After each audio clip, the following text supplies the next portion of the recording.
This celebrated bestseller offers an understanding of your personal financial problems that will guide you through a lifetime. The Richest Man in Babylon uses success secrets of the ancients to lead you onto the road of happiness and prosperity. And now, The Richest Man in Babylon. Forward. Our prosperity as a nation depends upon the personal financial prosperity of each of us as individuals. This book deals with the personal successes of each of us. Success means accomplishments as the result of our own efforts and abilities. Proper preparation is the key to our success.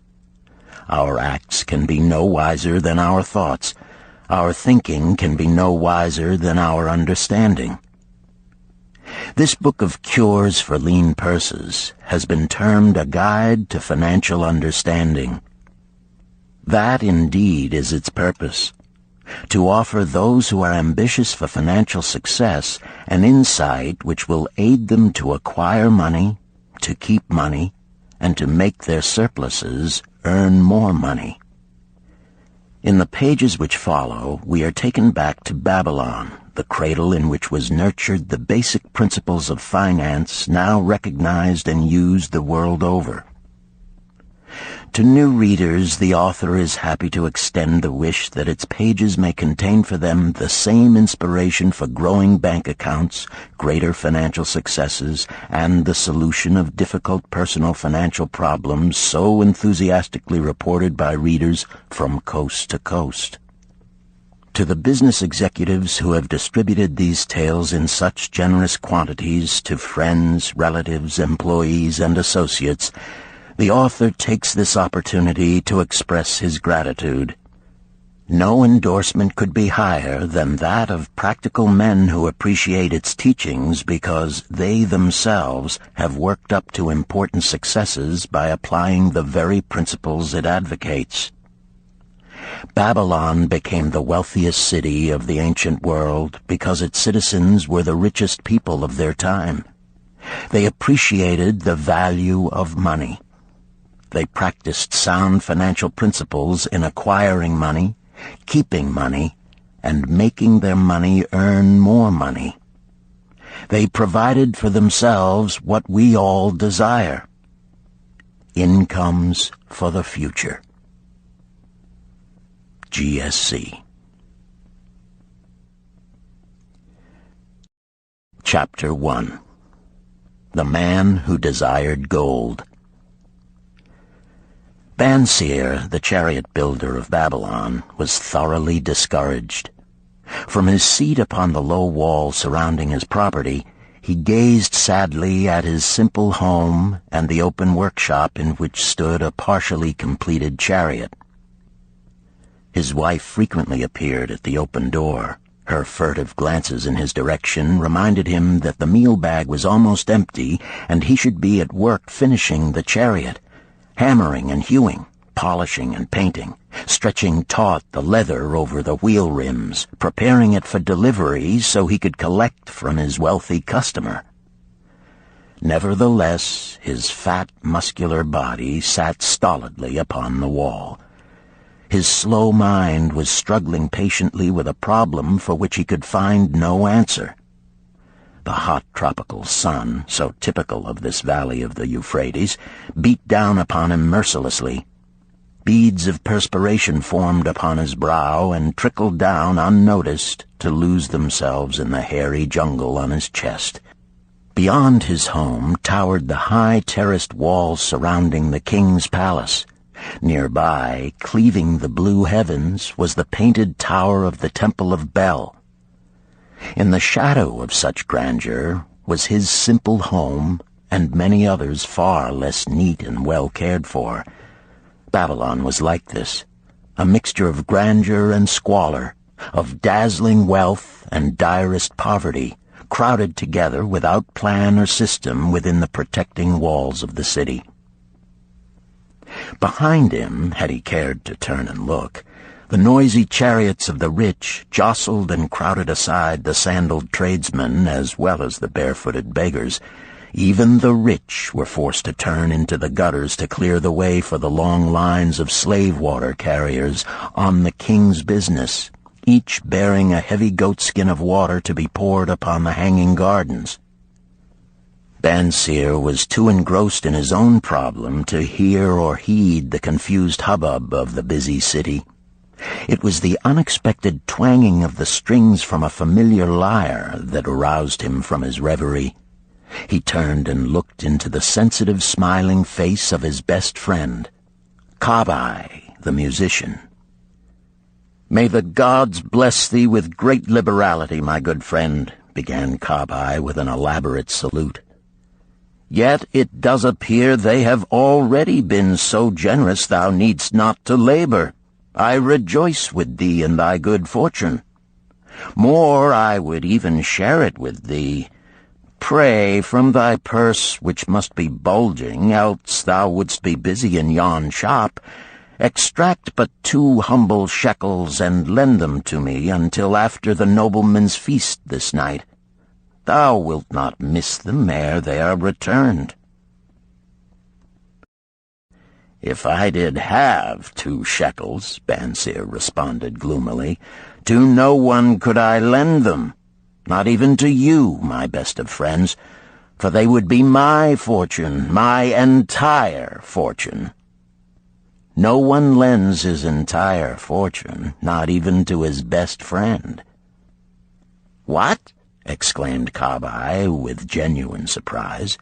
"Thou hast not 1 shekel in thy purse, yet sit like a statue upon a wall? Why not complete that chariot? How else canst thou provide for thy noble appetite? 'Tis not like thee, my friend. Where is thy endless energy? Doth something distress thee?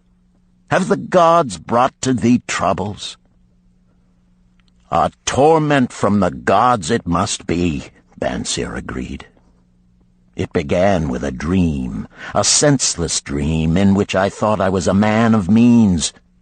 From my belt hung a handsome purse, heavy with coins. There were shekels which I cast with careless freedom to the beggars. There were pieces of silver with which I did buy finery for my wife and whatever I did desire for myself. There were pieces of gold which made me feel assured of the future and unafraid to spend the silver. A glorious feeling of contentment was within me. You would not have known me for thy hard-working friend, nor wouldst have known my wife, so free from wrinkles was her face and shining with happiness. She was again the smiling maiden of our early married days." "A pleasant dream indeed," commented Kabai. "But why should such pleasant feelings as it aroused turn thee into a glum statue upon the wall?" "Why, indeed? Because when I awoke and remembered how empty was my purse, a feeling of rebellion swept over me. Let us talk it over together, for, as the sailors do say, we ride in the same boat, we two. As youngsters we went together to the priests to learn wisdom. As young men we shared each other's pleasures. As grown men we have always been close friends. We have been contented subjects of our kind. We have been satisfied to work long hours and spend our earnings freely. We have earned much coin in the years that have passed, yet to know the joys that come from wealth, we must dream about them. Bah! Are we more than dumb sheep? We live in the richest city in all the world. The travelers do say none equals it in wealth. About us is much display of wealth, but of it we ourselves have not.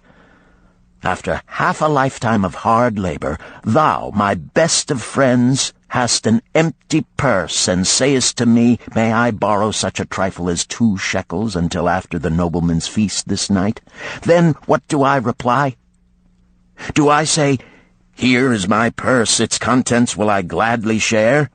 No, I admit that my purse is as empty as thine. What is the matter?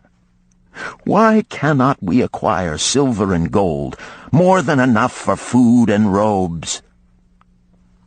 Consider also our sons, Bansir continued. Are they not following in the footsteps of their fathers? Need they and their families, and their sons' families, live all their lives in the midst of such treasures of gold, and yet, like us, be content to banquet upon sour goat's milk and porridge? Never in all the years of our friendship didst thou talk like this before, Bansir. Kabai was puzzled. Never in all those years did I think like this before. From early dawn until darkness stopped me, I have labored to build the finest chariots any man could make, soft-heartedly hoping some day the gods would recognize my worthy deeds and bestow upon me great prosperity. This they have never done. At last I realize this they will never do. Therefore my heart is sad. I wish to be a man of means. I wish to own lands and cattle, to have fine robes and coins in my purse. I am willing to work for these things with all the strength in my back, with all the skill in my hands, with all the cunning in my mind. But I wish my labors to be fairly rewarded. What is the matter with us? Again, I ask you, why cannot we have our just share of the good things so plentiful for those who have the gold with which to buy them? Would I knew the answer, Kabai replied. No better than thou am I satisfied. My earnings from my lyre are quickly gone. Often must I plan and scheme that my family be not hungry. Also within my breast is a deep longing for a lyre large enough that it may truly sing the strains of music that do surge through my mind. With such an instrument could I make music finer than even the king has ever heard before. Such a lyre thou shouldst have. No man in all Babylon could make it sing more sweetly. Could make it sing so sweetly not only the king, but the gods themselves would be delighted. But how mayest thou secure it while we both of us are as poor as the king's slaves? Listen to the bell. Here they come. He pointed to the long column of half-naked, sweating water-bearers plodding laboriously up the narrow street from the river. 5 abreast they marched, each bent under a heavy goatskin of water. A fine figure of a man he who doth lead them, Kabai indicated the wearer of the bell who marched in front without a load. A prominent man in his own country, 'tis easy to see. There are many good figures in the line, Bansir agreed, as good men as we. Tall blond men from the north, laughing black men from the south, little brown men from the nearer countries, all marching together from the river to the gardens, back and forth, day after day, year after year, naught of happiness to look forward to, beds of straw upon which to sleep, hard grain porridge to eat. Pity the poor brutes, Kabai. Pity them I do, yet thou dost make me see how little better off are we, free men though we call ourselves. That is truth, Kabai, unpleasant thought though it may be. We do not wish to go on year after year living slavish lives, working, getting nowhere. Might we not find out how others acquire gold and do as they do? Kabai inquired. Perhaps there is some secret we might learn if we but sought from those who knew, replied Bansir thoughtfully. This very day, suggested Kabai, I did pass our old friend Arkad, riding in his golden chariot. This I will say, he did not look over my humble head as many in his station might consider his right. Instead, he did wave his hand that all onlookers might see him pay greetings and bestow his smile of friendship upon Kabai, the musician. He is claimed to be the richest man in all Babylon, Bansir mused. So rich, the king is said to seek his golden aid in affairs of the treasury, Kabai replied. So rich, Bansir interrupted. I fear if I should meet him in the darkness of the night, I should lay my hands upon his fat wallet. Nonsense, reproved Kabai. A man's wealth is not in the purse he carries. A fat purse quickly empties if there be no golden stream to refill it. Arkad has an income that constantly keeps his purse full, no matter how liberally he spends. Income, that is the thing, ejaculated Bansir. I wish an income that will keep flowing into my purse whether I sit upon the wall or travel to far lands. Arkad must know how a man can make an income for himself. Dost suppose it is something he could make clear to a mind as slow as mine? Methinks he did teach his knowledge to his son, Nomasir, Kabai responded. Did he not go to Nineveh and, so it is told at the inn, become, without aid from his father, one of the richest men in that city? Kabai, thou bringest to me a rare thought. A new light gleamed in Bansir's eyes. It costs nothing to ask wise advice from a good friend, and Arkad was always that. Never mind though our purses be as empty as the falcon's nest of a year ago. Let that not detain us. We are weary of being without gold in the midst of plenty. We wish to become men of means. Come, let us go to Arkad and ask how we also may acquire incomes for ourselves. Thou speakest with true inspiration, Bansir.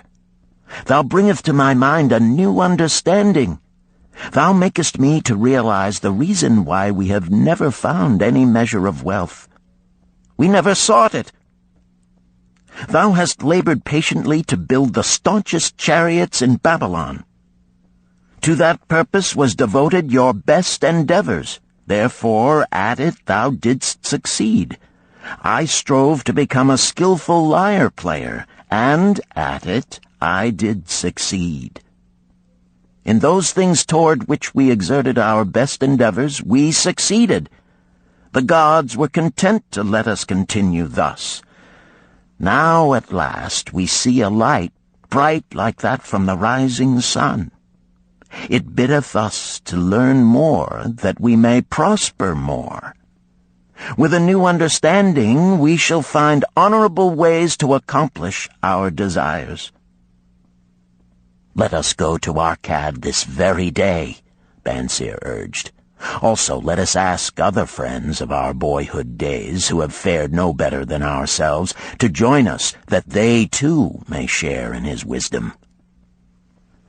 Thou wert ever thus thoughtful to thy friends, Bansir. Therefore hast thou many friends. It shall be as thou sayest. We go this day and take them with us.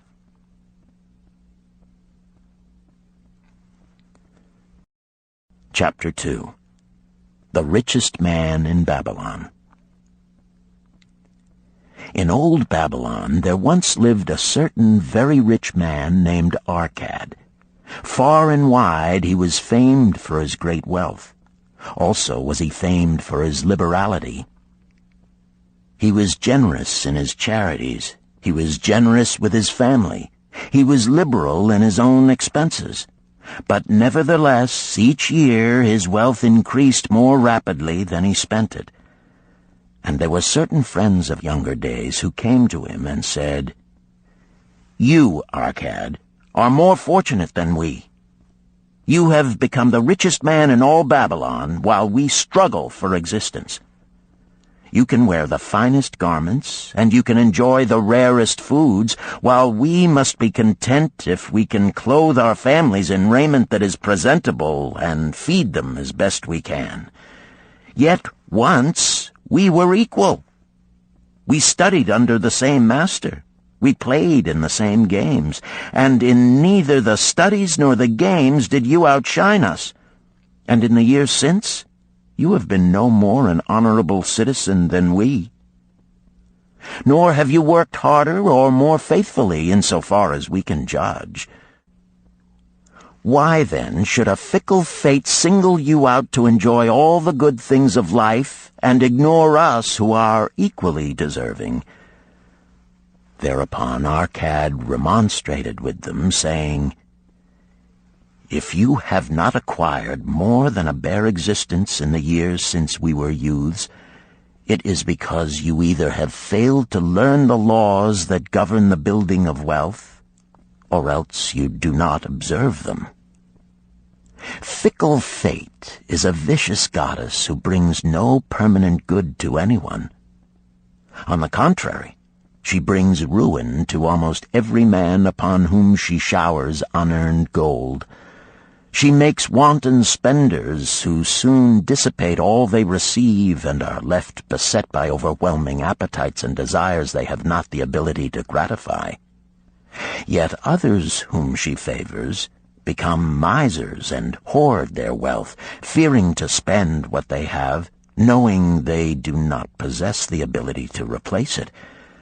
They further are beset by fear of robbers and doom themselves to lives of emptiness and secret misery. Others there probably are who can take unearned gold and add to it and continue to be happy and contented citizens, but so few are they, I know of them but by hearsay. Think you of the men who have inherited sudden wealth, and see if these things are not so. His friends admitted that of the men they knew who had inherited wealth, these words were true, and they besought him to explain to them how he had become possessed of so much prosperity, so he continued. In my youth, I looked about me and saw all the good things there were to bring happiness and contentment, and I realized that wealth increased the potency of all these. Wealth is a power. With wealth, many things are possible. One may ornament the home with the richest of furnishings. One may sail the distant seas. One may feast on the delicacies of far lands. One may buy the ornaments of the gold worker and the stone polisher. One may even build mighty temples for the gods. One may do all these things and many others in which there is delight for the senses and gratification for the soul. And when I realized all this, I decided to myself that I would claim my share of the good things of life. I would not be one of those who stand afar off, enviously watching others enjoy. I would not be content to clothe myself in the cheapest raiment that looked respectable. I would not be satisfied with the lot of a poor man. On the contrary, I would make myself a guest at this banquet of good things. Being, as you know, the son of a humble merchant, one of a large family with no hope of an inheritance, and not being endowed, as you have so frankly said, with superior powers or wisdom, I decided that if I was to achieve what I desired, time and study would be required. As for time, all men have it in abundance. You, each of you, have let slip by sufficient time to have made yourselves wealthy. Yet you admit you have nothing to show except your good families, of which you can be justly proud. As for study, did not our wise teacher teach us that learning was of two kinds, the one kind being the things we learned and knew, and the other being the training that taught us how to find out what we did not know? Therefore did I decide to find out how one might accumulate wealth, and, when I had found out, to make this my task and do it well.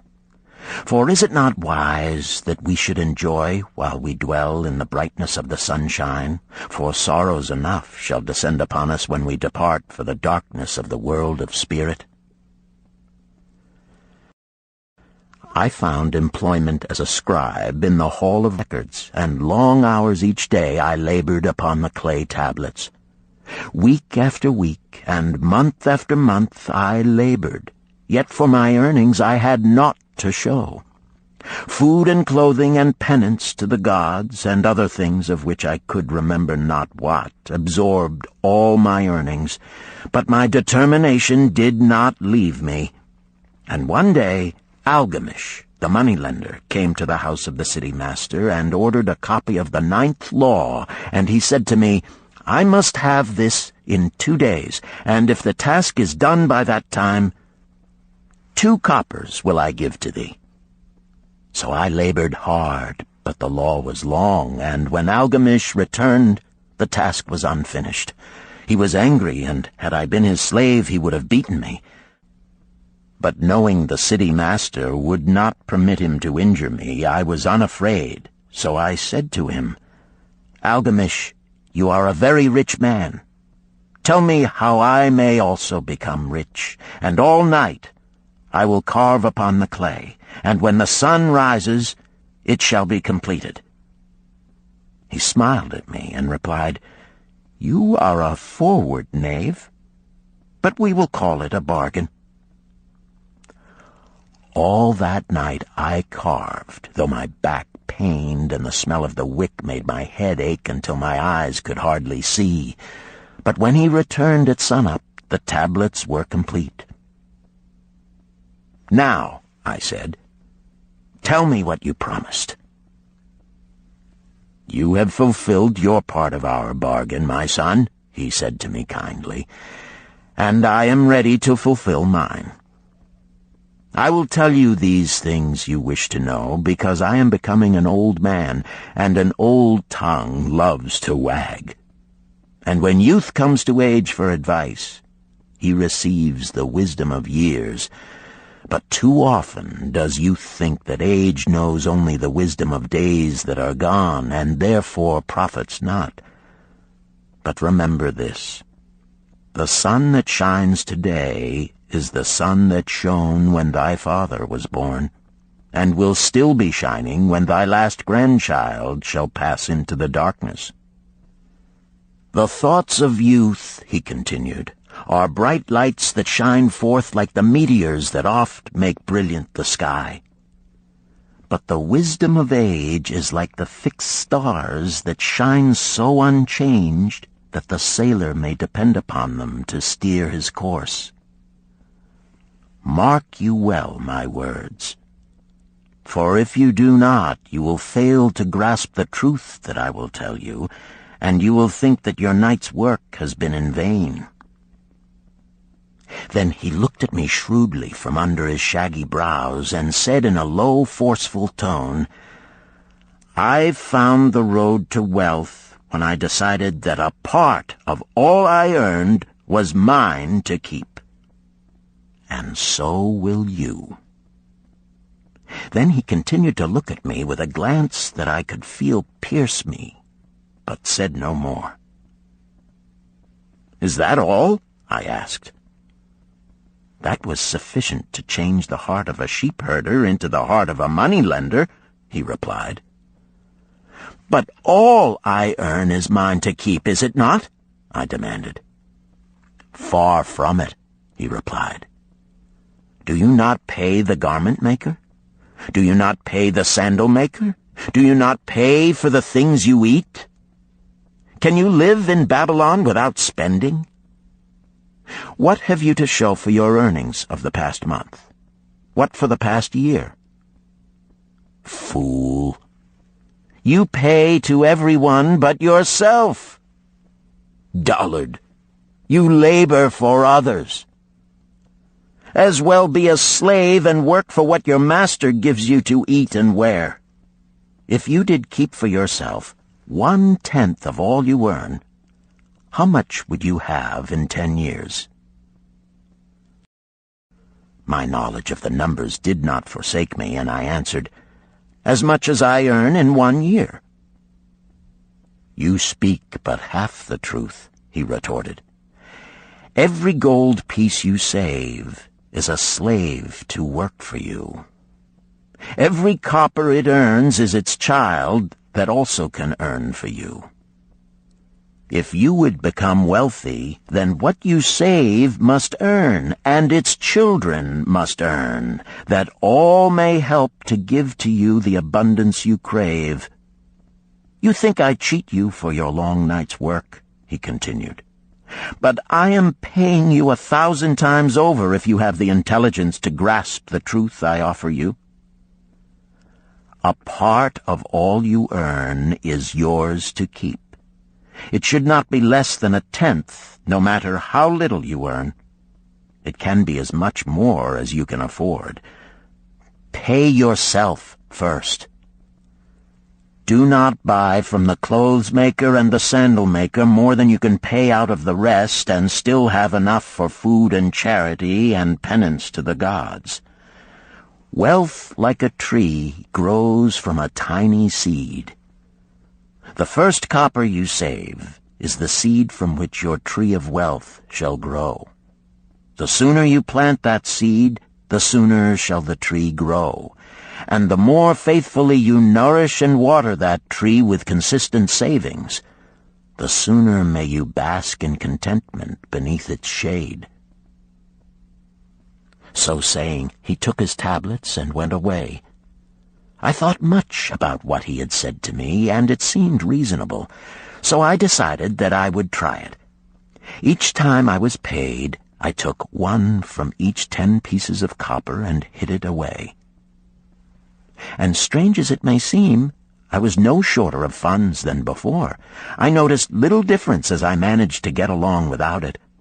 But often I was tempted, as my hoard began to grow, to spend it for some of the good things the merchants displayed, brought by camels and ships from the land of the Phoenicians.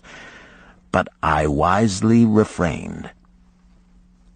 A 12th month after Algamish had gone, he again returned and said to me, "Son, have you paid to yourself not less than 1/10 of all you have earned for the past year?"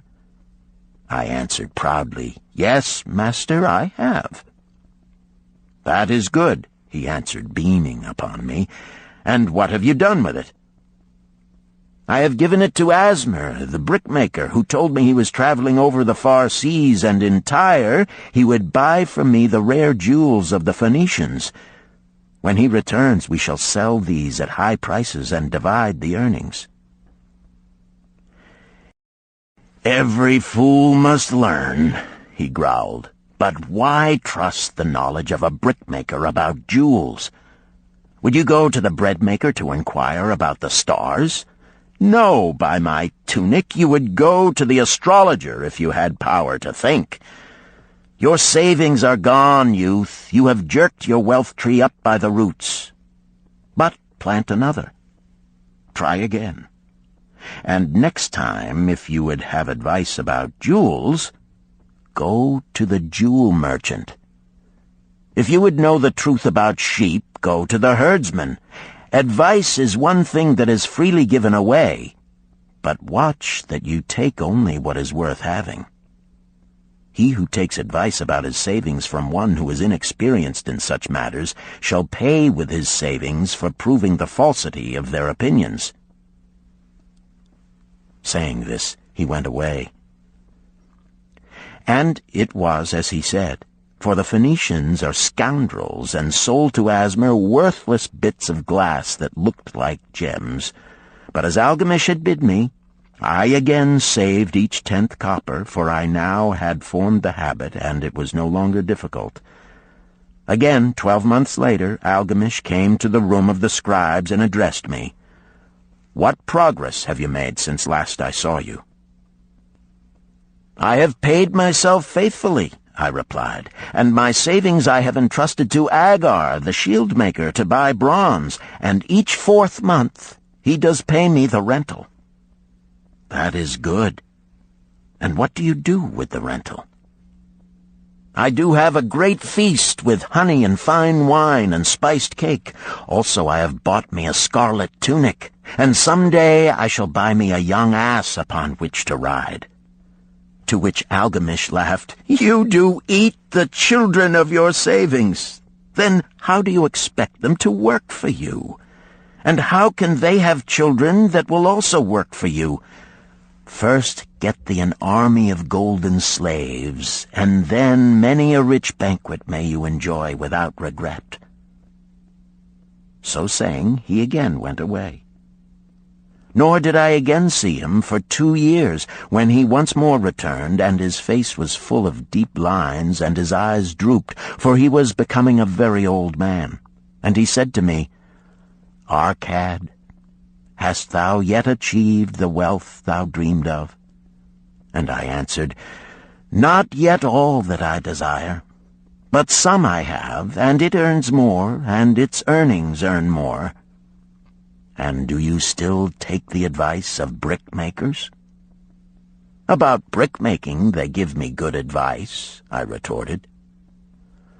"Arcad," he continued, "you have learned your lessons well. You first learned to live upon less than you could earn. Next, you learned to seek advice from those who were competent through their own experiences to give it.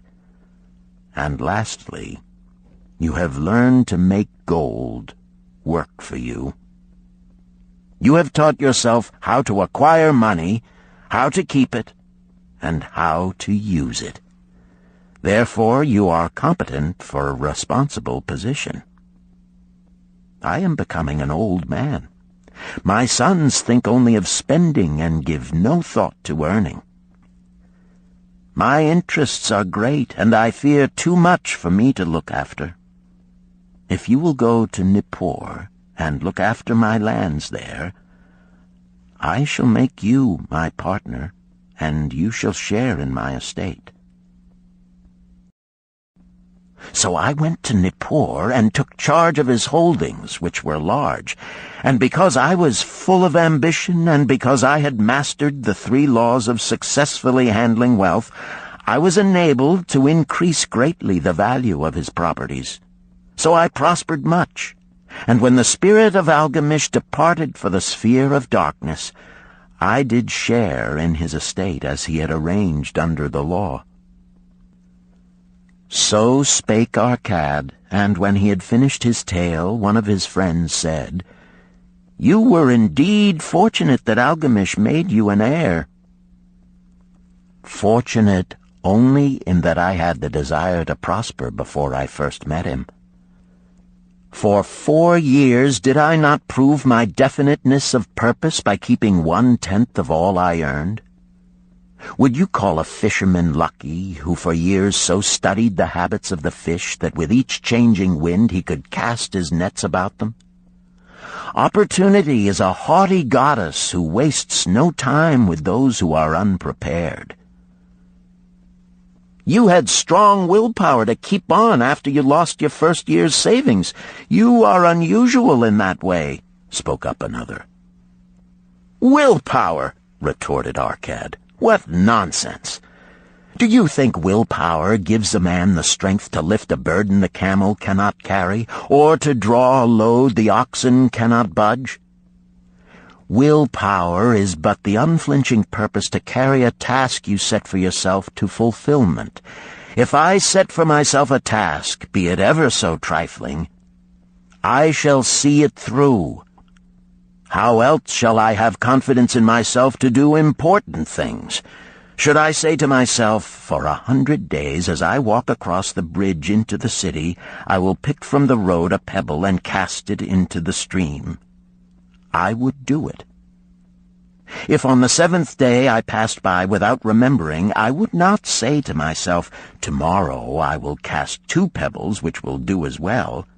Instead, I would retrace my steps and cast the pebble. Nor on the 20th day would I say to myself, Arcad, this is useless. What does it avail you to cast a pebble every day? Throw in a handful and be done with it. No, I would not say that, nor do it, When I set a task for myself, I complete it. Therefore, I am careful not to start difficult and impractical tasks, because I love leisure." And then another friend spoke up and said, "If what you tell is true, and it does seem, as you have said, reasonable, then being so simple, if all men did it, there would not be enough wealth to go around." "Wealth grows wherever men exert energy," Arcad replied. "If a rich man builds him a new palace, is the gold he pays out gone? No, the brickmaker has part of it, and the laborer has part of it, and the artist has part of it, and everyone who labors upon the house has part of it. Yet, when the palace is completed, is it not worth all it cost? And is the ground upon which it stands not worth more because it is there? And is the ground that adjoins it not worth more because it is there? Wealth grows in magic ways. No man can prophesy the limit of it. Have not the Phoenicians built great cities on barren coasts with the wealth that comes from their ships of commerce on the seas?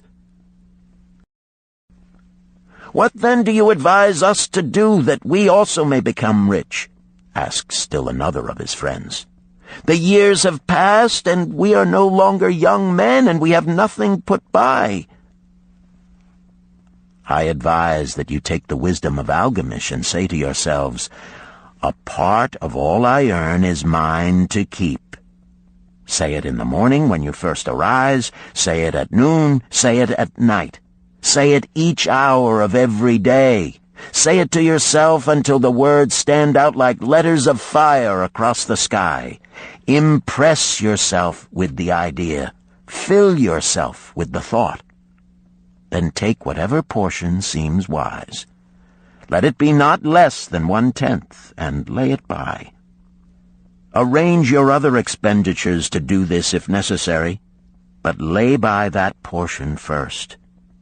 Soon you will realize what a rich feeling it is to own a treasure upon which you alone have claim. As it grows, it will stimulate you.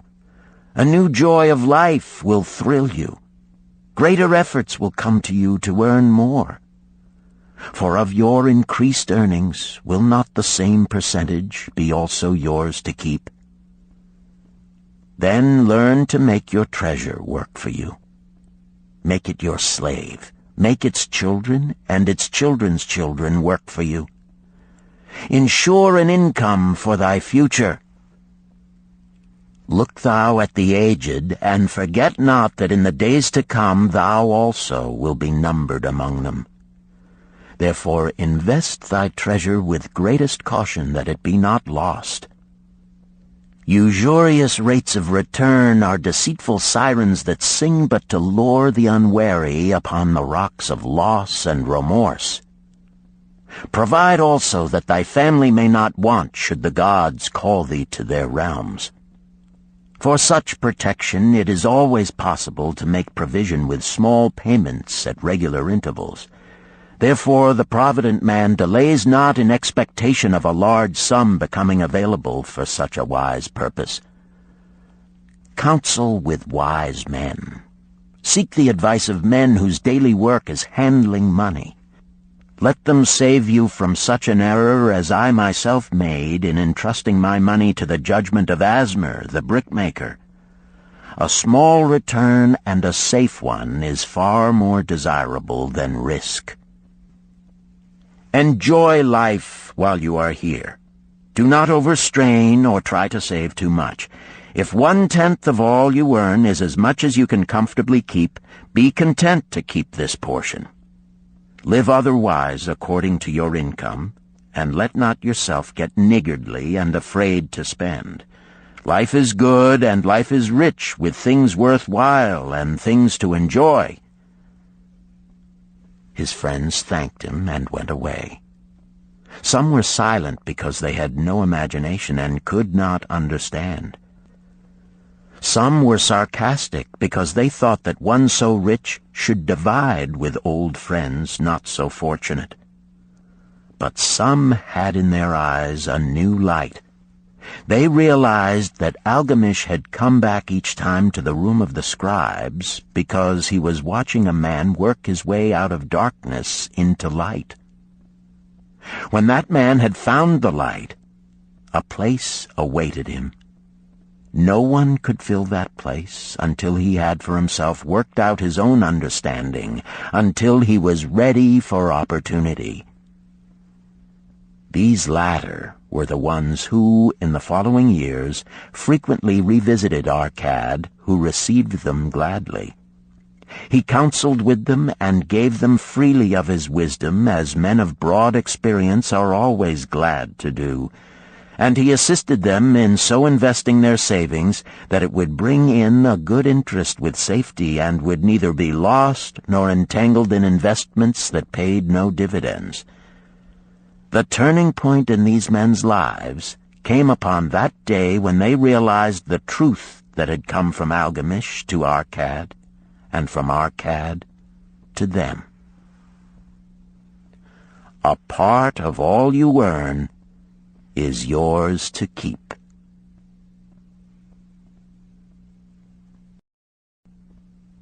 Chapter 3. 7 Cures for a Lean Purse. The glory of Babylon endures.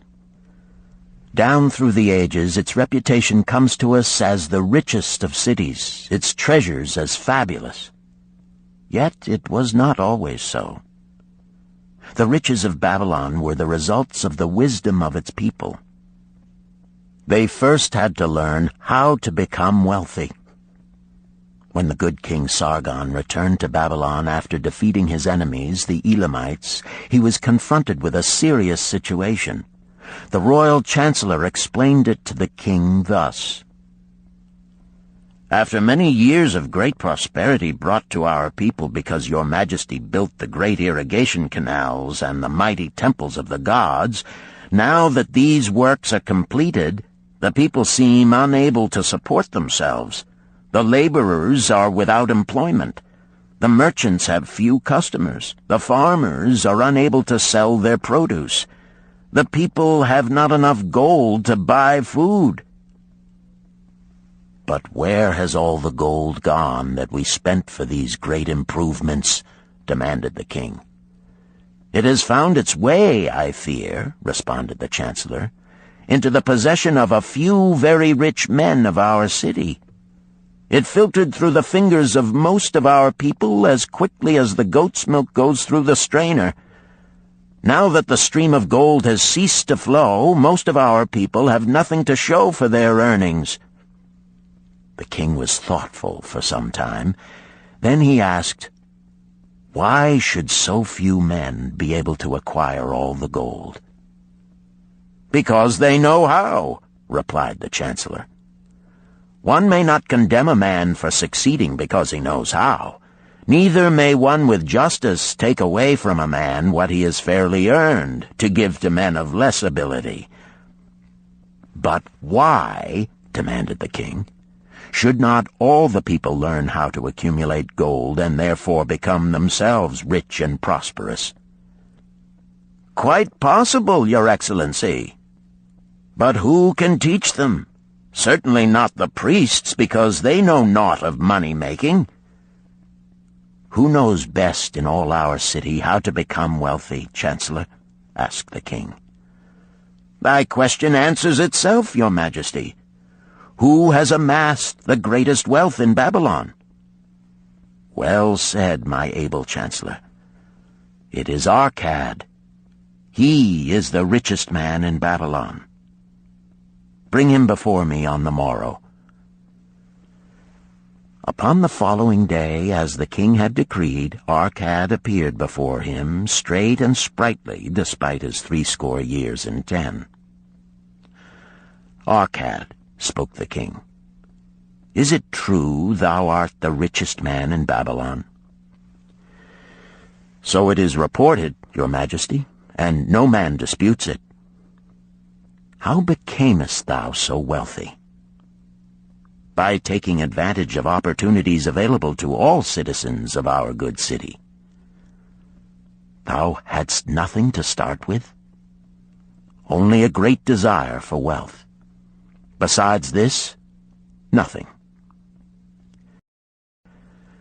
Arcad, continued the king, our city is in a very unhappy state because a few men know how to acquire wealth and therefore monopolize it, while the mass of our citizens lack the knowledge of how to keep any part of the gold they receive.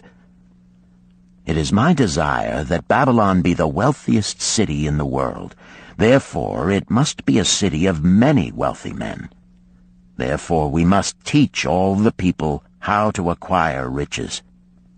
Tell me, Arcad, is there any secret to acquiring wealth? Can it be taught? It is practical, Your Majesty. That which one man knows can be taught to others. The king's eyes glowed. Arcad, thou speakest the words I wish to hear. Wilt thou lend thyself to this great cause? Wilt thou teach thy knowledge to a school for teachers, each of whom shall teach others until there are enough trained to teach these truths to every worthy subject in my domain? Arcad bowed and said, I am thy humble servant to command. Whatever knowledge I possess will I gladly give for the betterment of my fellow men and the glory of my king. Let your good chancellor arrange for me a class of 100 men, and I will teach them those 7 cures which did fatten my purse, than which there was none leaner in all Babylon. A fortnight later, in compliance with the king's command, the chosen 100 assembled in the great hall of the Temple of Learning, seated upon colorful rings in a semicircle. Arcad sat beside a small tabaret upon which smoked a sacred lamp sending forth a strange and pleasing odor.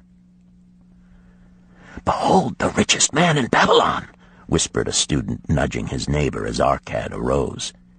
"He is but a man, even as the rest of us."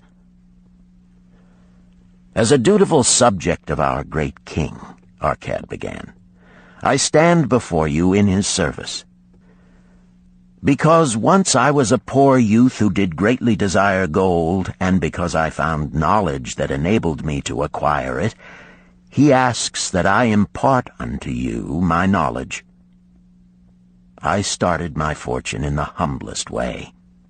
I had no advantage not enjoyed as fully by you and every citizen in Babylon.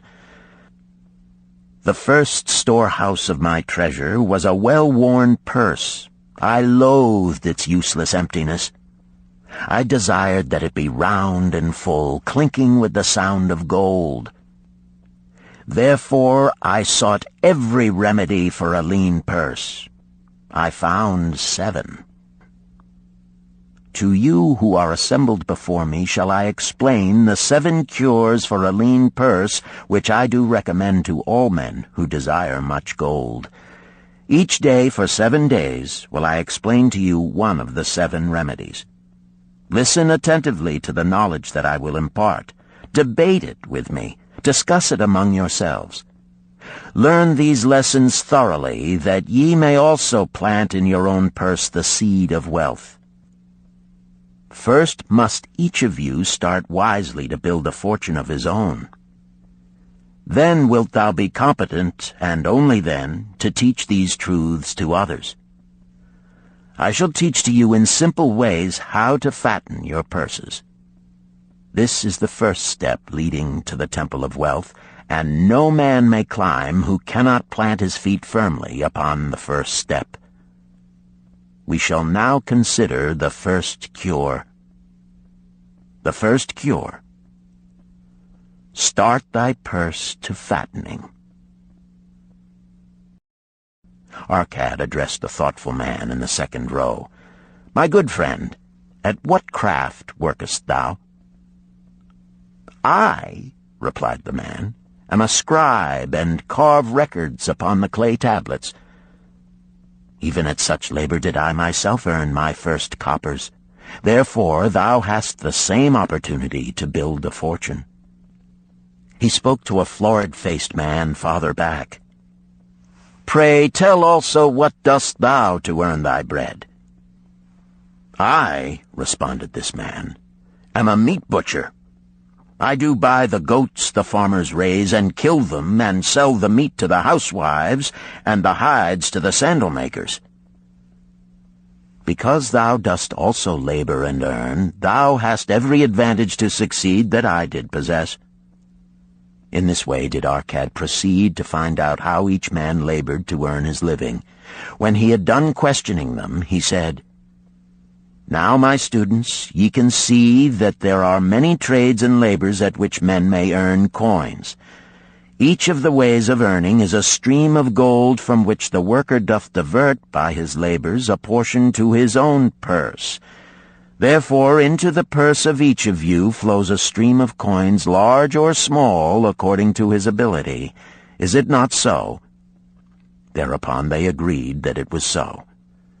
Then, continued Arcad, if each of you desireth to build for himself a fortune, is it not wise to start by utilizing that source of wealth which he already has established? To this they agreed. Then Arcad turned to a humble man who had declared himself an egg merchant. If thou select one of thy baskets, and put into it each morning 10 eggs, and take out from it each evening 9 eggs, what will eventually happen? It will become in time overflowing. Why? Because each day I put in 1 more egg than I take out. Arcad turned to the class with a smile. Does any man here have a lean purse? First they looked amused, then they laughed. Lastly, they waved their purses in jest. All right, he continued. Now I shall tell thee the first remedy I learned to cure a lean purse. Do exactly as I have suggested to the egg merchant. For every 10 coins thou placest within thy purse, take out for use but 9. Thy purse will start to fatten at once, and its increasing weight will feel good in thy hand and bring satisfaction to thy soul. Deride not what I say because of its simplicity. Truth is always simple. I told thee I would tell how I built my fortune. This was my beginning. I, too, carried a lean purse and cursed it because there was naught within to satisfy my desires. But when I began to take out from my purse but 9 parts of 10 I put in, it began to fatten. So will thine. Now I will tell a strange truth, the reason for which I know not. When I ceased to pay out more than 9/10 of my earnings, I managed to get along just as well. I was not shorter than before. Also, ere long did coins come to me more easily than before. Surely it is a law of the gods that unto him who keepeth and spendeth not a certain part of all his earnings shall gold come more easily. Likewise him whose purse is empty does gold avoid. Which desirest thou the most? Is it the gratification of thy desires of each day, a jewel, a bit of finery, better raiment, more food, things quickly gone and forgotten? Or is it substantial belongings, gold, lands, herds, merchandise, income-bringing investments? The coins thou takest from thy purse bring the first. The coins thou leavest within it will bring the latter. This, my students, was the first cure I did discover for my lean purse. For each 10 coins I put in, to spend but 9. Debate this among yourselves. If any man proves it untrue, tell me upon the morrow when we shall meet again. The second cure. Control thy expenditures. Some of your members, my students, have asked me this. How can a man keep 1/10 of all he earns in his purse when all the coins he earns are not enough for his necessary expenses? So did Arcad address his students upon the second day. "Yesterday, how many of thee carried lean purses?" "All of us," answered the class. "Yet thou do not all earn the same. Some earn much more than others. Some have much larger families to support. Yet all purses were equally lean. Now I will tell thee an unusual truth about men and sons of men. It is this, that what each of us calls our necessary expenses will always grow to equal our incomes unless we protest to the contrary. Confuse not the necessary expenses with thy desires. Each of you, together with your good families, have more desires than your earnings can gratify. Therefore are thy earnings spent to gratify these desires in so far as they will go. Still thou retainest many ungratified desires. All men are burdened with more desires than they can gratify. Because of my wealth, thinkest thou I may gratify every desire? 'Tis a false idea. There are limits to my time. There are limits to my strength. There are limits to the distance I may travel. There are limits to what I may eat. There are limits to the zest with which I may enjoy. I say to you that just as weeds grow in a field wherever the farmer leaves space for their roots, even so freely do desires grow in men whenever there is a possibility of their being gratified. Thy desires are a multitude, and those that thou mayest gratify are but few. Study thoughtfully thy accustomed habits of living. Herein may be most often found certain accepted expenses that may wisely be reduced or eliminated. Let thy motto be 100% of appreciated value demanded for each coin spent. Therefore, engrave upon the clay each thing for which thou desireth to spend. Select those that are necessary and others that are possible through the expenditure of 9/10 of thy income. Cross out the rest and consider them but a part of that great multitude of desires that must go unsatisfied, and regret them not. Budget then thy necessary expenses. Touch not the 1/10 that is fattening thy purse. Let this be thy great desire that is being fulfilled. Keep working with thy budget. Keep adjusting it to help thee. Make it thy first assistant in defending thy fattening purse. Hereupon one of the students, wearing a robe of red and gold, arose and said, "I am a free man. I believe that it is my right to enjoy the good things of life. Therefore do I rebel against the slavery of a budget which determines just how much I may spend and for what. I feel it would take much pleasure from my life and make me little more than a pack-ass to carry a burden."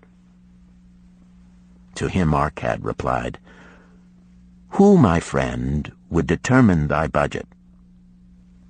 "I would make it for myself," responded the protesting one.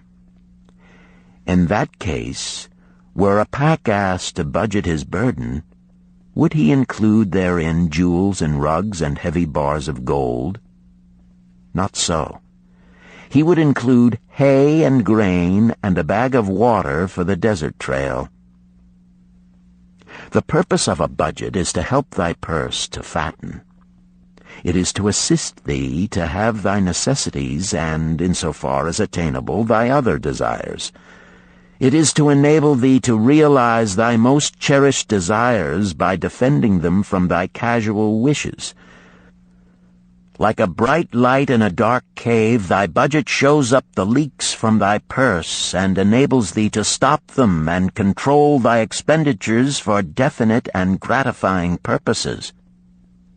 This, then, is the second cure for a lean purse. Budget thy expenses, that thou mayest have coins to pay for thy necessities, to pay for thy enjoyments, and to gratify thy worthwhile desires without spending more than 9/10 of thy earnings. The third cure. Make thy gold multiply. Behold, thy lean purse is fattening. Thou hast disciplined thyself to leave therein 1/10 of all thou earnest. Thou hast controlled thy expenditures to protect thy growing treasure. Next, we will consider means to put thy treasure to labor and to increase. Gold in a purse is gratifying to own, and satisfieth a miserly soul, but earns nothing. The gold we may retain from our earnings is but the start. The earnings it will make shall build our fortunes. So spoke our cat upon the third day to his class. How, therefore, may we put our gold to work? My first investment was unfortunate, for I lost all. Its tale I will relate later. My first profitable investment was a loan I made to a man named Agar, a shield maker. Once each year did he buy large shipments of bronze brought from across the sea to use in his trade. Lacking sufficient capital to pay the merchants, he would borrow from those who had extra coins. He was an honorable man. His borrowing he would repay, together with a liberal rental as he sold his shields. Each time I loaned to him, I loaned back also the rental he had paid to me. Therefore not only did my capital increase, but its earnings likewise increased. Most gratifying was it to have these sums returned to my purse. I tell you, my students, a man's wealth is not in the coins he carries in his purse. It is the income he buildeth, the golden stream that continually floweth into his purse and keepeth it always bulging. That is what every man desireth. That is what thou, each one of thee, desireth. An income that continueth to come whether thou work or travel. Great income I have acquired, so great that I am called a very rich man. My loans to Agar were my first training in profitable investment. Gaining wisdom from this experience, I extended my loans and investments as my capital increased. From a few sources at first, from many sources later, flowed into my purse a golden stream of wealth available for such wise uses as I should decide. Behold, from my humble earnings, I had begotten a horde of golden slaves, each laboring and earning more gold. As they labored for me, so their children also labored, and their children's children, until great was the income from their combined efforts. Gold increaseth rapidly when making reasonable earnings, as thou wilt see from the following. A farmer, when his first son was born, took 10 pieces of silver to a moneylender and asked him to keep it on rental for his son until he became 20 years of age. This the moneylender did, and agreed the rental should be 1/4 of its value each 4 years. The farmer asked, because this sum he had set aside as belonging to his son, that the rental be added to the principal. When the boy had reached the age of 20 years, the farmer again went to the moneylender to inquire about the silver. The moneylender explained that because this sum had been increased by compound interest, the original 10 pieces of silver had now grown to 30 1/2 pieces. The farmer was well pleased, and because the son did not need the coins, he left them with the moneylender. When the son became 50 years of age, the father meantime having passed to the other world, the moneylender paid the son in settlement 167 pieces of silver. Thus, in 50 years had the investment multiplied itself at rental almost 17 times. This, then, is the third cure for a lean purse. to put each coin to laboring, that it may reproduce its kind, even as the flocks of the field, and help bring to thee income, a stream of wealth that shall flow constantly into thy purse. The fourth cure. Guard thy treasures from loss. Misfortune loves a shining mark. Gold in a man's purse must be guarded with firmness, else it be lost. Thus it is wise that we must first secure small amounts and learn to protect them before the gods entrust us with larger. So spoke our cad upon the fourth day to his class. Every owner of gold is tempted by opportunities whereby it would seem that he could make large sums by its investment in most plausible projects. Often friends and relatives are eagerly entering such investment and urge him to follow. The first sound principle of investment is security for thy principal. Is it wise to be intrigued by larger earnings when thy principal may be lost? I say not. The penalty of risk is probable loss. Study carefully, before parting with thy treasure, each assurance that it may be safely reclaimed. Be not misled by thine own romantic desires to make wealth rapidly. Before thou loan it to any man, assure thyself of his ability to repay and his reputation for doing so, that thou mayest not unwittingly be making him a present of thy hard-earned treasure. Before thou entrust it as an investment in any field, acquaint thyself with the dangers which may beset it. My own first investment was a tragedy to me at the time. The guarded savings of a year I did entrust to a brickmaker named Asmer, who was traveling over the far seas, and in Tyre agreed to buy for me the rare jewels of the Phoenicians. These we would sell upon his return and divide the profits. The Phoenicians were scoundrels and sold him bits of glass. My treasure was lost. Today, my training would show to me at once the folly of entrusting a brickmaker to buy jewels. Therefore do I advise thee from the wisdom of my experiences, be not too confident of thine own wisdom in entrusting thy treasures to the possible pitfalls of investments. Better by far to consult the wisdom of those experienced in handling money for profit. Such advice is freely given for the asking, and may readily possess a value equal in gold to the sum thou considerest investing. In truth, such is its actual value if it save thee from loss.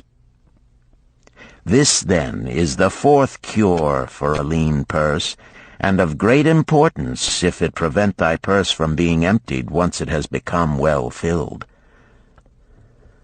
Guard thy treasure from loss by investing only where thy principal is safe, where it may be reclaimed if desirable, and where thou wilt not fail to collect a fair rental. Consult with wise men. Secure the advice of those experienced in the profitable handling of gold. Let their wisdom protect thy treasure from unsafe investments. This ends Disc 1. The Richest Man in Babylon, Disc 2. The fifth cure. Make of thy dwelling a profitable investment. If a man setteth aside 9 parts of his earnings upon which to live and enjoy life, and if any part of this 9 parts he can turn into a profitable investment without detriment to his well-being, then so much faster will his treasures grow.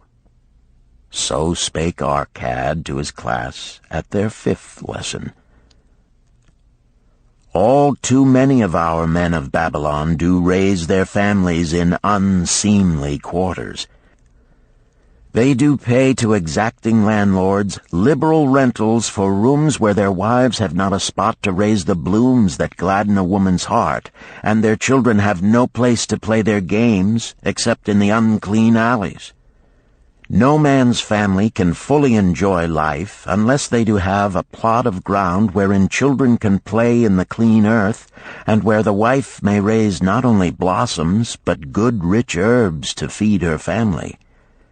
To a man's heart it brings gladness to eat the figs from his own trees and the grapes of his own vines, to own his own domicile and to have it a place he is proud to care for, putteth confidence in his heart and greater effort behind all his endeavors.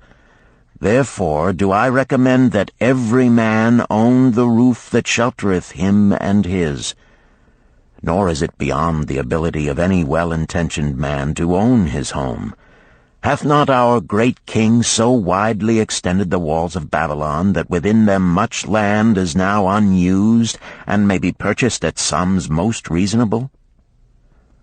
Also I say to you, my students, that the money-lenders gladly consider the desires of men who seek homes and land for their families. Readily may thou borrow to pay the brickmaker and the builder for such commendable purposes, if thou can show a reasonable portion of the necessary sum which thou thyself hast provided for the purpose. Then when the house be built, thou canst pay the money-lender with the same regularity as thou didst pay the landlord, because each payment will reduce thy indebtedness to the money-lender. A few years will satisfy his loan. Then will thy heart be glad, because thou wilt own in thy own right a valuable property, and thy only cost will be the king's taxes. Also wilt thy good wife go more often to the river to wash thy robes, that each time returning she may bring a goatskin of water to pour upon the growing things. Thus come many blessings to the man who owneth his own house, and greatly will it reduce his cost of living, making available more of his earnings for pleasures and the gratification of his desires. This, then, is the fifth cure for a lean purse. Own thy own home. The sixth cure. Ensure a future income. The life of every man proceedeth from his childhood to his old age. This is the path of life, and no man may deviate from it, unless the gods call him prematurely to the world beyond. Therefore do I say that it behooves a man to make preparation for a suitable income in the days to come, when he is no longer young, and to make preparations for his family, should he be no longer with them to comfort and support them. This lesson shall instruct thee in providing a full purse when time has made thee less able to earn. So Arcad addressed his class upon the sixth day. The man who, because of his understanding of the laws of wealth, acquireth a growing surplus, should give thought to those future days. He should plan certain investments or provisions that may endure safely for many years, yet will be available when the time arrives which he has so wisely anticipated. There are diverse ways by which a man may provide with safety for his future. He may provide a hiding place and there bury a secret treasure. Yet no matter with what skill it be hidden, it may nevertheless become the loot of thieves. For this reason I recommend not this plan. A man may buy houses or lands for this purpose. If wisely chosen as to their usefulness and value in the future, they are permanent in their value and their earnings, or their sale will provide well for his purpose. A man may loan a small sum to the moneylender and increase it at regular periods. The rental which the moneylender adds to this will largely add to its increase. I do know a sandal-maker named Ansan, who explained to me not long ago that each week for 8 years he had deposited with his moneylender 2 pieces of silver. The moneylender had but recently given him an accounting over which he greatly rejoiced. The total of his small deposits with their rental at the customary rate of 1/4 their value for each 4 years had now become 1,040 pieces of silver. I did gladly encourage him further by demonstrating to him with my knowledge of the numbers that in 12 years more, if he would keep his regular deposits of but 2 pieces of silver each week, the moneylender would then owe him 4,000 pieces of silver, a worthy competence for the rest of his life. Surely when such a small payment made with regularity doth produce such profitable results, no man can afford not to insure a treasure for his old age and the protection of his family, no matter how prosperous his business and his investments may be. I would that I might say more about this.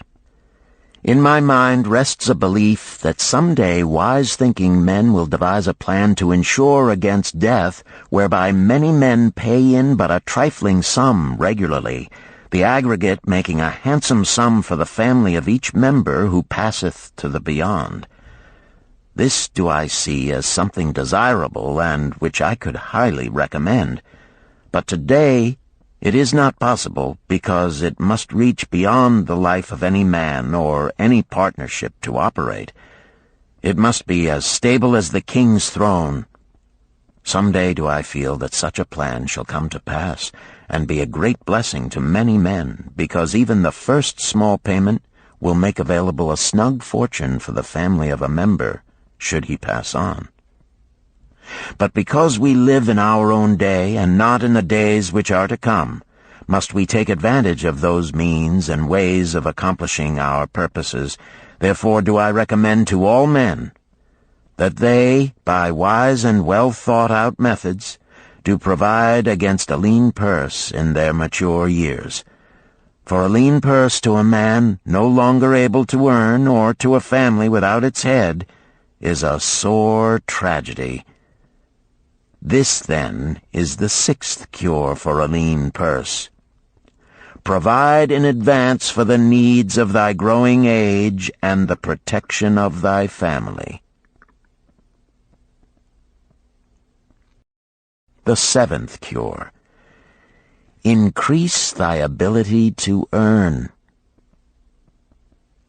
This day do I speak to thee, my students, of one of the most vital remedies for a lean purse. Yet I will not talk of gold, but of yourselves, of the men beneath the robes of many colors who do sit before me. I will talk to you of those things within the minds and lives of men which do work for or against their success. So did Arcad address his class upon the 7th day. Not long ago came to me a young man seeking to borrow. When I questioned him the cause of his necessity, he complained that his earnings were insufficient to pay his expenses. Thereupon I explained to him, this being the case, he was a poor customer for the moneylender, as he possessed no surplus earning capacity to repay the loan. What you need, young man, I told him, is to earn more coins. What dost thou to increase thy capacity to earn? All that I can do, he replied. 6 times within 2 moons have I approached my master to request my pay be increased, but without success. No man can go oftener than that. We may smile at his simplicity, yet he did possess one of the vital requirements to increase his earnings. Within him was a strong desire to earn more, a proper and commendable desire. Preceding accomplishment must be desire. Thy desires must be strong and definite. General desires are but weak longings. For a man to wish to be rich is of little purpose. For a man to desire 5 pieces of gold is a tangible desire which he can press to fulfillment. After he has backed his desire for 5 pieces of gold with strength of purpose to secure it, next he can find similar ways to obtain 10 pieces, and then 20 pieces, and later 1,000 pieces, and, behold, he has become wealthy. In learning to secure his one definite small desire, he hath trained himself to secure a larger one. This is the process by which wealth is accumulated, first in small sums, then in larger ones as a man learns and becomes more capable. Desires must be simple and definite. They defeat their own purpose should they be too many, too confusing, or beyond a man's training to accomplish. As a man perfecteth himself in his calling, even so doth his ability to earn increase. In those days when I was a humble scribe carving upon the clay for a few coppers each day, I observed that other workers did more than I, and were paid more. Therefore did I determine that I would be exceeded by none. Nor did it take long for me to discover the reason for their greater success.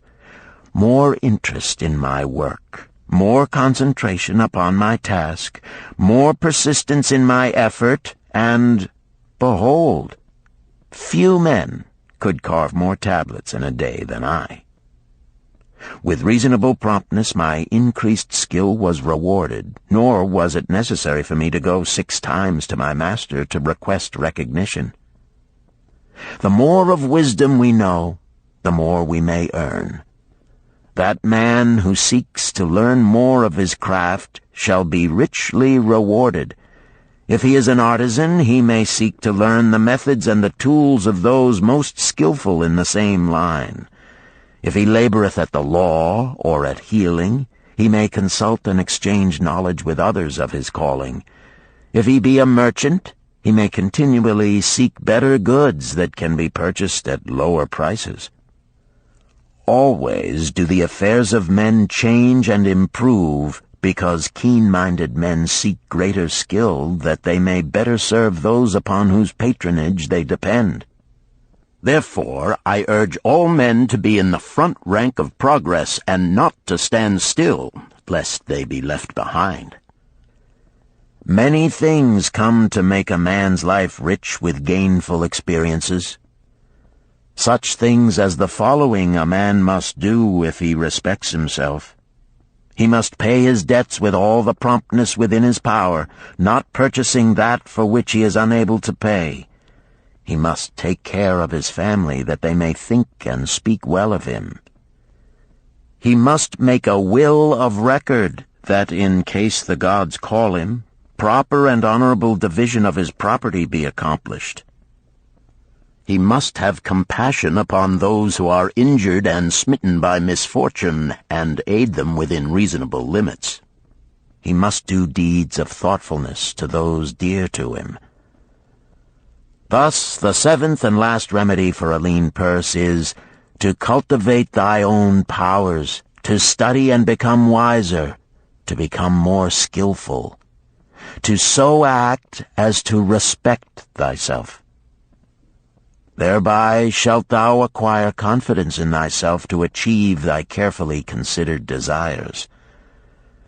These, then, are the 7 cures for a lean purse, which, out of the experience of a long and successful life, I do urge for all men who desire wealth.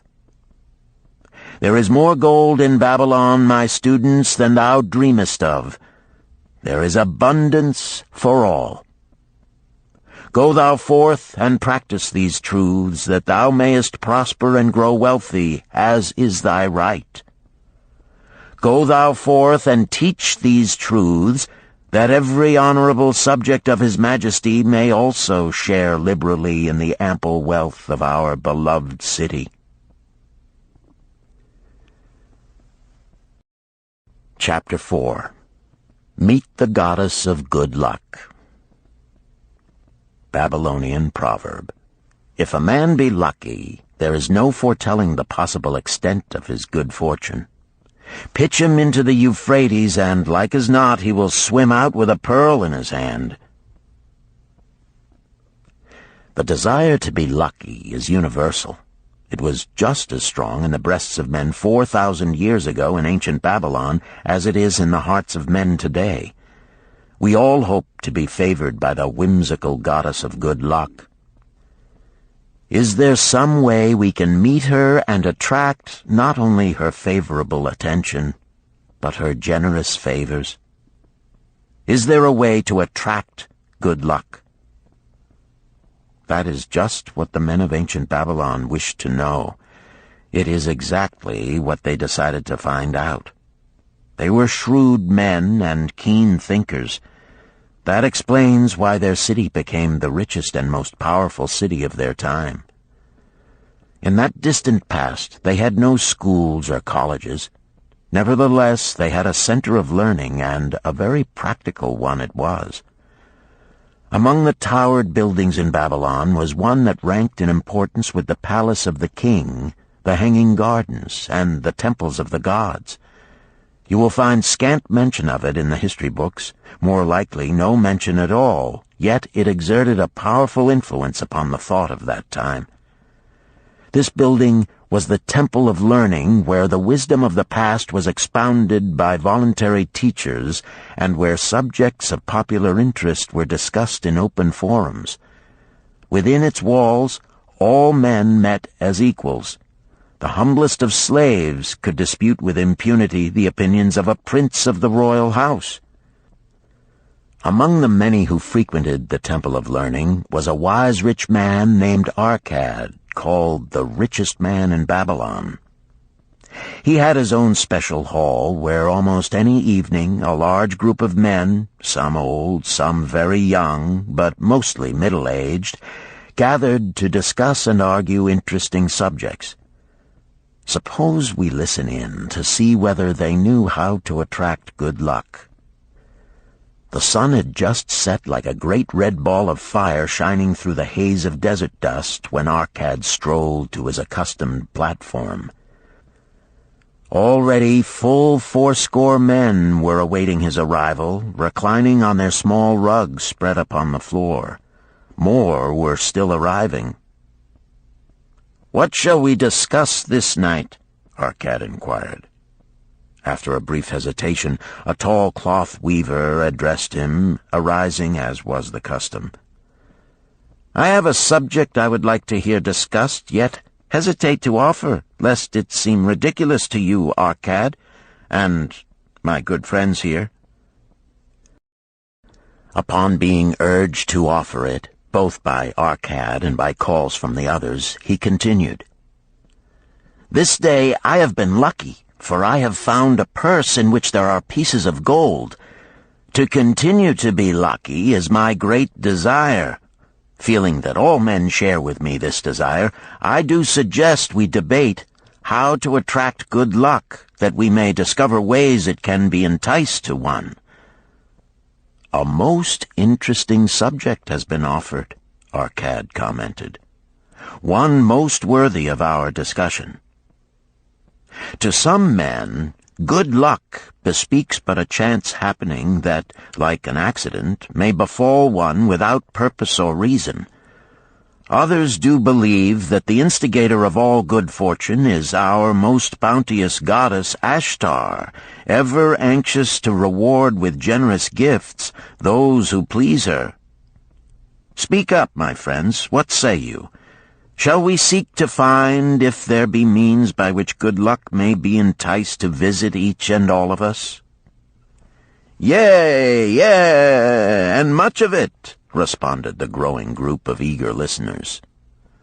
Thereupon Arcad continued, "To start our discussion, let us first hear from those among us who have enjoyed experiences similar to that of the cloth weaver in finding or receiving, without effort upon their part, valuable treasures or jewels."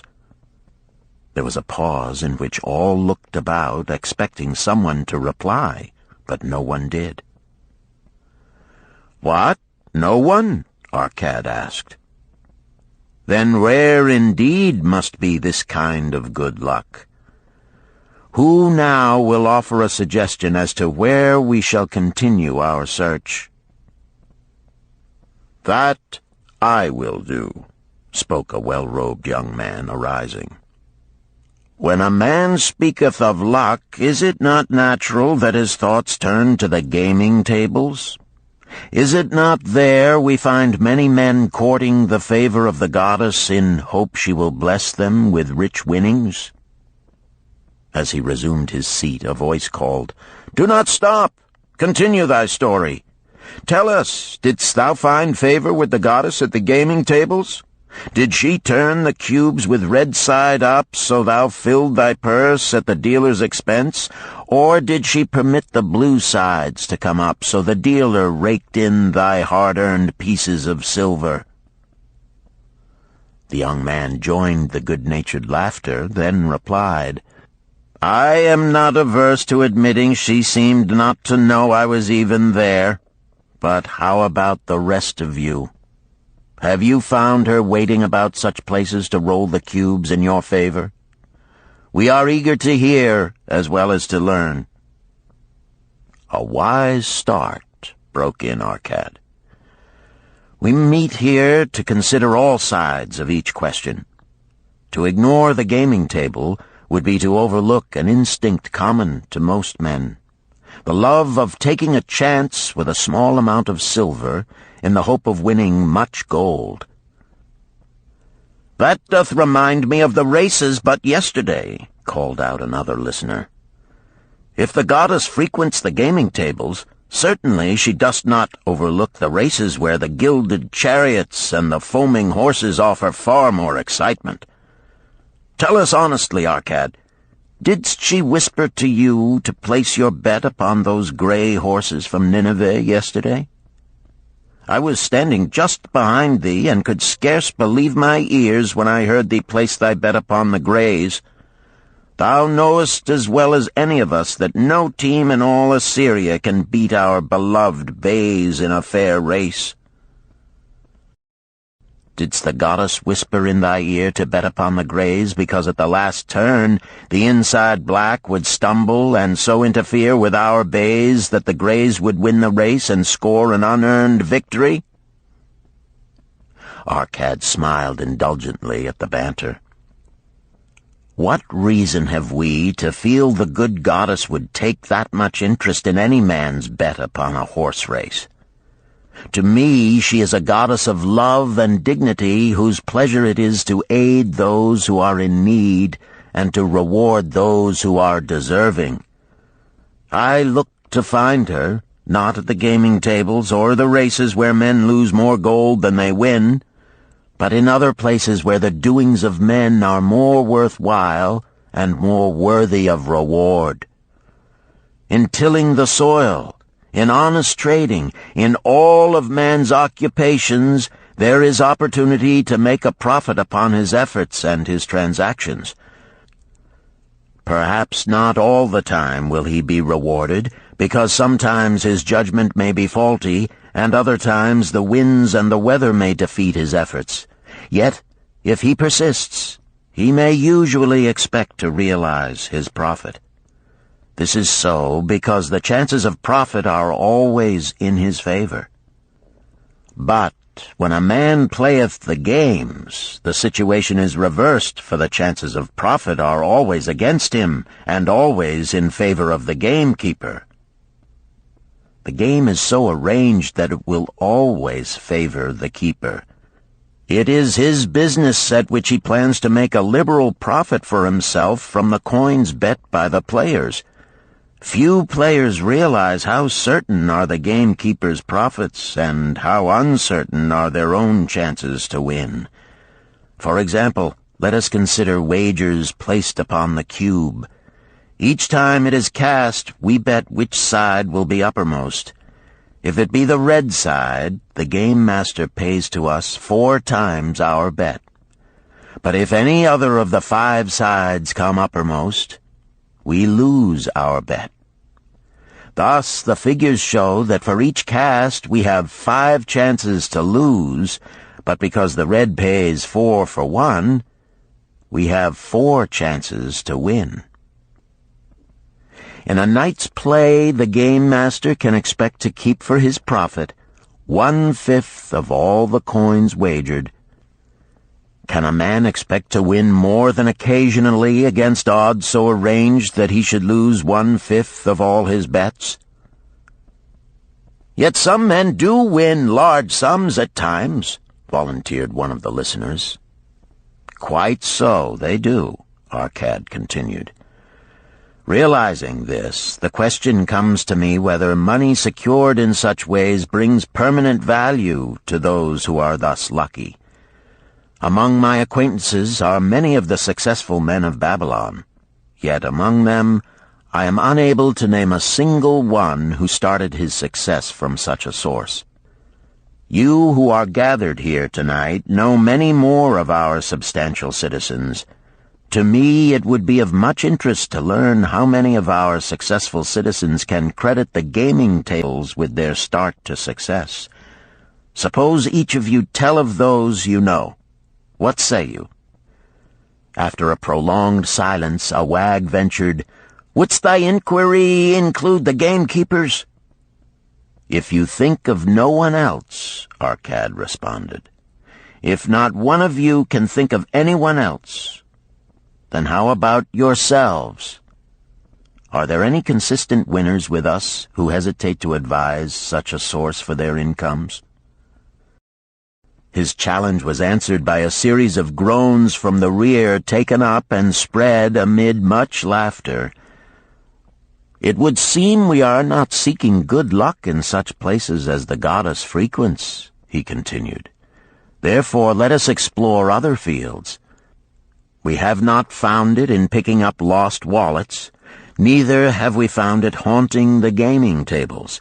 As to the races, I must confess to have lost far more coins there than I have ever won. Now suppose we consider our trades and businesses. Is it not natural, if we conclude a profitable transaction, to consider it not good luck, but a just reward for our efforts? I am inclined to think we may be overlooking the gifts of the goddess. Perhaps she really does assist us when we do not appreciate her generosity. Who can suggest further discussion?" Thereupon an elderly merchant arose, smoothing his genteel white robe. "With thy permission, most honorable Arcad and my friends, I offer a suggestion. If, as you have said, we take credit to our own industry and ability for our business success, why not consider the successes we almost enjoyed but which escaped us, happenings which would have been most profitable? They would have been rare examples of good luck if they had actually happened. Because they were not brought to fulfillment, we cannot consider them as our just rewards. Surely many men here have such experiences to relate." "Here is a wise approach," Arcad approved. "Who among you have had good luck within your grasp only to see it escape?" Many hands were raised, among them that of the merchant. Arcad motioned to him to speak. "As you suggested this approach, we should like to hear first from you." "I will gladly relate a tale," he resumed, "that doth illustrate how closely unto a man good luck may approach, and how blindly he may permit it to escape, much to his loss and later regret. Many years ago, when I was a young man, just married and well started to earning, my father did come one day and urge most strongly that I enter upon an investment. The son of one of his good friends had taken notice of a barren tract of land not far beyond the outer walls of our city. It lay high above the canal where no water could reach it. The son of my father's friend devised a plan to purchase this land, build 3 large water wheels that could be operated by oxen, and thereby raise the life-giving waters to the fertile soil. This accomplished, he planned to divide it into small tracts and sell to the residents of the city for herb patches.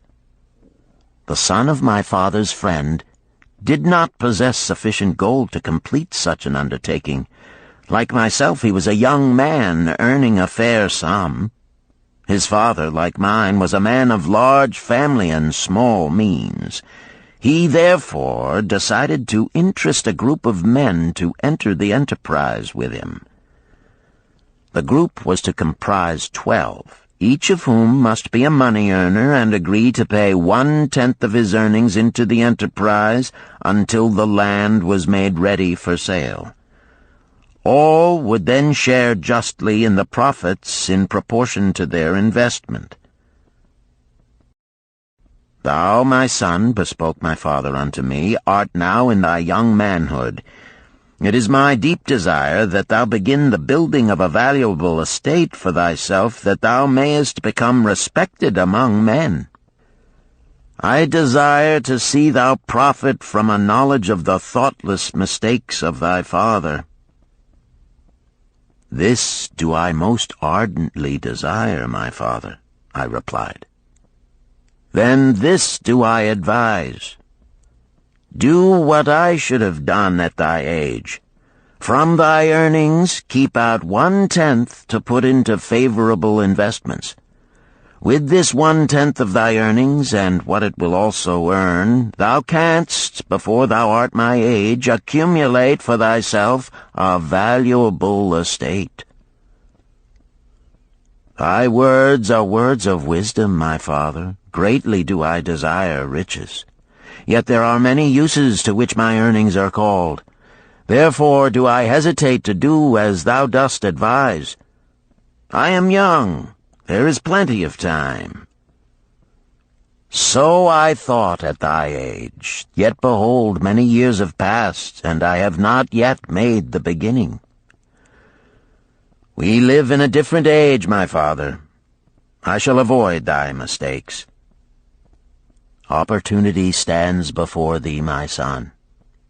It is offering a chance that may lead to wealth. I beg of thee, do not delay. Go upon the morrow to the son of my friend, and bargain with him to pay 10% of thy earnings into this investment. Go promptly upon the morrow. Opportunity waits for no man. Today it is here, soon it is gone, therefore delay not." In spite of the advice of my father, I did hesitate. There were beautiful new robes just brought by the tradesmen from the East, robes of such richness and beauty my good wife and I felt we must each possess one. Should I agree to pay 1/10 of my earnings into the enterprise, we must deprive ourselves of these and other pleasures we dearly desired. I delayed making a decision until it was too late, much to my subsequent regret. The enterprise did prove to be more profitable than any man had prophesied. This is my tale, showing how I did permit good luck to escape. In this tale, we see how good luck waits to come to that man who accepts opportunity, commented a swarthy man of the desert. To the building of an estate, there must always be the beginning. That start may be a few pieces of gold or silver which a man diverts from his earnings to his first investment. I, myself, am the owner of many herds. The start of my herds I did begin when I was a mere boy, and did purchase with 1 piece of silver a young calf. This, being the beginning of my wealth, was of great importance to me. To take his first start to building an estate is as good luck as can come to any man. With all men, that first step, which changes them from men who earn from their own labor to men who draw dividends from the earnings of their gold, is important. Some fortunately take it when young and thereby outstrip in financial success those who do take it later, or those unfortunate men, like the father of this merchant, who never take it. Had our friend the merchant taken this step in his early manhood when this opportunity came to him, this day he would be blessed with much more of this world's goods. Should the good luck of our friend the cloth weaver cause him to take such a step at this time, it will indeed be but the beginning of much greater good fortune. "Thank you. I like to speak also," a stranger from another country arose. "I am a Syrian. Not so well do I speak your tongue. I wish to call this friend, the merchant, a name. Maybe you think it not polite, this name. Yet I wish to call him that. But, alas, I not know your word for it. If I do call it in Syrian, you will not understand. Therefore, please, some good gentleman, tell me that right name you call man who puts off doing those things that mighty good for him." "Procrastinator!" called a voice. "That's him!" shouted the Syrian, waving his hands excitedly. "He accepts not opportunity when she comes. He waits. He says, I have much business right now. By and by I talk to you. Opportunity she will not wait for such slow fellow. She thinks if a man desires to be lucky he will step quick. Any man who not step quick when opportunity comes. He, big procrastinator like our friend, this merchant." The merchant arose and bowed good-naturedly in response to the laughter. "My admiration to thee, stranger within our gates, who hesitates not to speak the truth." And now let us hear another tale of opportunity. "Who has for us another experience?" demanded Arcad. "I have," responded a red-robed man of middle age. "I am a buyer of animals, mostly camels and horses. Sometimes I do also buy the sheep and goats. The tale I am about to relate will tell truthfully how opportunity came one night when I did least expect it. Perhaps for this reason I did let it escape. Of this you shall be the judge. Returning to the city one evening after a disheartening 10 days' journey in search of camels, I was much angered to find the gates of the city closed and locked. While my slaves spread our tent for the night, which we looked to spend with little food and no water, I was approached by an elderly farmer who, like ourselves, found himself locked outside. "Honored sir," he addressed me, "from thy appearance I do judge thee to be a buyer. If this be so, much would I like to sell to thee the most excellent flock of sheep just driven up. Alas, my good wife lies very sick with the fever. I must return with all haste. Buy thou my sheep, that I and my slaves may mount our camels and travel back without delay."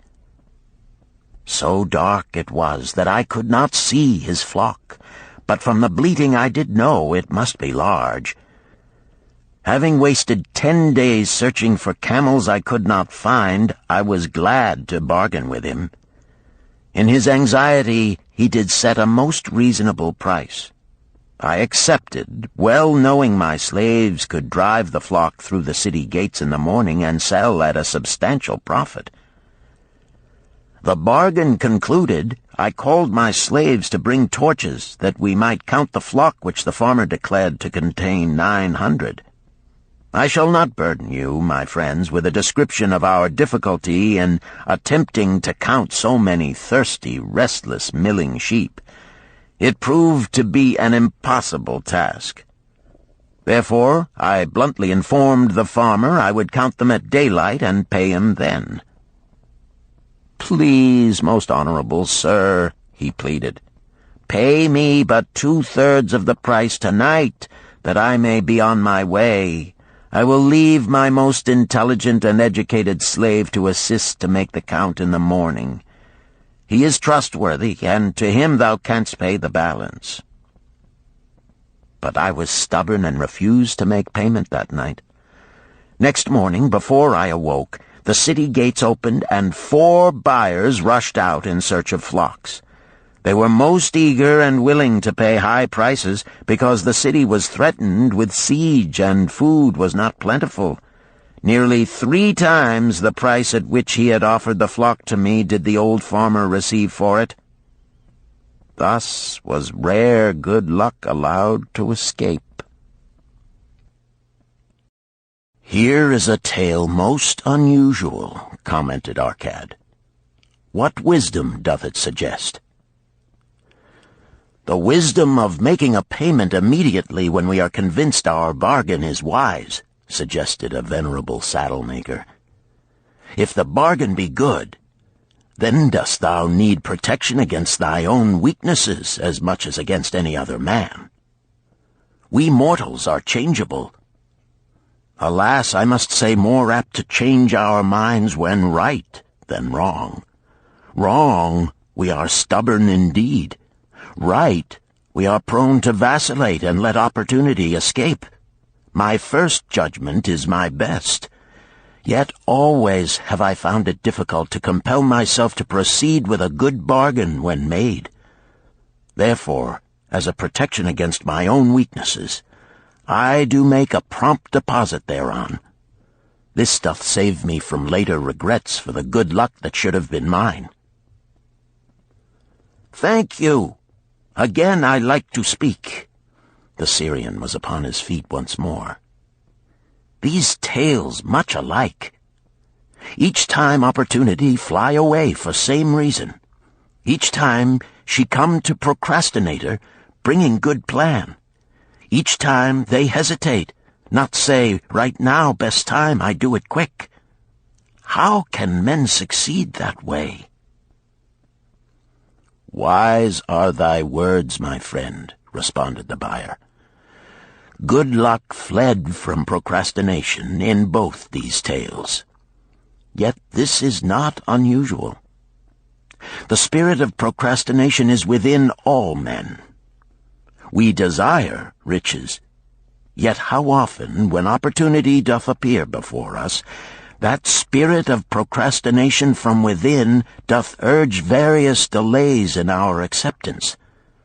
In listening to it, we do become our own worst enemies.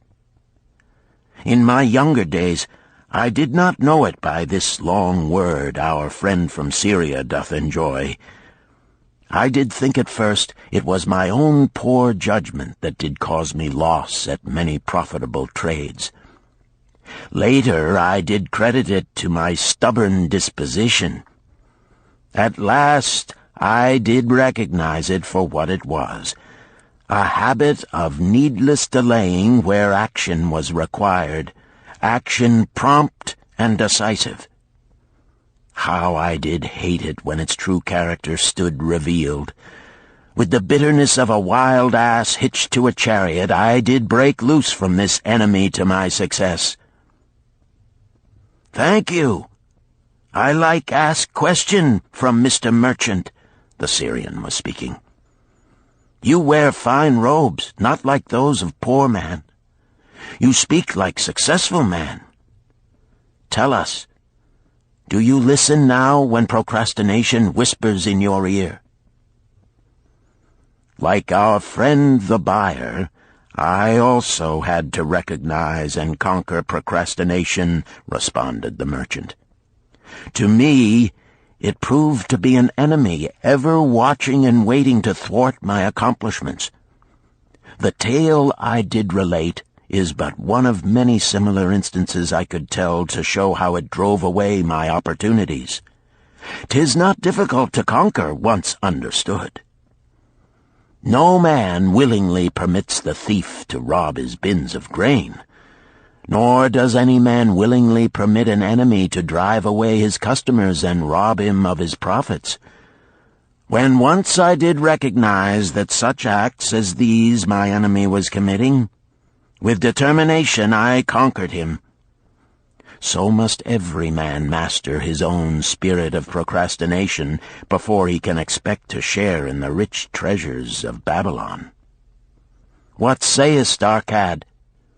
Because thou art the richest man in Babylon, many do proclaim thee to be the luckiest. Dost agree with me that no man can arrive at a full measure of success until he hath completely crushed the spirit of procrastination within him? It is even as thou sayest, Arcad admitted. During my long life, I have watched generation following generation, marching forward along those avenues of trade, science, and learning that lead to success in life. Opportunities came to all these men. Some grasped theirs and moved steadily to the gratification of their deepest desires, but the majority hesitated, faltered, and fell behind. Arcad turned to the cloth-weaver. Thou didst suggest that we debate good luck. Let us hear what thou now thinkest upon the subject. I do see good luck in a different light. I had thought of it as something most desirable that might happen to a man without effort upon his part. Now I do realize such happenings are not the sort of thing one may attract to himself. From our discussion have I learned that to attract good luck to oneself, it is necessary to take advantage of opportunities. Therefore, in the future, I shall endeavor to make the best of such opportunities as do come to me. Thou hast well grasped the truths brought forth in our discussion, Arcad replied. Good luck, we do find, often follows opportunity, but seldom comes otherwise. Our merchant friend would have found great good luck had he accepted the opportunity the good goddess did present to him. Our friend the buyer likewise would have enjoyed good luck had he completed the purchase of the flock and sold at such a handsome profit. We did pursue this discussion to find a means by which good luck could be enticed to us. I feel that we have found the way. Both the tales did illustrate how good luck follows opportunity. Herein lies a truth that many similar tales of good luck, won or lost, could not change. The truth is this: good luck can be enticed by accepting opportunity. Those eager to grasp opportunities for their betterment do attract the interest of the good goddess. She is ever anxious to aid those who please her. Men of action please her best. Action will lead thee forward to the successes thou dost desire. Men of action are favored by the goddess of good luck.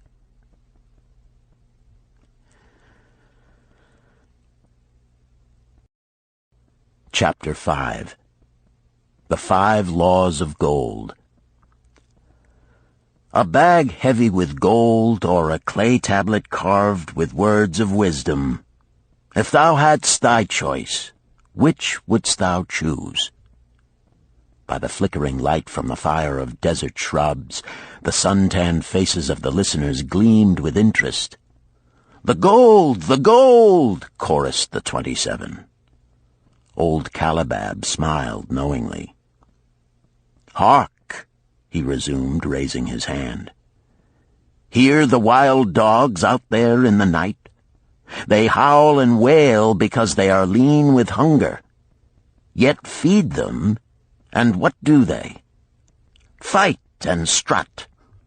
Then fight and strut some more, giving no thought to the morrow that will surely come. Just so it is with the sons of men. Give them a choice of gold and wisdom. What do? Ignore the wisdom and waste the gold. On the morrow they wail because they have no more gold. Gold is reserved for those who know its laws and abide by them." Calabab drew his white robe close about his lean legs, for a cool night wind was blowing. "Because thou hast served me faithfully upon our long journey, because thou cared well for my camels, because thou toiled uncomplainingly across the hot sands of the desert, because thou fought bravely the robbers that sought to despoil my merchandise, I will tell thee this night the tale of the 5 laws of gold, such a tale as thou never hast heard before. Hark ye with deep attention to the words I speak, for if you grasp their meaning and heed them, in the days that come thou shalt have much gold." He paused impressively. Above, in a canopy of blue, the stars shone brightly in the crystal-clear skies of Babylonia. Behind the group loomed their faded tents tightly staked against possible desert storms. Beside the tents were neatly stacked bales of merchandise covered with skins. Nearby, the camel herd sprawled in the sand, some chewing their cuds contentedly, others snoring in hoarse discord. "Thou hast told us many good tales, Calab," spoke up the chief packer. "We look to thy wisdom to guide us upon the morrow when our service with thee shall be at an end. I have but told thee of my adventures in strange and distant lands, but this night I shall tell thee of the wisdom of Arkad, the wise rich man." "Much have we heard of him," acknowledged the chief packer, "for he was the richest man that ever lived in Babylon." "The richest man he was, and that because he was wise in the ways of gold, even as no man had ever been before him. This night shall I tell you of his great wisdom as it was told to me by Nomasir, his son, many years ago in Nineveh, when I was but a lad. My master and myself had tarried long into the night in the palace of Nomasir. I had helped my master bring great bundles of fine rugs, each one to be tried by Nomasir until his choice of colors was satisfied. At last he was well pleased, and commanded us to sit with him and to drink a rare vintage, odorous to the nostrils and most warming to my stomach, which was unaccustomed to such a drink. Then did he tell us this tale of the great wisdom of Arkad, his father, even as I shall tell it to you. In Babylon it is the custom, as you know, that the sons of wealthy fathers live with their parents in expectation of inheriting the estate. Arkad did not approve of this custom. Therefore, when Nomasir reached the man's estate, he sent for the young man and addressed him. "My son, it is my desire that thou succeed to my estate. Thou must, however, first prove that thou art capable of wisely handling it. Therefore, I wish that thou go out into the world and show thy ability both to acquire gold and to make thyself respected among men. To start thee well, I will give thee 2 things of which I myself was denied when I started as a poor youth to build up a fortune. First, I give thee this bag of gold. If thou use it wisely, it will be the basis of thy future success. Second, I give thee this clay tablet upon which is carved the 5 laws of gold. If thou dost but interpret them in thy own acts, they shall bring thee competence and security. 10 years from this day come thou back to the house of thy father and give account of thyself. If thou prove worthy, I will then make thee the heir to my estate.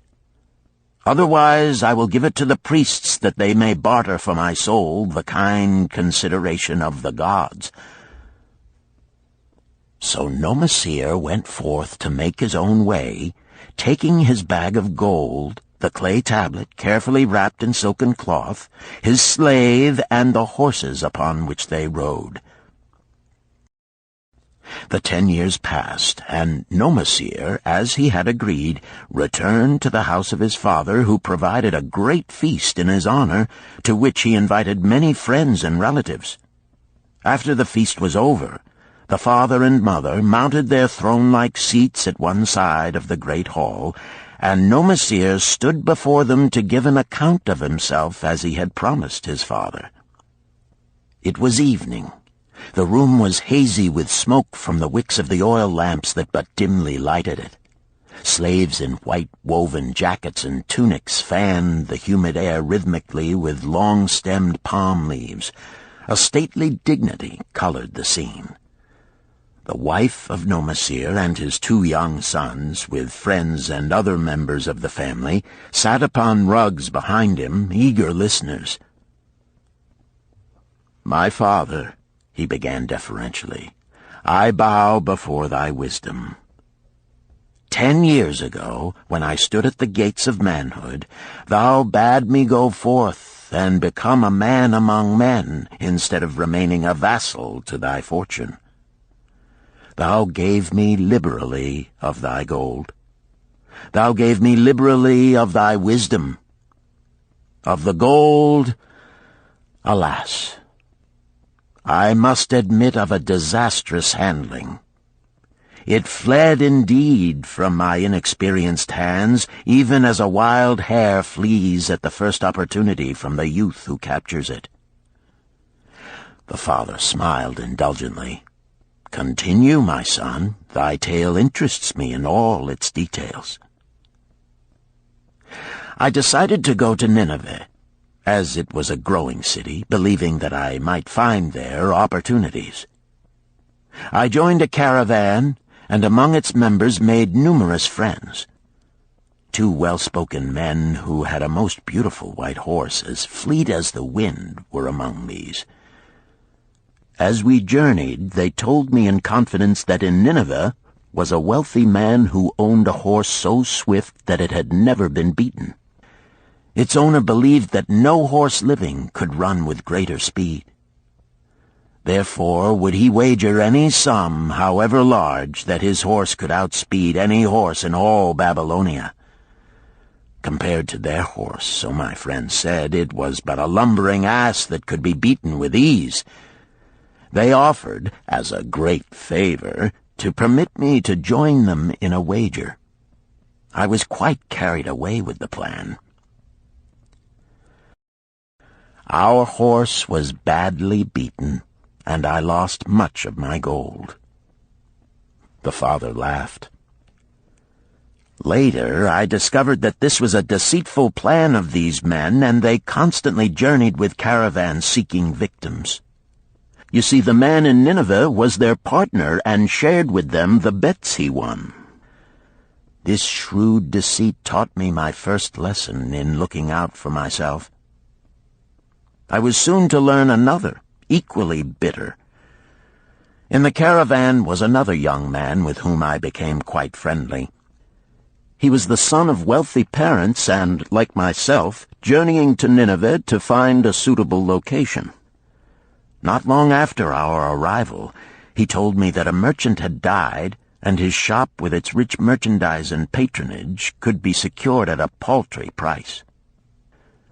Saying that we would be equal partners, but first he must return to Babylon to secure his gold, he prevailed upon me to purchase the stock with my gold, agreeing that his would be used later to carry on our venture. He long delayed the trip to Babylon, proving in the meantime to be an unwise buyer and a foolish spender. I finally put him out, but not before the business had deteriorated to where we had only unsaleable goods and no gold to buy other goods. I sacrificed what was left to an Israelite for a pitiful sum. Soon there followed, I tell you, my father, bitter days. I sought employment and found it not, for I was without trade or training that would enable me to earn. I sold my horses, I sold my slave. I sold my extra robes that I might have food and a place to sleep, but each day grim want crouched closer. But in those bitter days, I remembered thy confidence in me, my father. Thou hadst sent me forth to become a man, and this I was determined to accomplish. The mother buried her face and wept softly. At this time I bethought me of the table thou had given to me, upon which thou had carved the 5 laws of gold. Thereupon I read most carefully thy words of wisdom, and realized that had I but sought wisdom first, my gold would not have been lost to me. I learned by heart each law, and determined that when once more the goddess of good fortune smiled upon me, I would be guided by the wisdom of age, and not by the inexperience of youth. For the benefit of you who are seated here this night, I will read the wisdom of my father as engraved upon the clay tablet which he gave to me 10 years ago. The 5 laws of gold. 1. Gold cometh gladly and in increasing quantity to any man who will put by not less than 1/10 of his earnings to create an estate for his future and that of his family. 2. Gold laboreth diligently and contentedly for the wise owner who finds for it profitable employment, multiplying even as the flocks of the field. 3.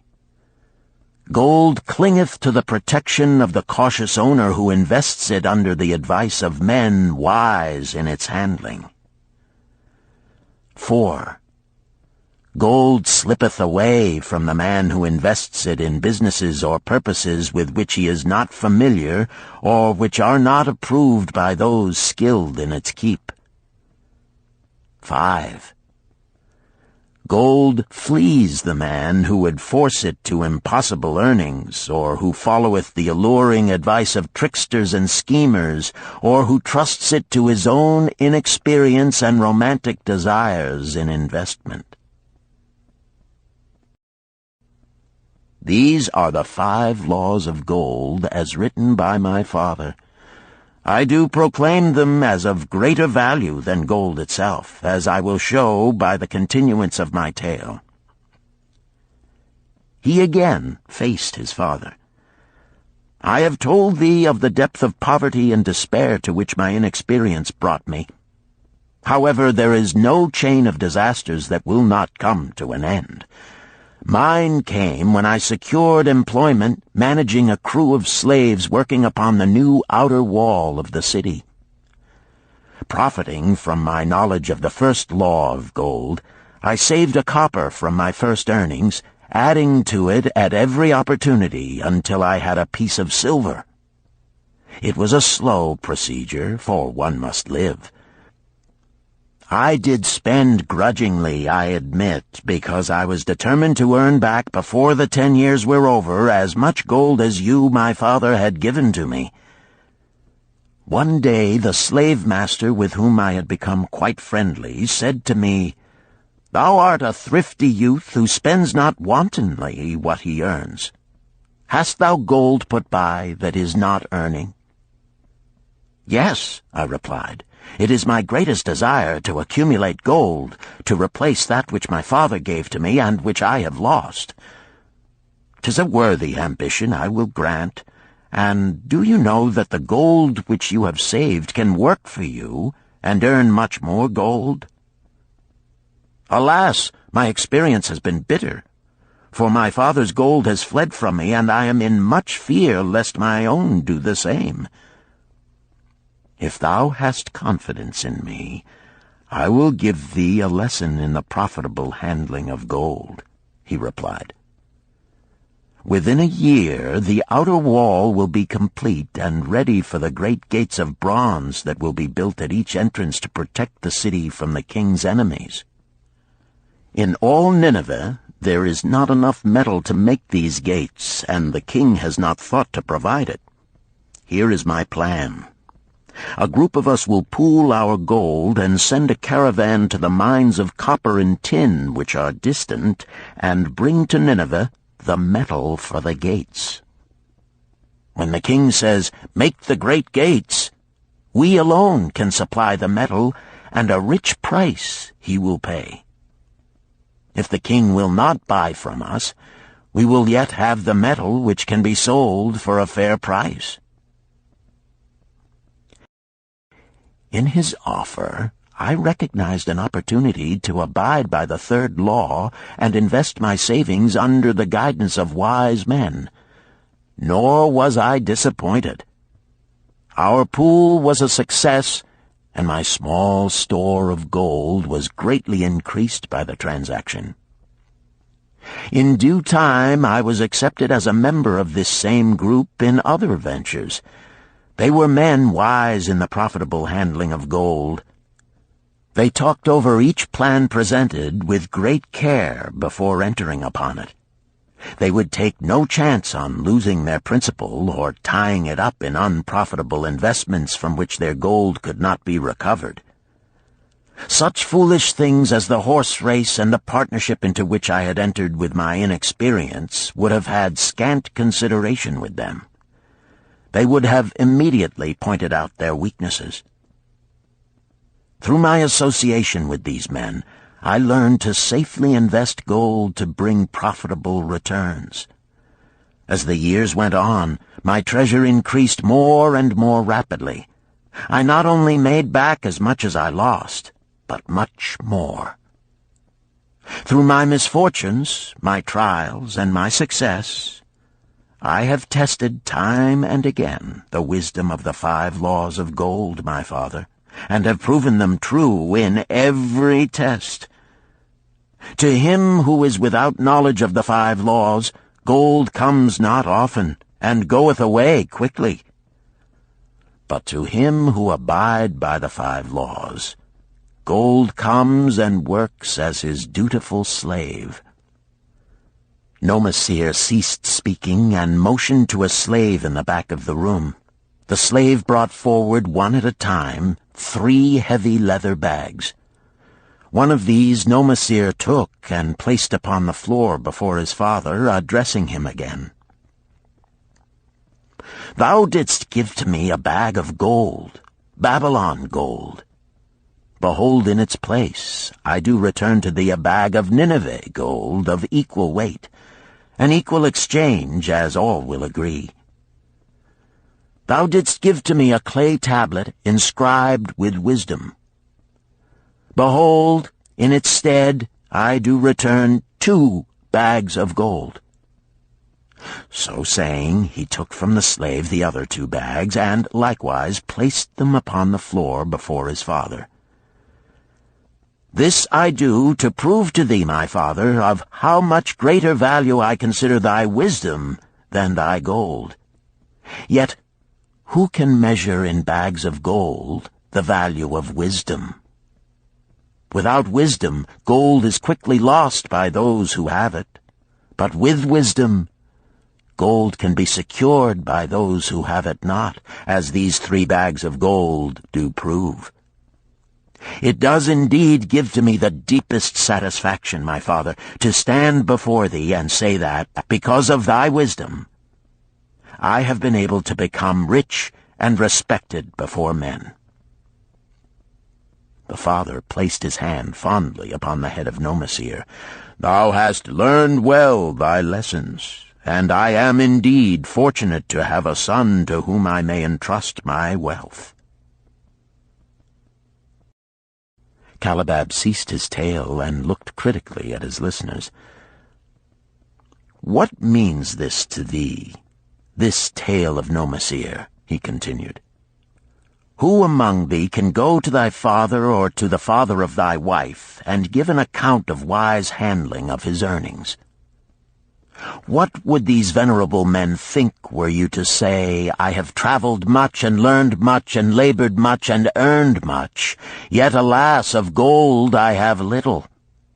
Some I spent wisely, some I spent foolishly, and much I lost in unwise ways.'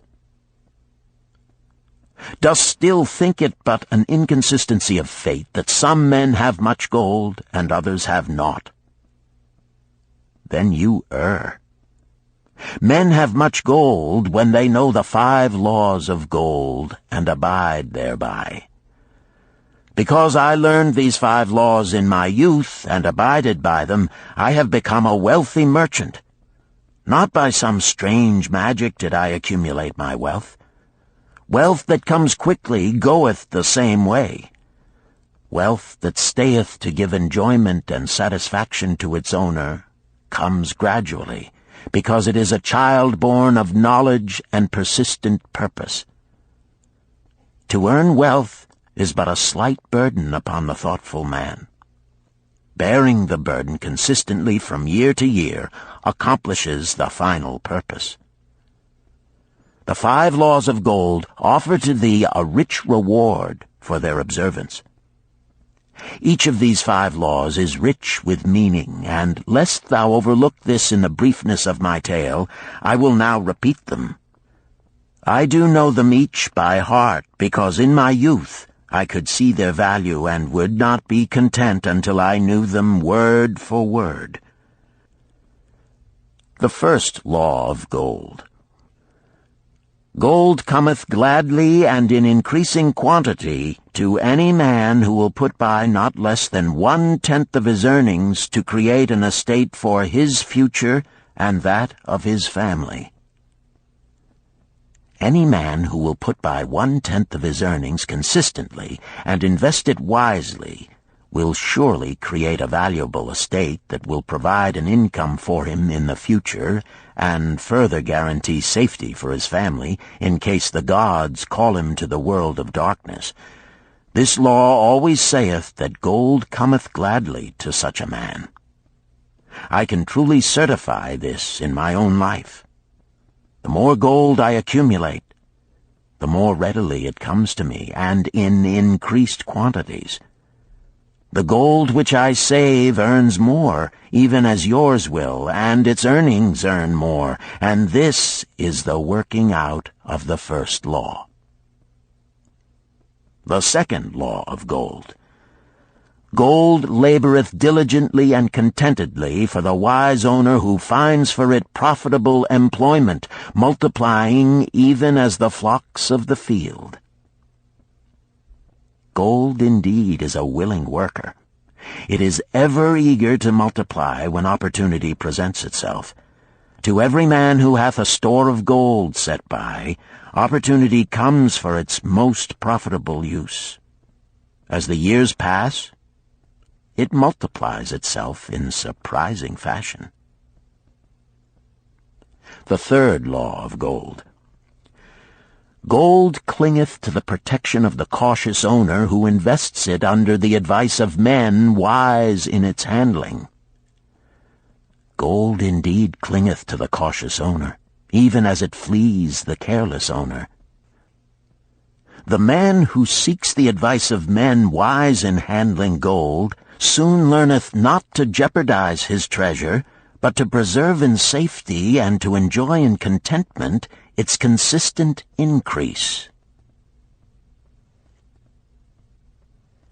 This ends Disc 2. The Richest Man in Babylon, Disc 3. The fourth law of gold. Gold slippeth away from the man who invests it in businesses or purposes with which he is not familiar or which are not approved by those skilled in its keep. To the man who hath gold yet is not skilled in its handling, many uses for it appear most profitable. Too often these are fraught with danger of loss, and if properly analyzed by wise men, show small possibility of profit. Therefore, the inexperienced owner of gold who trusts to his own judgment and invests it in businesses or purposes with which he is not familiar, too often finds his judgment imperfect and pays with his treasure for his inexperience. Wise indeed is he who investeth his treasures under the advice of men skilled in the ways of gold. the fifth law of gold. Gold flees the man who would force it to impossible earnings, or who followeth the alluring advice of tricksters and schemers, or who trusts it to his own inexperience and romantic desires in investment. Fanciful propositions that thrill like adventure tales always come to the new owner of gold. These appear to endow his treasure with magic powers that will enable it to make impossible earnings. Yet heed ye the wise men, for verily they know the risks that lurk behind every plan to make great wealth suddenly. Forget not the rich men of Nineveh, who would take no chance of losing their principal or tying it up in unprofitable investments. This ends my tale of the 5 laws of gold. In telling it to thee, I have told the secrets of my own success. Yet they are not secrets, but truths which every man must first learn and then follow, who wishes to step out of the multitude that, like yon wild dogs, must worry each day for food to eat. Tomorrow we enter Babylon. Look, see the fire that burns eternal above the temple of Bel? We are already in sight of the golden city. Tomorrow each of thee shall have gold, the gold thou hast so well earned by thy faithful services. 10 years from this night, what can you tell about this gold? If there be men among you who, like Nomasir, will use a portion of their gold to start for themselves an estate and be thenceforth wisely guided by the wisdom of Arcad, 10 years from now, 'tis a safe wager, like the son of Arcad, they will be rich and respected among men. Our wise acts accompany us through life to please us and to help us. Just as surely our unwise acts follow us to plague and torment us. Alas, they cannot be forgotten. In the front rank of the torments that do follow us are the memories of the things we should have done, of the opportunities which came to us, and we took not. Rich are the treasures of Babylon. So rich no man can count their value in pieces of gold. Each year they grow richer and more valuable. Like the treasures of every land, they are a reward, a rich reward awaiting those men of purpose who determine to secure their just share. In the strength of thine own desires is a magic power. Guide this power with thy knowledge of the 5 laws of gold, and thou shalt share the treasures of Babylon.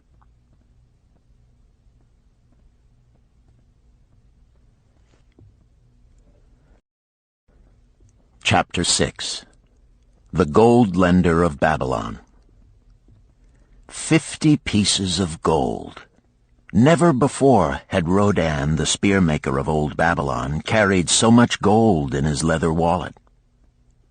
Happily down the king's highway from the palace of his most liberal majesty he strode. Cheerfully the gold clinked as the wallet at his belt swayed with each step, the sweetest music he had ever heard. 50 pieces of gold, all his. He could hardly realize his good fortune. What power in those clinking discs! They could purchase anything he wanted. A grand house, land, cattle, camels, horses, chariots, whatever he might desire. What use should he make of it? This evening, as he turned into a side street toward the home of his sister, he could think of nothing he would rather possess than those same glittering, heavy pieces of gold, his to keep. It was upon an evening some days later that a perplexed Rodan entered the shop of Mathon, the lender of gold and dealer in jewels and rare fabrics. Glancing neither to the right nor the left at the colorful articles artfully displayed, he passed through to the living quarters at the rear. Here he found the genteel Mathon lounging upon a rug partaking of a meal served by a black slave. I would counsel with thee, for I know not what to do." Rodan stood stolidly, feet apart, hairy breast exposed by the gaping front of his leather jacket. Mathon's narrow, sallow face smiled a friendly greeting. "What indiscretions hast thou done that thou shouldst seek the lender of gold? Hast been unlucky at the gaming table? Or hath some plump dame entangled thee? For many years have I known thee, yet never hast thou sought me to aid thee in thy troubles. No, not such as that. I seek no gold. Instead I crave thy wise advice. Hear, what this man doth say. No one comes to the lender of gold for advice. My ears must play me false. They listen true. Can this be so? Rodan, the spear-maker, doth display more cunning than all the rest, for he comes to Mathon not for gold, but for advice. Many men come to me for gold to pay for their follies, but as for advice, they want it not. Yet who is more able to advise than the lender of gold to whom many men come in trouble? Thou shalt eat with me, Rodan," he continued. "Thou shalt be my guest for the evening. Ando," he commanded of the black slave, "draw up a rug for my friend Rodan, the spear-maker, who comes for advice. He shall be mine honored guest. Bring to him much food, and get for him my largest cup. Choose well of the best wine, that he may have satisfaction in the drinking. Now tell me, what troubles thee?" "It is the king's gift." "The king's gift? The king did make thee a gift, and it gives thee trouble? What manner of gift?" "Because he was much pleased with the design I did submit to him for a new point on the spears of the royal guard, he did present me with 50 pieces of gold, and now I am much perplexed. I am beseeched each hour the sun doth travel across the sky by those who would share it with me." "That is natural. More men want gold than have it, and would wish one who comes by it easily to divide.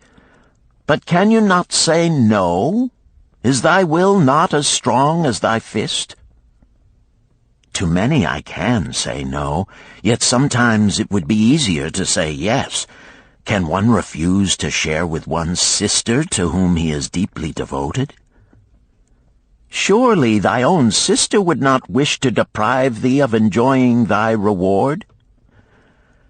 "But it is for the sake of Araman, her husband, whom she wishes to see a rich merchant.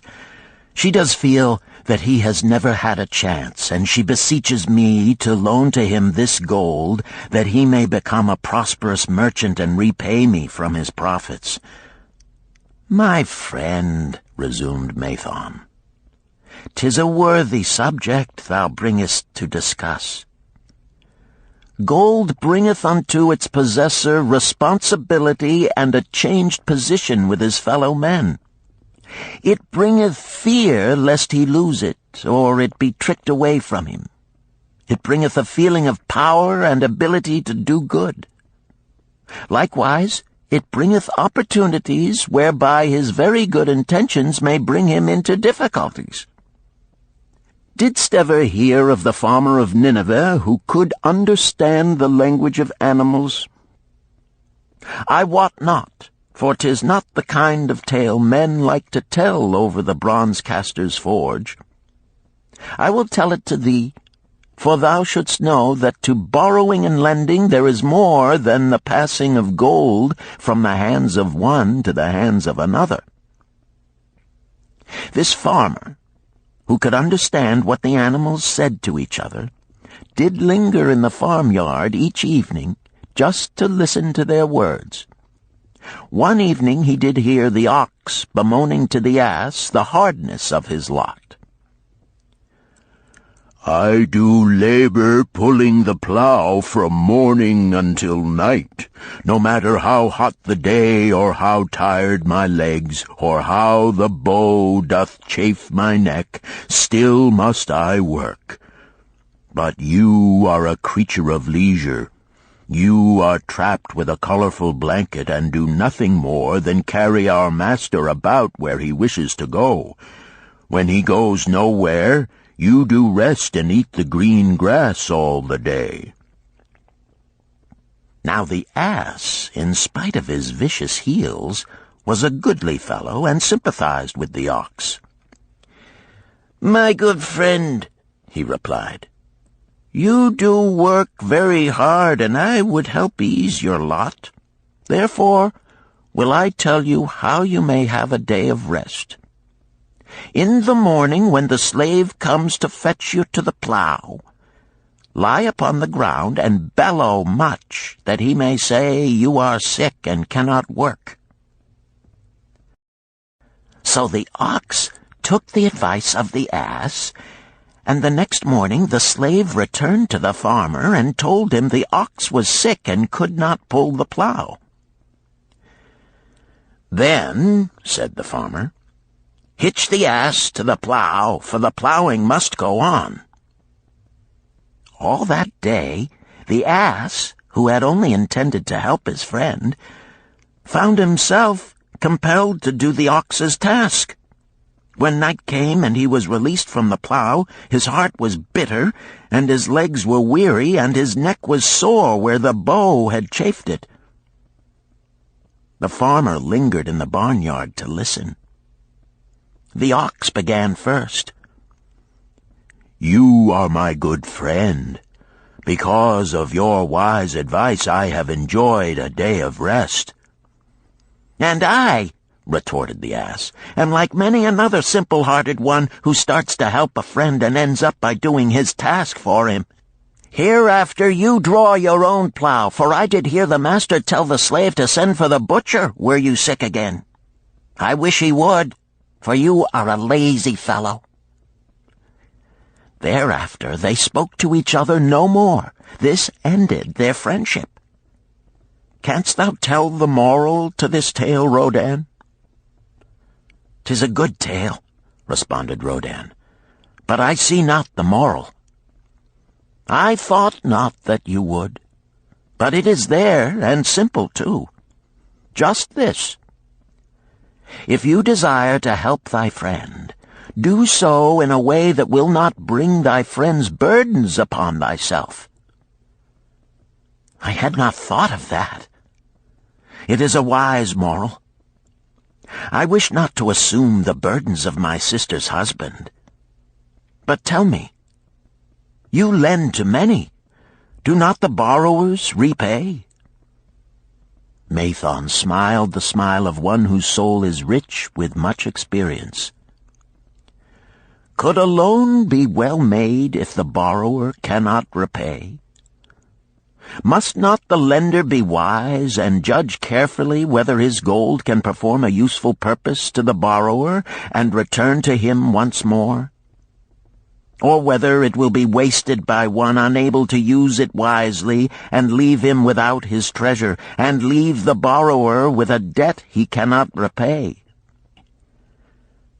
I will show to thee the tokens in my token chest, and let them tell thee some of their stories." Into the room he brought a chest as long as his arm, covered with red pigskin and ornamented with bronze designs. He placed it upon the floor and squatted before it, both hands upon the lid. "From each person to whom I lend, I do exact a token for my token chest, to remain there until the loan is repaid. When they repay, I give it back. But if they never repay, it will always remind me of one who was not faithful to my confidence.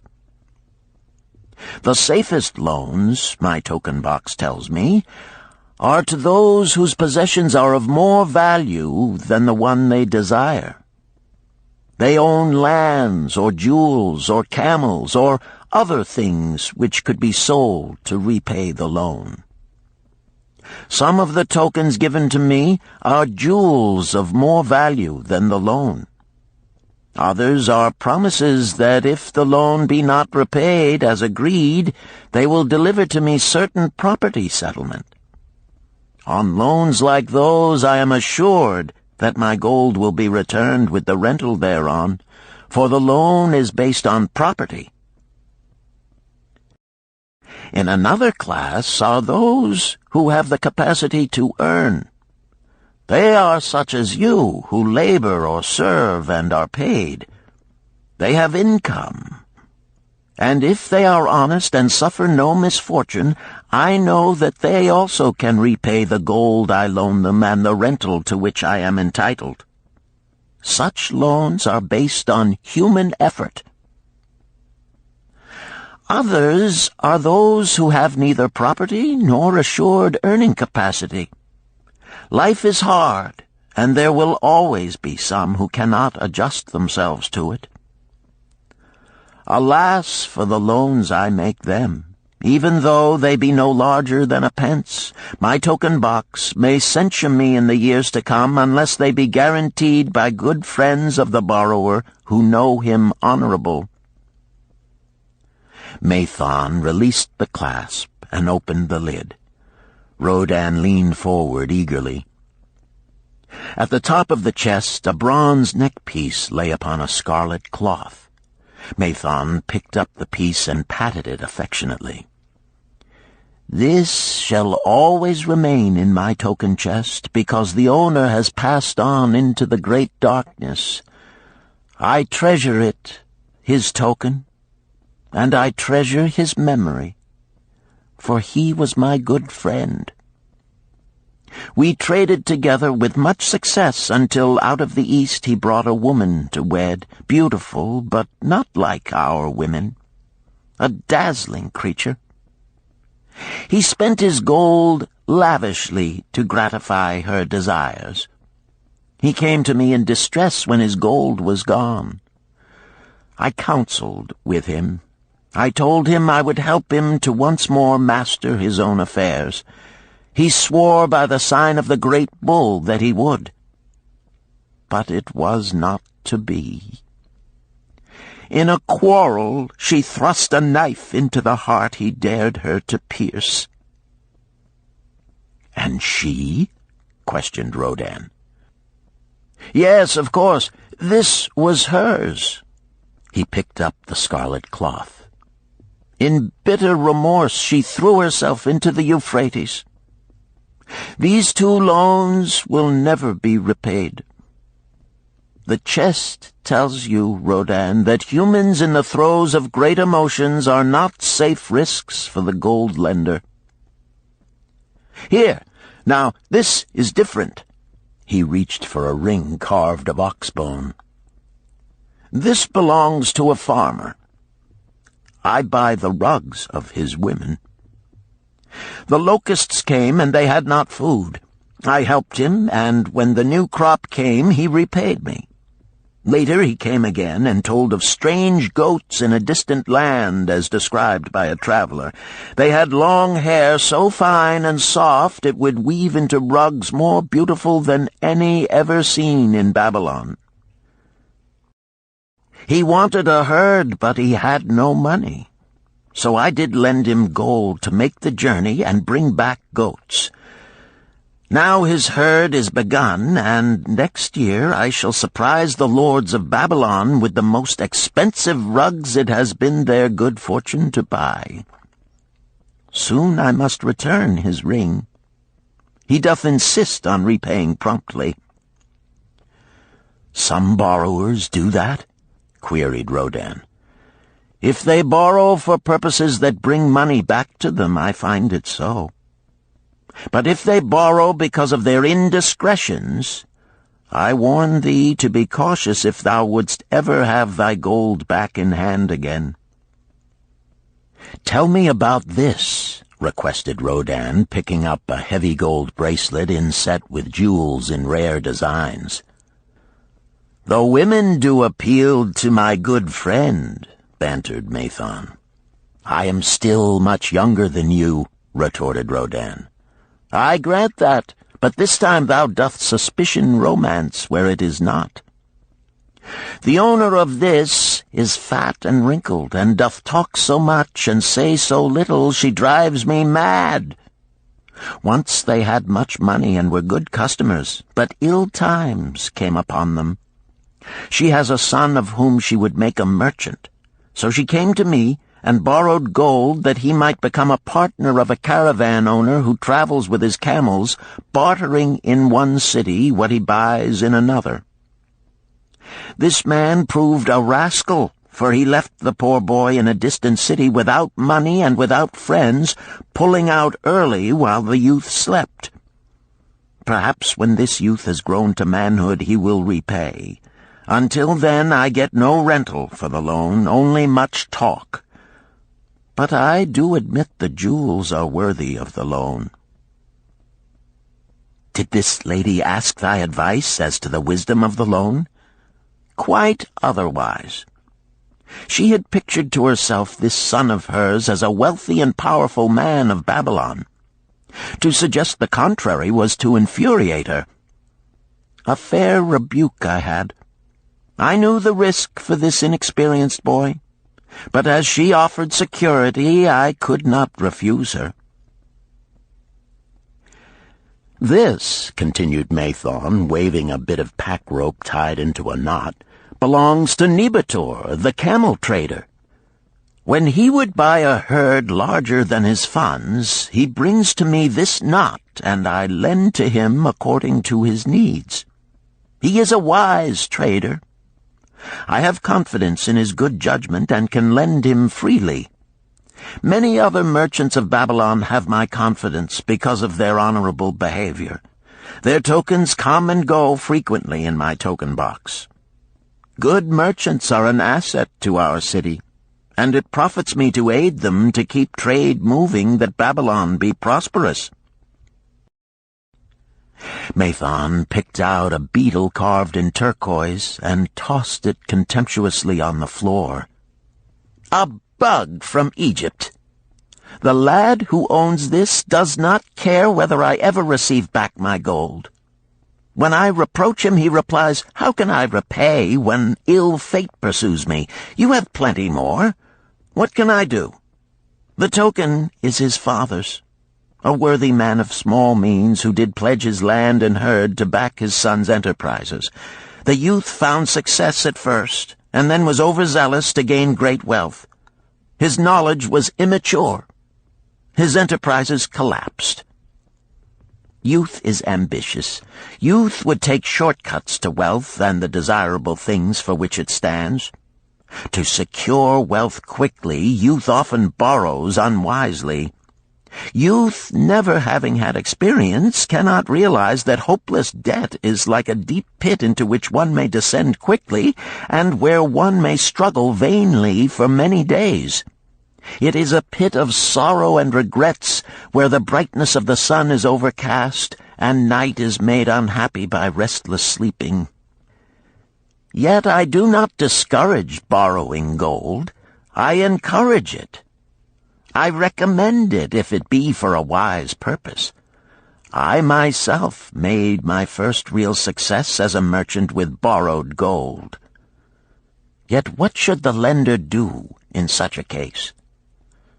The youth is in despair and accomplishes nothing. He is discouraged.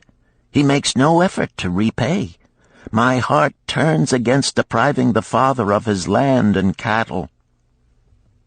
"You tell me much that I am interested to hear," ventured Rodin, "but I hear no answer to my question. Should I lend my 50 pieces of gold to my sister's husband? They mean much to me."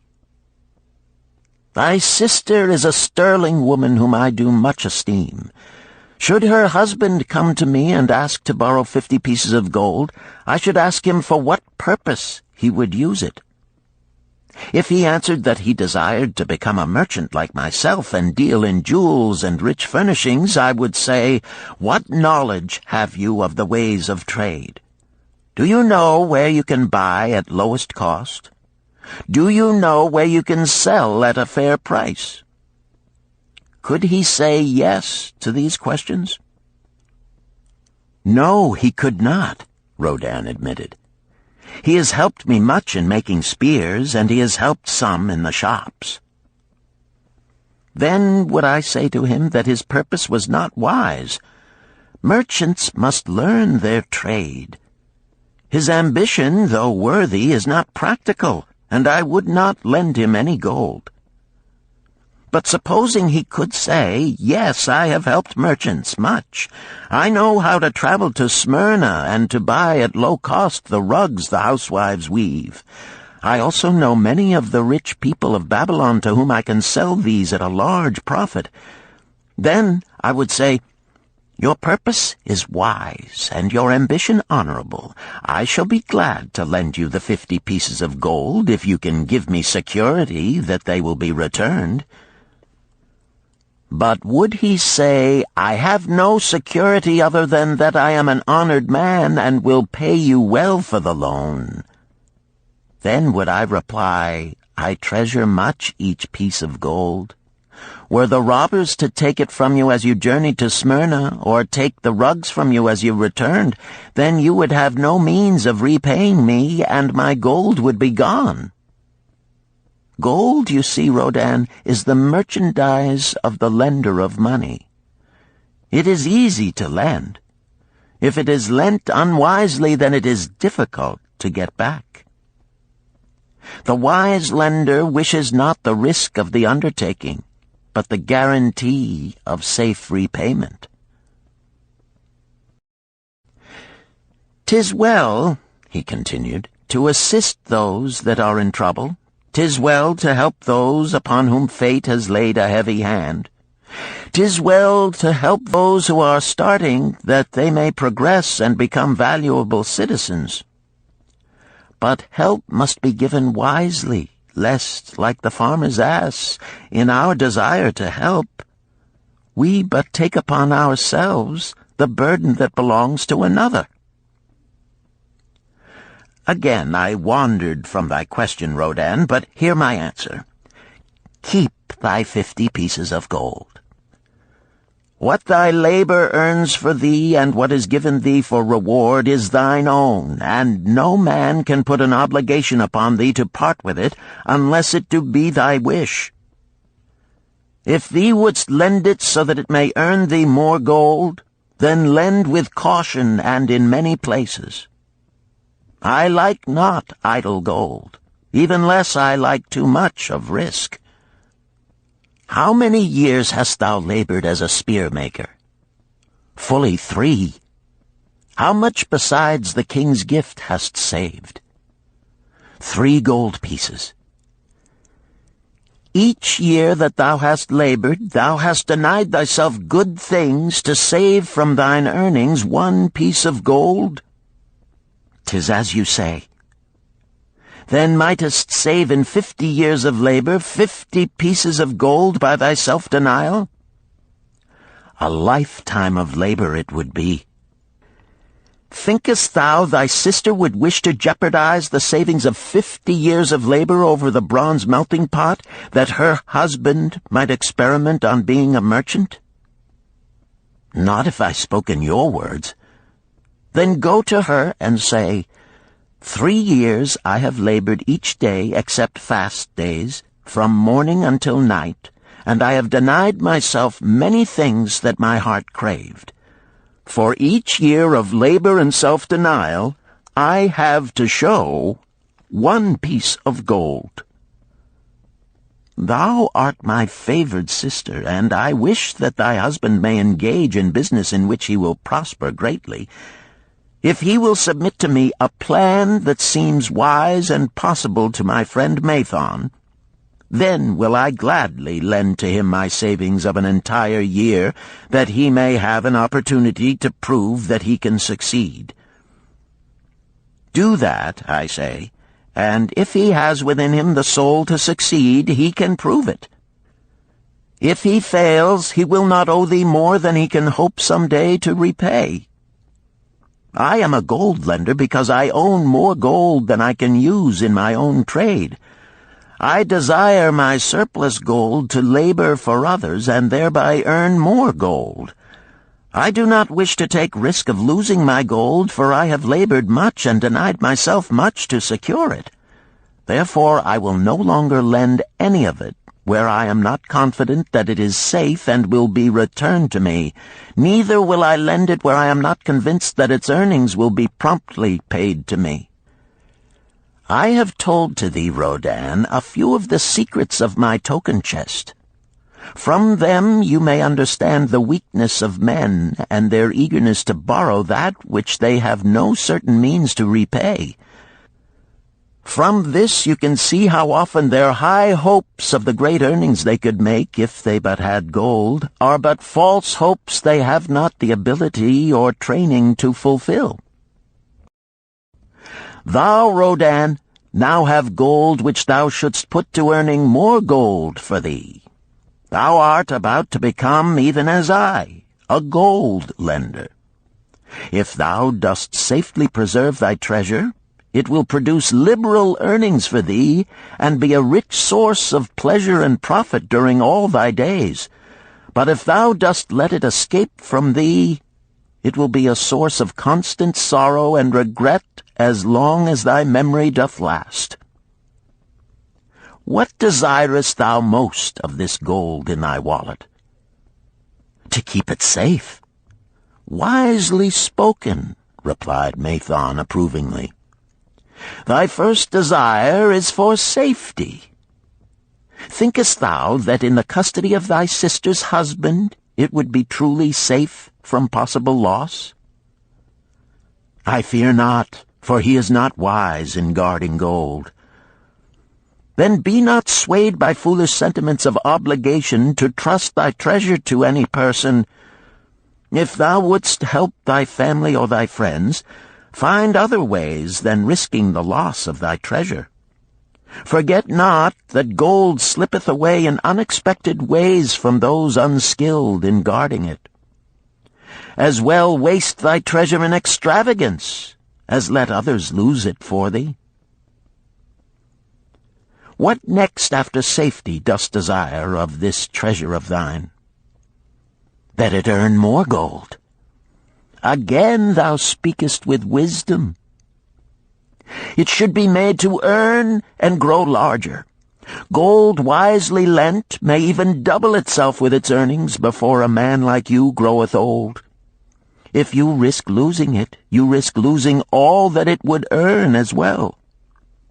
Therefore, be not swayed by the fantastic plans of impractical men who think they see ways to force thy gold to make earnings unusually large. Such plans are the creations of dreamers unskilled in the safe and dependable laws of trade. Be conservative in what thou expectest to earn, that thou mayest keep and enjoy thy treasure. To hire it out with a promise of usurious returns is to invite loss. Seek to associate thyself with men and enterprises whose success is established, that thy treasure may earn liberally under their skillful use and be guarded safely by their wisdom and experience. Thus mayest thou avoid the misfortunes that follow most of the sons of men to whom the gods see fit to entrust gold. When Rodan would thank him for his wise advice, he would not listen, saying, "The king's gift shall teach thee much wisdom. If wouldst keep thy 50 pieces of gold, thou must be discreet indeed. Many uses will tempt thee. Much advice will be spoken to thee. Numerous opportunities to make large profits will be offered thee. The stories from my token box should warn thee, before thou let any piece of gold leave thy pouch, to be sure that thou hast a safe way to pull it back again. Should my further advice appeal to thee, return again. It is gladly given. Ere thou goest, read this which I have carved beneath the lid of my token box. It applies equally to the borrower and the lender." Better a little caution than a great regret.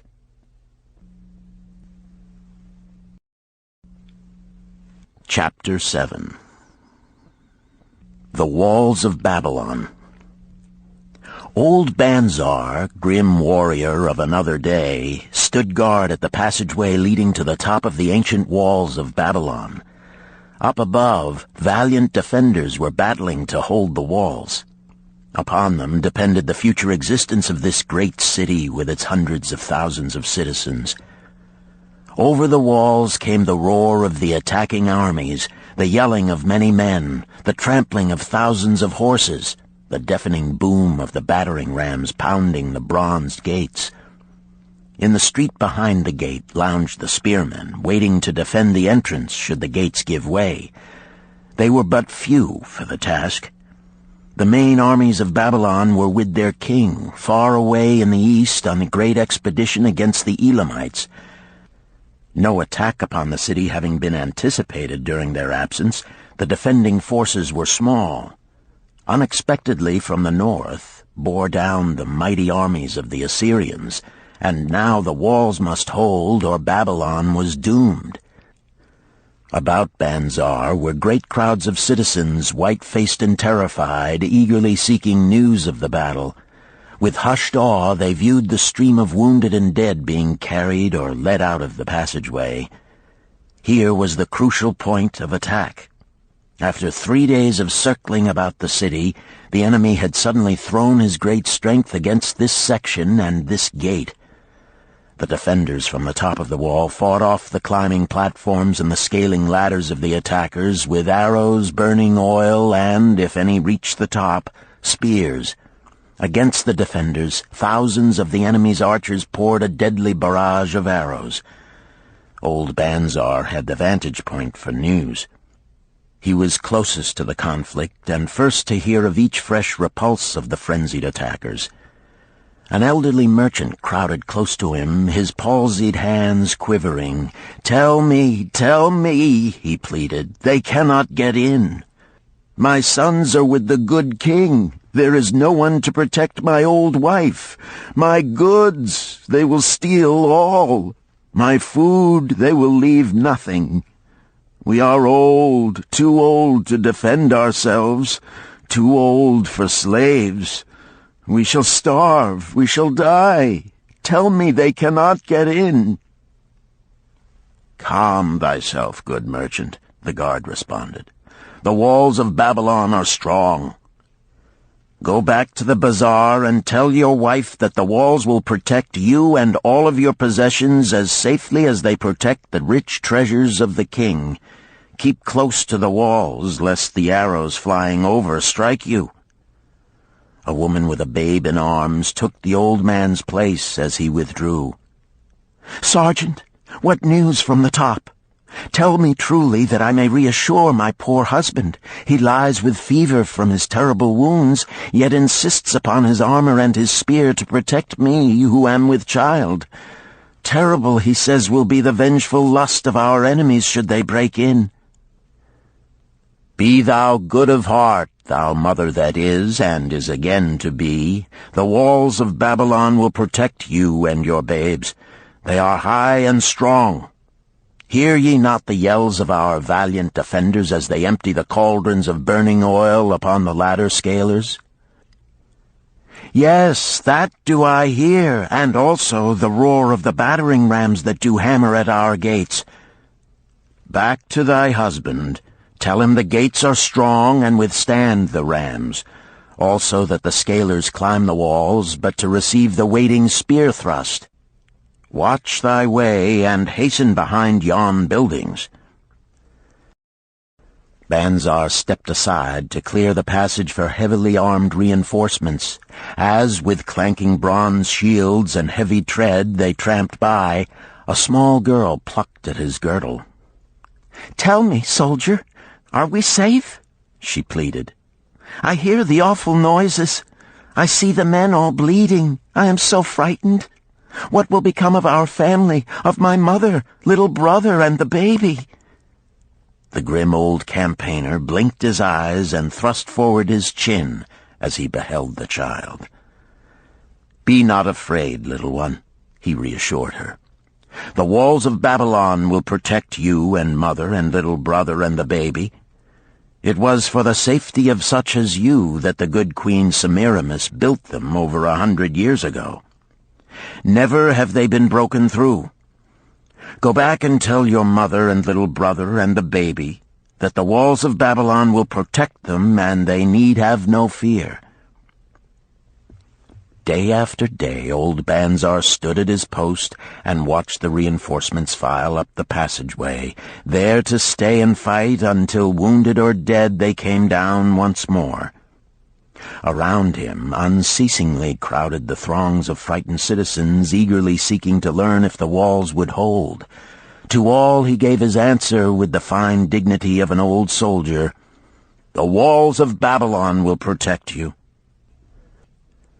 For 3 weeks and 5 days the attack waged with scarcely ceasing violence.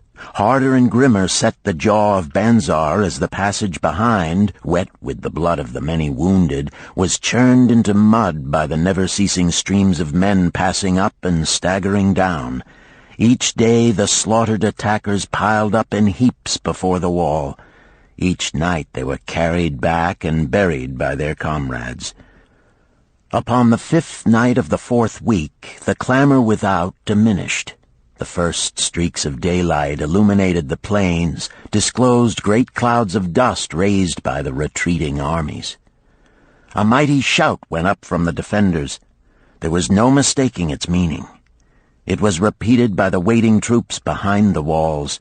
It was echoed by the citizens upon the streets. It swept over the city with the violence of a storm. People rushed from the houses. The streets were jammed with a throbbing mob. The pent-up fear of weeks found an outlet in the wild chorus of joy. From the top of the high tower of the Temple of Bel burst forth the flames of victory. Skyward floated the column of blue smoke to carry the message far and wide. The walls of Babylon had once again repulsed a mighty and vicious foe determined to loot her rich treasures and to ravish and enslave her citizens. Babylon endured century after century because it was fully protected. It could not afford to be otherwise. The walls of Babylon were an outstanding example of man's need and desire for protection. This desire is inherent in the human race. It is just as strong today as it ever was, but we have developed broader and better plans to accomplish the same purpose. In this day, behind the impregnable walls of insurance, savings accounts, and dependable investments, we can guard ourselves against the unexpected tragedies that may enter any door and seat themselves before any fireside. We cannot afford to be without adequate protection.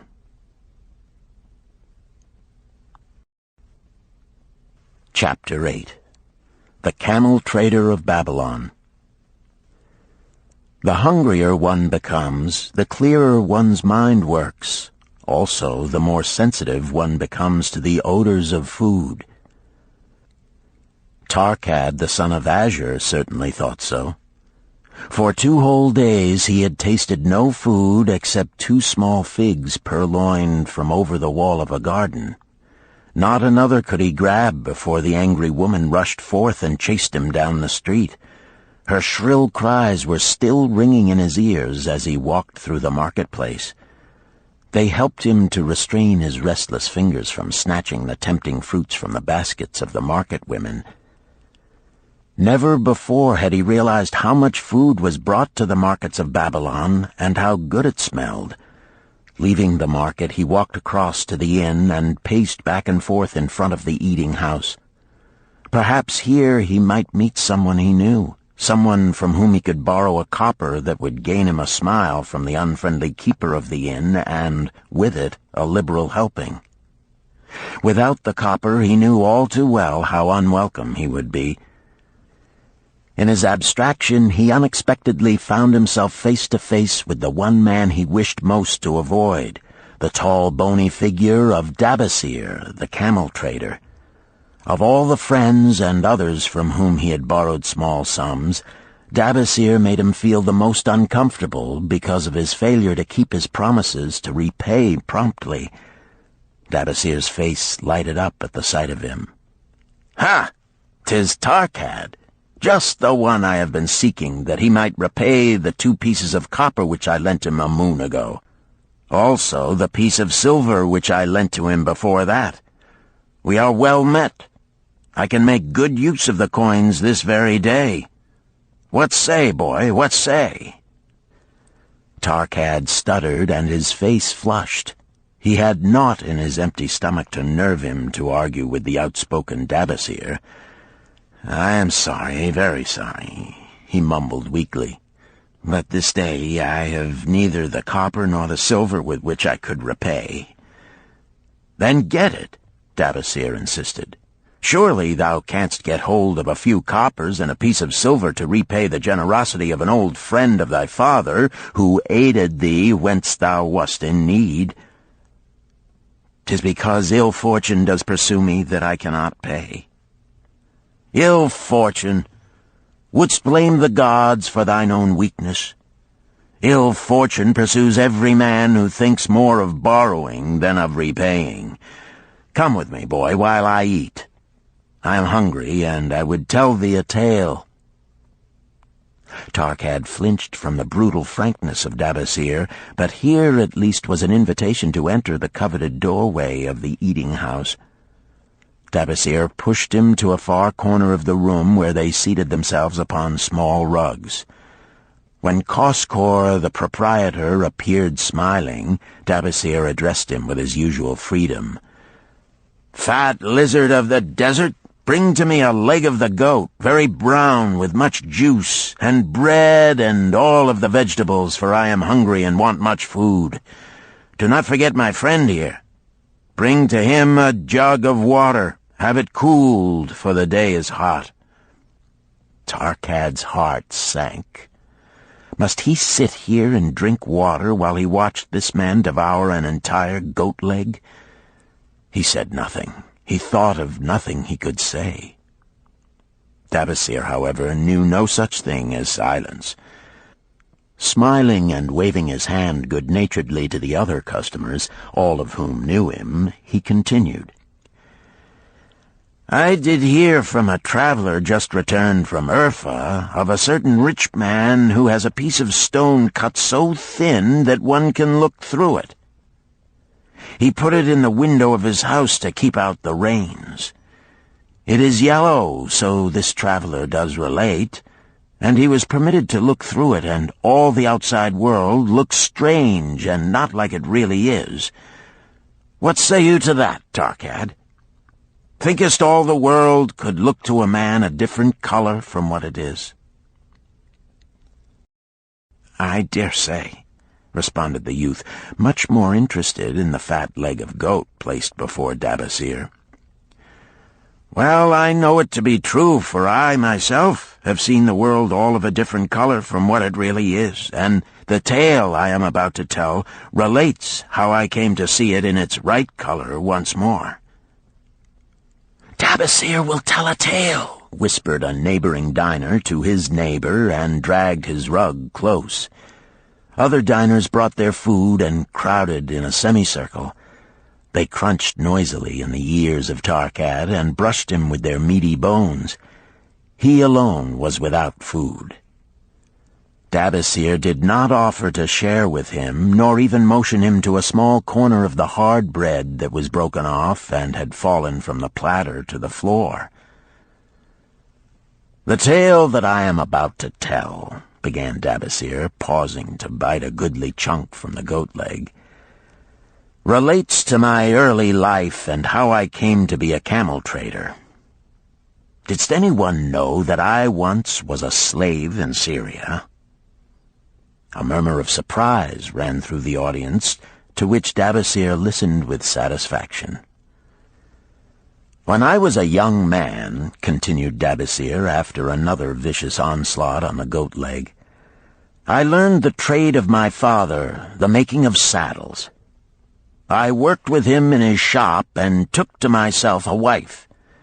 Being young and not greatly skilled, I could earn but little, just enough to support my excellent wife in a modest way. I craved good things which I could not afford. Soon I found that the shopkeepers would trust me to pay later, even though I could not pay at the time. Being young and without experience, I did not know that he who spends more than he earns is sowing the winds of needless self-indulgence from which he is sure to reap the whirlwinds of trouble and humiliation. So I indulged my whims for fine raiment and bought luxuries for my good wife and our home beyond our means. I paid as I could, and for a while all went well. But in time I discovered I could not use my earnings both to live upon and to pay my debts.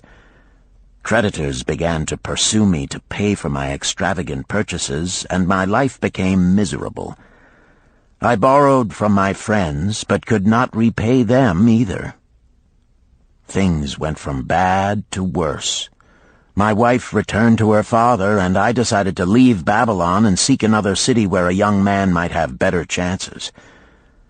For 2 years I had a restless and unsuccessful life working for caravan traders.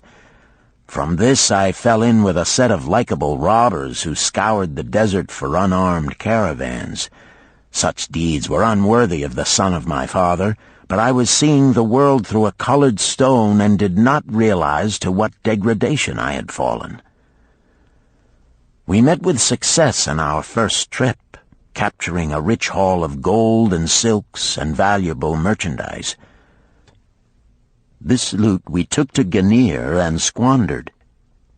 The second time we were not so fortunate. Just after we had made our capture, we were attacked by the spearsmen of a native chief to whom the caravans paid for protection. Our 2 leaders were killed, and the rest of us were taken to Damascus, where we were stripped of our clothing and sold as slaves. I was purchased for 2 pieces of silver by a Syrian desert chief. With my hair shorn and but a loincloth to wear, I was not so different from the other slaves. Being a reckless youth, I thought it merely an adventure until my master took me before his 4 wives and told them they could have me for a eunuch. Then, indeed, did I realize the hopelessness of my situation. These men of the desert were fierce and warlike. I was subject to their will without weapons or means of escape. Fearful I stood as those 4 women looked me over. I wondered if I could expect pity from them. Sirah, the first wife, was older than the others. Her face was impassive as she looked upon me. I turned from her with little consolation.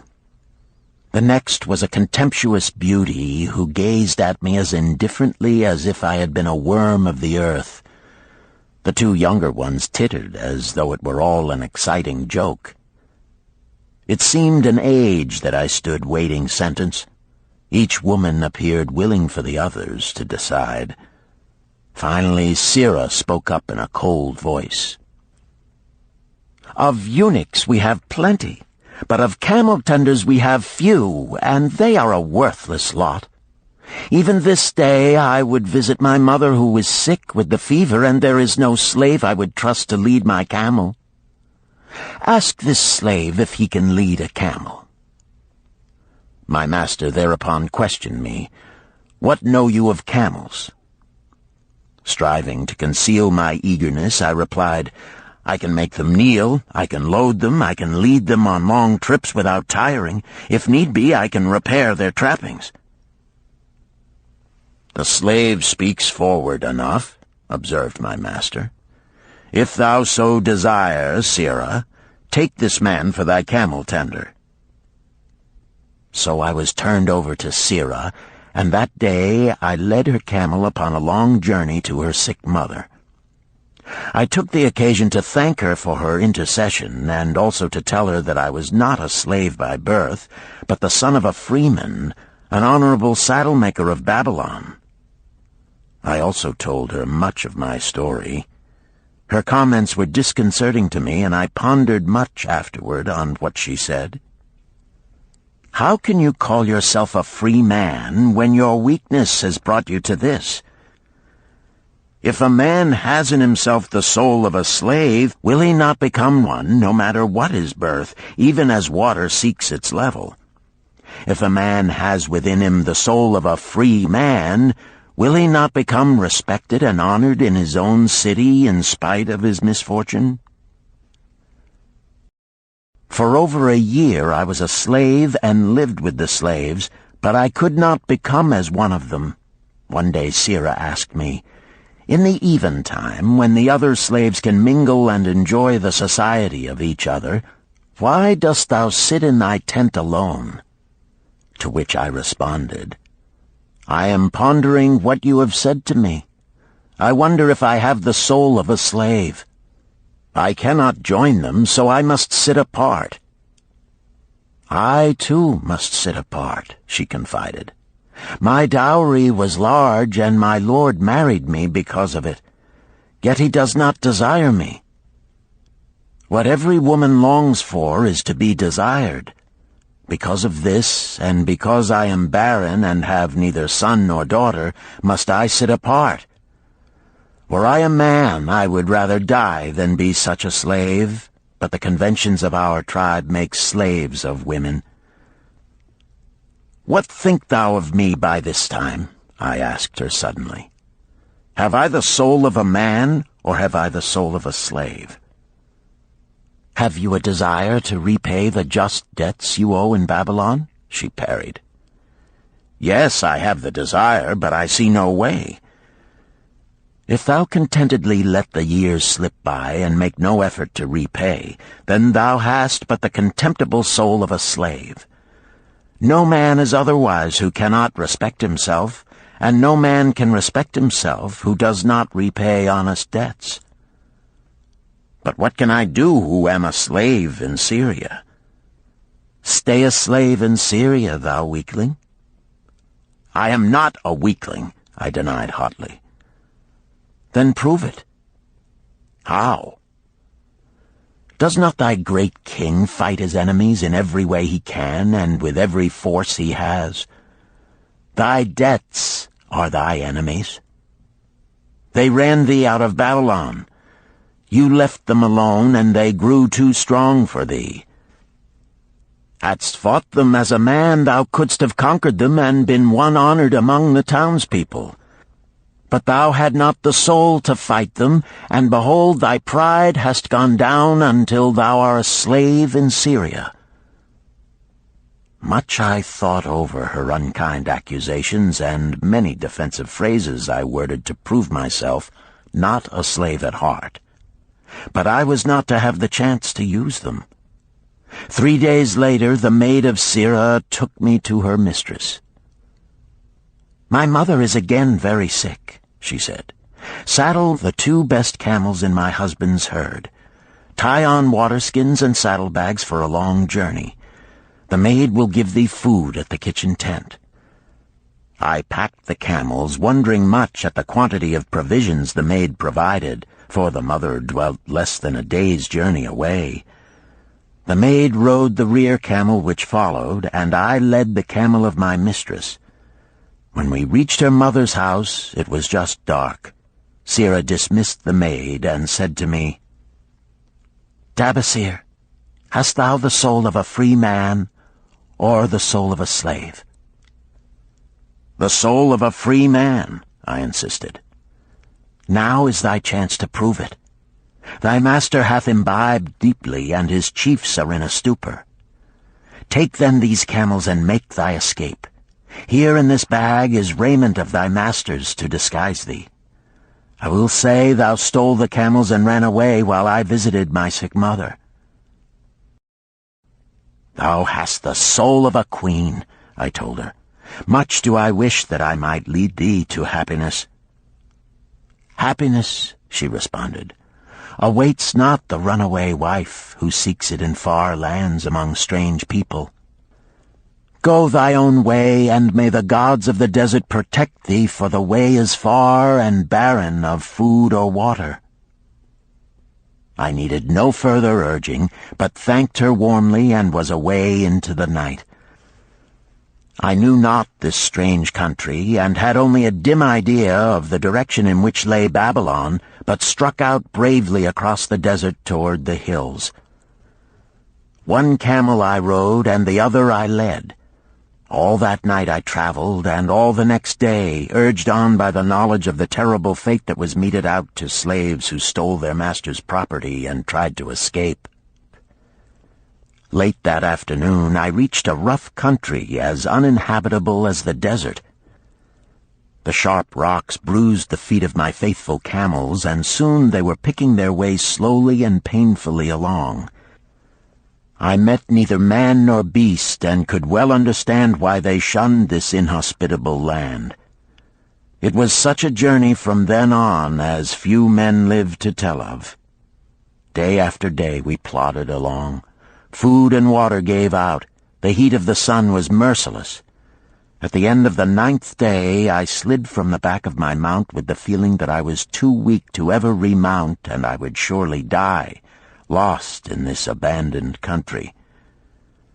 I stretched out upon the ground and slept, not waking until the first gleam of daylight.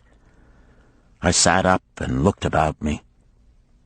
There was a coolness in the morning air. My camels lay dejected not far away. About me was a vast waste of broken country covered with rock and sand and thorny things. No sign of water, not to eat for man or camel. Could it be that in this peaceful quiet I faced my end? My mind was clearer than it had ever been before. My body now seemed of little importance. My parched and bleeding lips, my dry and swollen tongue, my empty stomach, all had lost their supreme agonies of the day before. I looked across into the uninviting distance, and once again came to me the question, have I the soul of a slave or the soul of a free man? Then, with clearness, I realized that if I had the soul of a slave, I should give up, lie down in the desert and die, a fitting end for a runaway slave. But if I had the soul of a free man, what then? Surely I would force my way back to Babylon, repay the people who had trusted me, bring happiness to my wife who truly loved me, and bring peace and contentment to my parents. Thy debts are thine enemies who have run thee out of Babylon, Sirrah had said. Yes, it was so. Why had I refused to stand my ground like a man? Why had I permitted my wife to go back to her father? Then a strange thing happened. All the world seemed to be of a different color, as though I had been looking at it through a colored stone which had suddenly been removed. At last I saw the true values in life. Die in the desert, not I. With a new vision I saw the things that I must do. First, I would go back to Babylon and face every man to whom I owed an unpaid debt. I should tell them that after years of wandering and misfortune, I had come back to pay my debts as fast as the gods would permit. Next, I should make a home for my wife and become a citizen of whom my parents should be proud. My debts were my enemies, but the men I owed were my friends, for they had trusted me and believed in me. I staggered weakly to my feet. What mattered hunger? What mattered thirst? They were but incidents on the road to Babylon. Within me surged the soul of a free man going back to conquer his enemies and reward his friends. I thrilled with the great resolve. The glazed eyes of my camels brightened at the new note in my husky voice. With great effort, after many attempts, they gained their feet. With pitiful perseverance, they pushed on toward the north, where something within me said we would find Babylon. We found water. We passed into a more fertile country where were grass and fruit. We found the trail to Babylon because the soul of a free man looks at life as a series of problems to be solved, and solves them, while the soul of a slave whines, "What can I do who am but a slave?" How about thee, Tarkad? Dost thy empty stomach make thy head exceedingly clear? Art ready to take the road that leads back to self-respect? Canst thou see the world in its true color? Hast thou the desire to pay thy honest debts, however many they may be, and once again be a man respected in Babylon? Moisture came to the eyes of the youth. He rose eagerly to his knees. "Thou hast shown me a vision. Already I feel the soul of a free man surge within me." "But how fared you upon your return?" questioned an interested listener. "Where the determination is, the way can be found," Baseando-se replied. "I now had the determination, so I set out to find a way. First I visited every man to whom I was indebted, and begged his indulgence until I could earn that with which to repay. Most of them met me gladly. Several reviled me, but others offered to help me. One indeed did give me the very help I needed. It was Mathon, the gold lender. Learning that I had been a camel tender in Syria, he sent me to old Nebator, the camel trader, just commissioned by our good king to purchase many herds of sound camels for the great expedition. With him, my knowledge of camels I put to good use. Gradually, I was able to repay every copper and every piece of silver. Then at last I could hold up my head and feel that I was an honorable man among men." Again Baseando turned to his food. "Koskor, thou snail," he called loudly to be heard in the kitchen. "The food is cold. Bring me more meat fresh from the roasting. Bring thou also a very large portion for Tarkad, the son of my old friend, who is hungry and shall eat with me." So ended the tale of Baseando, the camel trader of old Babylon. He found his own soul when he realized a great truth, a truth that had been known and used by wise men long before his time. It has led men of all ages out of difficulties and into success, and it will continue to do so for those who have the wisdom to understand its magic power. It is for any man to use who reads these lines. Where the determination is, the way can be found.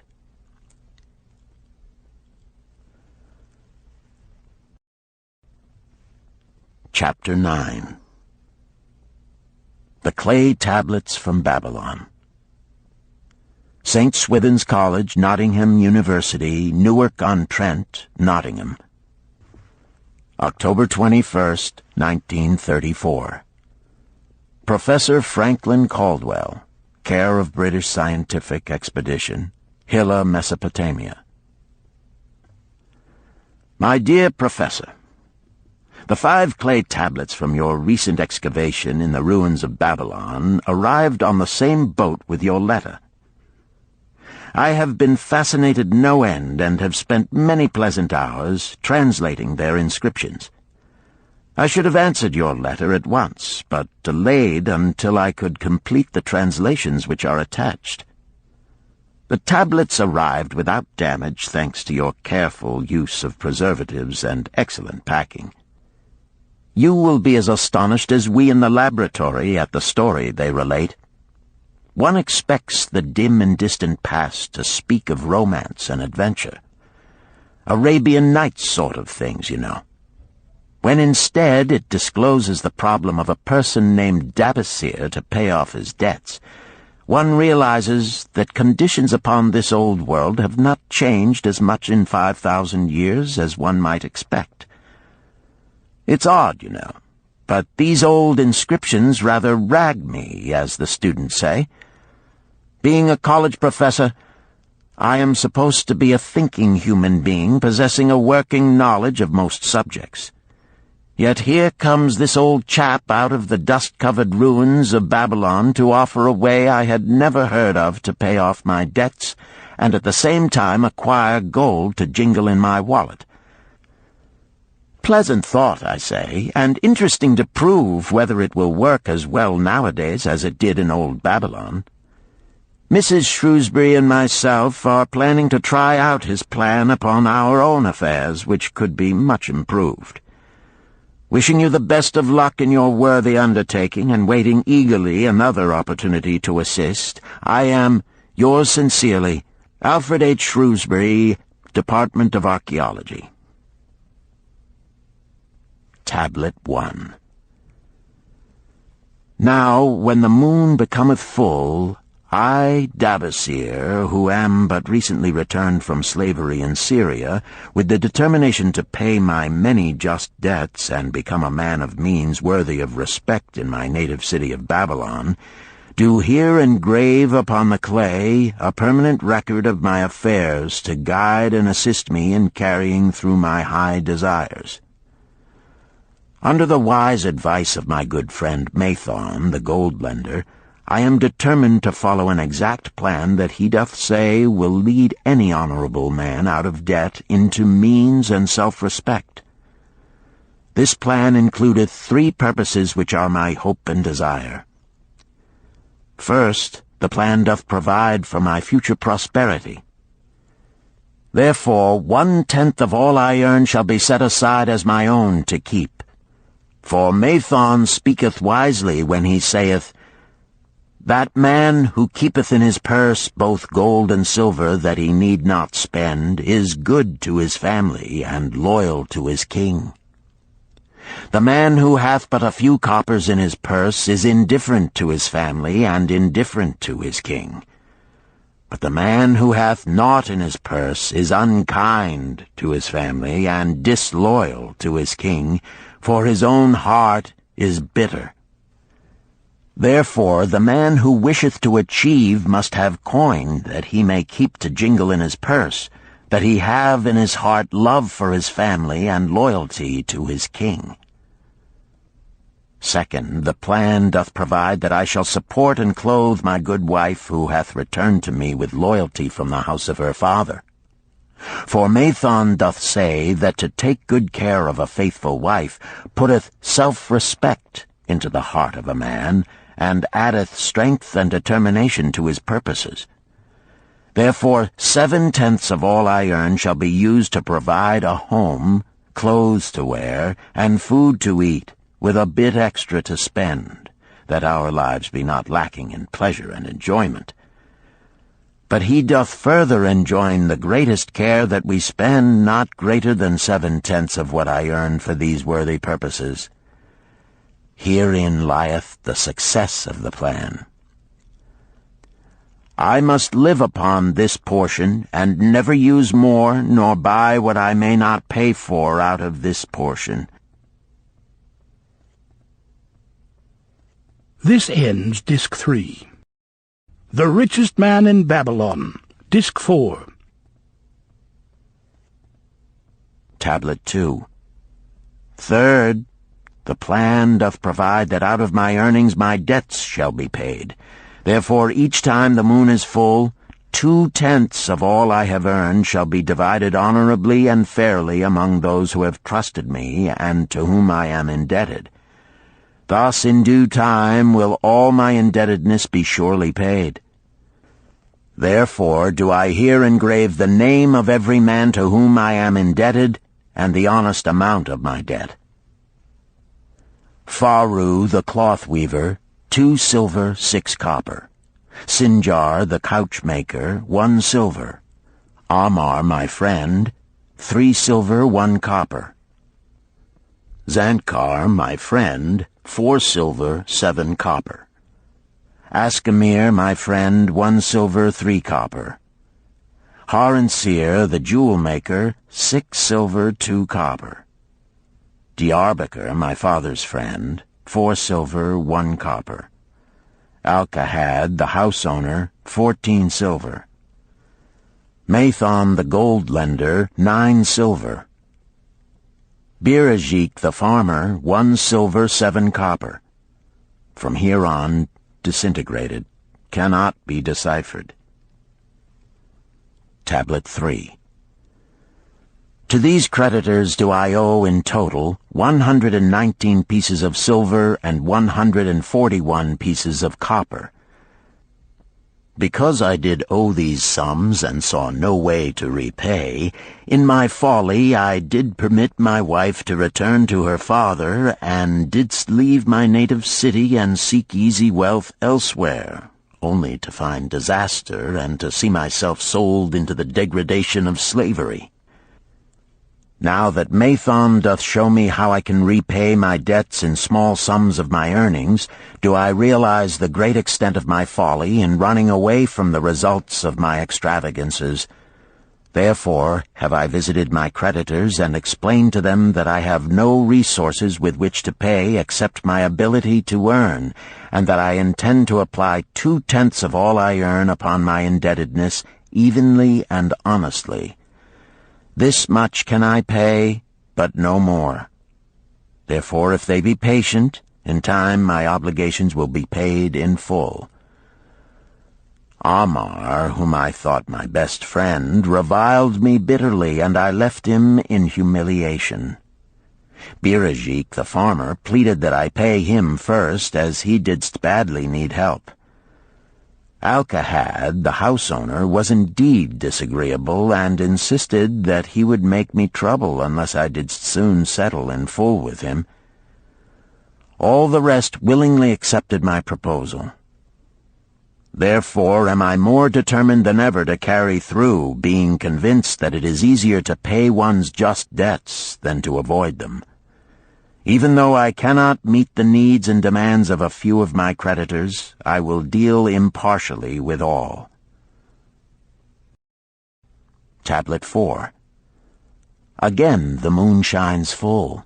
I have worked hard with a free mind. My good wife hath supported my intentions to pay my creditors. Because of our wise determination, I have earned during the past moon, buying camels of sound wind and good legs for Nebertor, the sum of 19 pieces of silver. This I have divided according to the plan. 1/10 have I set aside to keep as my own, 7/10 have I divided with my good wife to pay for our living, 2/10 have I divided among my creditors as evenly as could be done in coppers. I did not see Amar, but left it with his wife. Birajik was so pleased that he would kiss my hand. Old Alcahad alone was grouchy and said I must pay faster. To which I replied that if I were permitted to be well fed and not worried, that alone would enable me to pay faster. All the others thanked me and spoke well of my efforts. Therefore, at the end of one moon, my indebtedness is reduced by almost 4 pieces of silver, and I possess almost 2 pieces of silver besides, upon which no man hath claim. My heart is lighter than it hath been for a long time. Again the moon shines full. I have worked hard, but with poor success. Few camels have I been able to buy. Only 11 pieces of silver have I earned. Nevertheless, my good wife and I have stood by the plan, even though we have bought no new raiment and eaten little but herbs. Again I paid ourselves 1/10 of the 11 pieces, while we lived upon 7/10. I was surprised when Amar commended my payment, even though small. So did Birajik. Alcahad flew into a rage, but when told to give back his portion if he did not wish it, he became reconciled. The others, as before, were content. Again the moon shines full, and I am greatly rejoiced. I intercepted a fine herd of camels and bought many sound ones, therefore my earnings were 42 pieces of silver. This moon my wife and myself have bought much-needed sandals and raiment. Also we have dined well on meat and fowl. More than 8 pieces of silver we have paid to our creditors. Even Alcahad did not protest.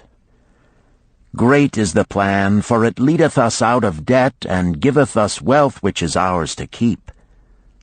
3 times the moon hath been full since I last carved upon this clay. Each time I paid to myself 1/10 of all I earned. Each time my good wife and I have lived upon 7/10, even though at times it was difficult. Each time have I paid to my creditors 2/10. In my purse I now have 21 pieces of silver that are mine. It maketh my head to stand straight upon my shoulders, and maketh me proud to walk among my friends. My wife keepeth well our home, and is becomingly gowned. We are happy to live together. The plan is of untold value. Hath it not made an honorable man of an ex-slave? Tablet 5. Again the moon shines full, and I remember that it is long since I carved upon the clay. 12 moons in truth have come and gone. But this day I will not neglect my record, because upon this day I have paid the last of my debts. This is the day upon which my good wife and my thankful self celebrate with great feasting that our determination hath been achieved. Many things occurred upon my final visit to my creditors that I shall long remember. Amar begged my forgiveness for his unkind words, and said that I was one of all others he most desired for a friend. Old Alcahad is not so bad after all, for he said, "Thou wert once a piece of soft clay to be pressed and molded by any hand that touched thee. But now thou art a piece of bronze capable of holding an edge. If thou needst silver or gold at any time, come to me." Nor is he the only one who holdeth me in high regard. Many others speak deferentially to me. My good wife looketh upon me with a light in her eyes that doth make a man have confidence in himself. Yet it is the plan that hath made my success. It hath enabled me to pay all my debts and to jingle both gold and silver in my purse. I do commend it to all who wish to get ahead. For truly, if it will enable an ex-slave to pay his debts and have gold in his purse, will it not aid any man to find independence? Nor am I, myself, finished with it, for I am convinced that if I follow it further, it will make me rich among men. St. Swithin's College, Nottingham University, Newark-on-Trent, Nottingham. November 7th, 1936. Professor Franklin Caldwell, care of British Scientific Expedition, Hilla, Mesopotamia. My dear Professor, if in your further digging into those ruins of Babylon you encounter the ghost of a former resident, an old camel trader named Dabasir, do me a favor. Tell him that his scribbling upon those clay tablets so long ago has earned for him the lifelong gratitude of a couple of college folks back here in England. You will possibly remember my writing a year ago that Mrs. Shrewsbury and myself intended to try his plan for getting out of debt and at the same time having gold to jingle. You may have guessed, even though we tried to keep it from our friends, our desperate straits. We were frightfully humiliated for years by a lot of old debts, and worried sick for fear some of the tradespeople might start a scandal that would force me out of the college. We paid and paid, every shilling we could squeeze out of income, but it was hardly enough to hold things even. Besides, we were forced to do all our buying where we could get further credit regardless of higher costs. It developed into one of those vicious circles that grow worse instead of better. Our struggles were getting hopeless. We could not move to less costly rooms because we owed the landlord. There did not appear to be anything we could do to improve our situation. Then here comes your acquaintance, the old camel trader from Babylon, with a plan to do just what we wished to accomplish. He jolly well stirred us up to follow his system. We made a list of all our debts, and I took it around and showed it to every one we owed. I explained how it was simply impossible for me to ever repay them the way things were going along. They could readily see this themselves from the figures. Then I explained that the only way I saw to pay in full was to set aside 20% of my income each month to be divided pro rata, which would pay them in full in a little over 2 years. That in the meantime we would go on a cash basis and give them the further benefit of our cash purchases. They were really quite decent. Our greengrocer, a wise old chap, put it in a way that helped to bring around the rest. If you pay for all you buy and then pay some on what you owe, that is better than you have done, for you ain't paid down the account none in 3 years. Finally, I secured all their names to an agreement binding them not to molest us as long as the 20% of income was paid regularly. Then we began scheming on how to live upon 70%. We were determined to keep that extra 10% to jingle. The thought of silver and possibly gold was most alluring. It was like having an adventure to make the change. We enjoyed figuring this way and that to live comfortably upon that remaining 70%. We started with rent and managed to secure a fair reduction. Next, we put our favorite brands of tea and such under suspicion, and were agreeably surprised how often we could purchase superior qualities at less cost. It is too long a story for a letter, but anyhow it did not prove difficult. We managed, and right cheerfully at that. What a relief it proved to have our affairs in such a shape we were no longer persecuted by past due accounts. I must not neglect, however, to tell you about that extra 10% we were supposed to jingle. Well, we did jingle it for some time. Now, don't laugh too soon. You see, that is the sporty part. It is the real fun to start accumulating money that you do not want to spend. There is more pleasure in running up such a surplus than there could be in spending it. After we had jingled to our heart's content, we found a more profitable use for it. We took up an investment upon which we could pay that 10% each month. This is proving to be the most satisfying part of our regeneration. It is the first thing we pay out of my check. There is a most gratifying sense of security to know our investment is growing steadily. By the time my teaching days are over, it should be a snug sum, large enough so the income will take care of us from then on. All this out of my same old check. Difficult to believe, yet absolutely true. All our debts being gradually paid, and at the same time our investment increasing. Besides, we get along financially even better than before. Who would believe there could be such a difference in results between following a financial plan and just drifting along? At the end of the next year, when all our old bills shall have been paid, we will have more to pay upon our investment besides some extra for travel. We are determined never again to permit our living expenses to exceed 70% of our income. Now you can understand why we would like to extend our personal thanks to that old chap whose plan saved us from our hell on earth. He knew. He had been through it all. He wanted others to benefit from his own bitter experiences. That is why he spent tedious hours carving his message upon the clay. He had a real message for fellow sufferers, a message so important that after 5,000 years it has risen out of the ruins of Babylon just as true and just as vital as the day it was buried. Yours sincerely, Alfred H. Shrewsbury, Department of Archaeology.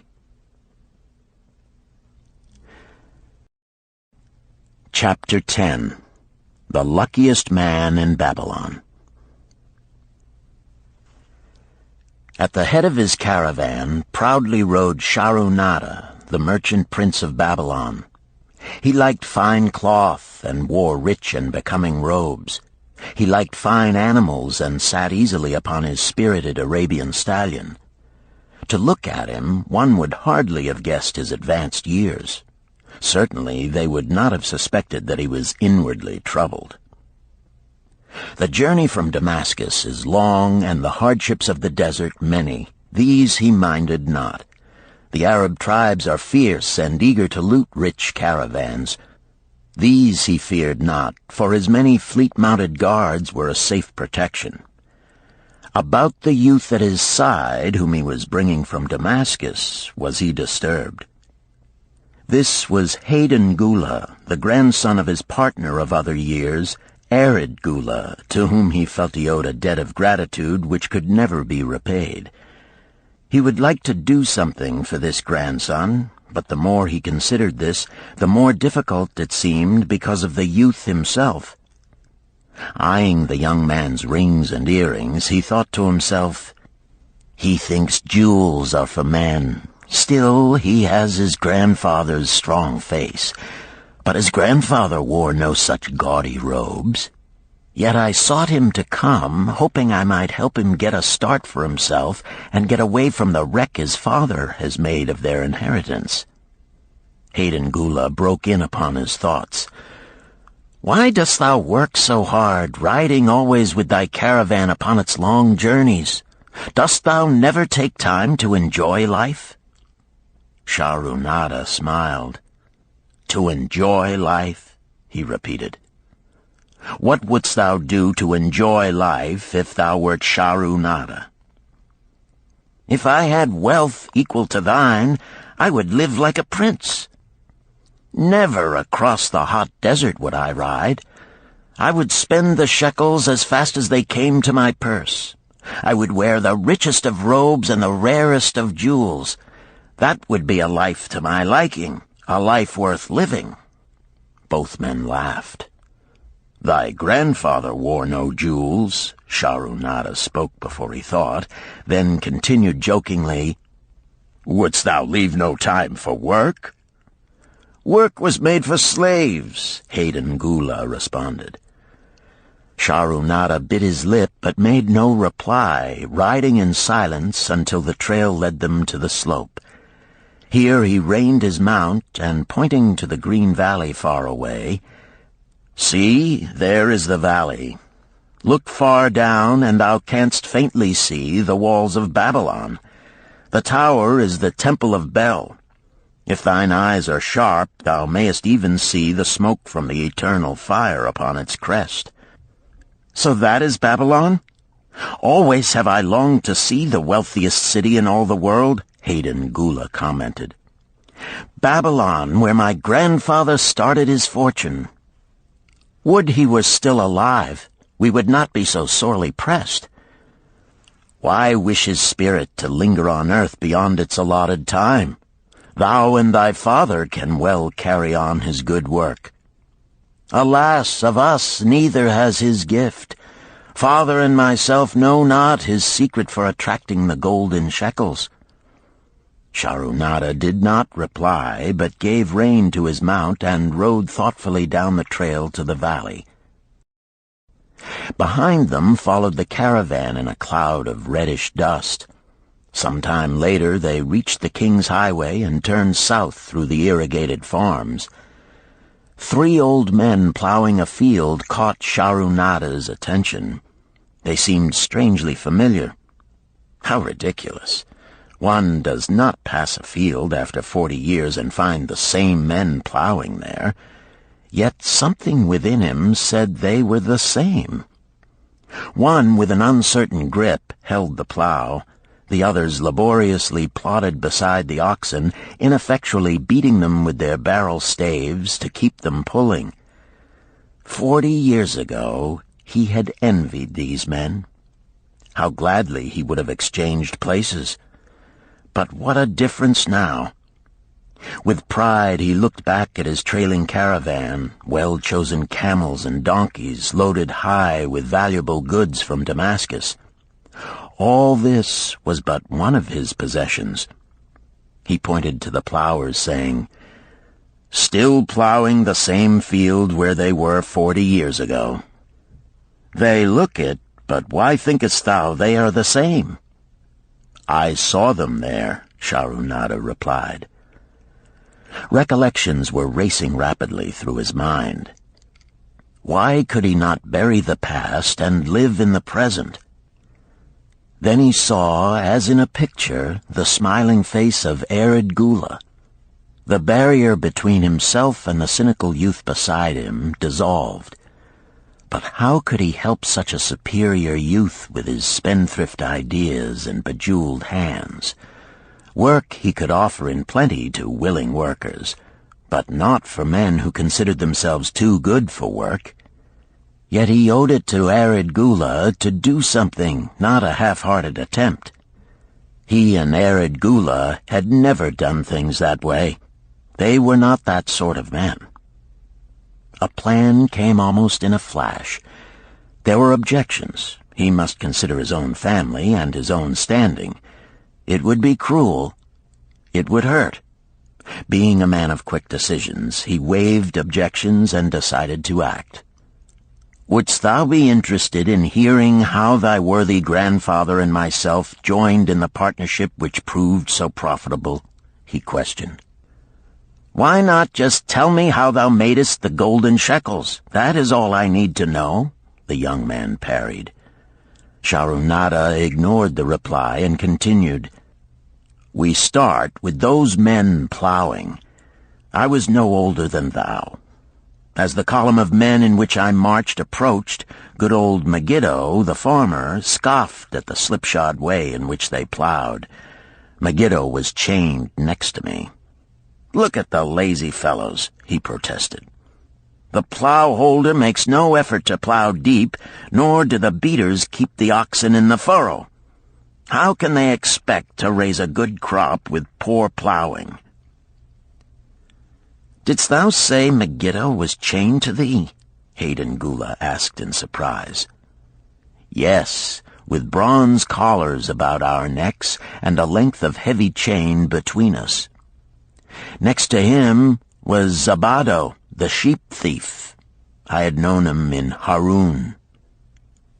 At the end was a man we called Pirate because he told us not his name.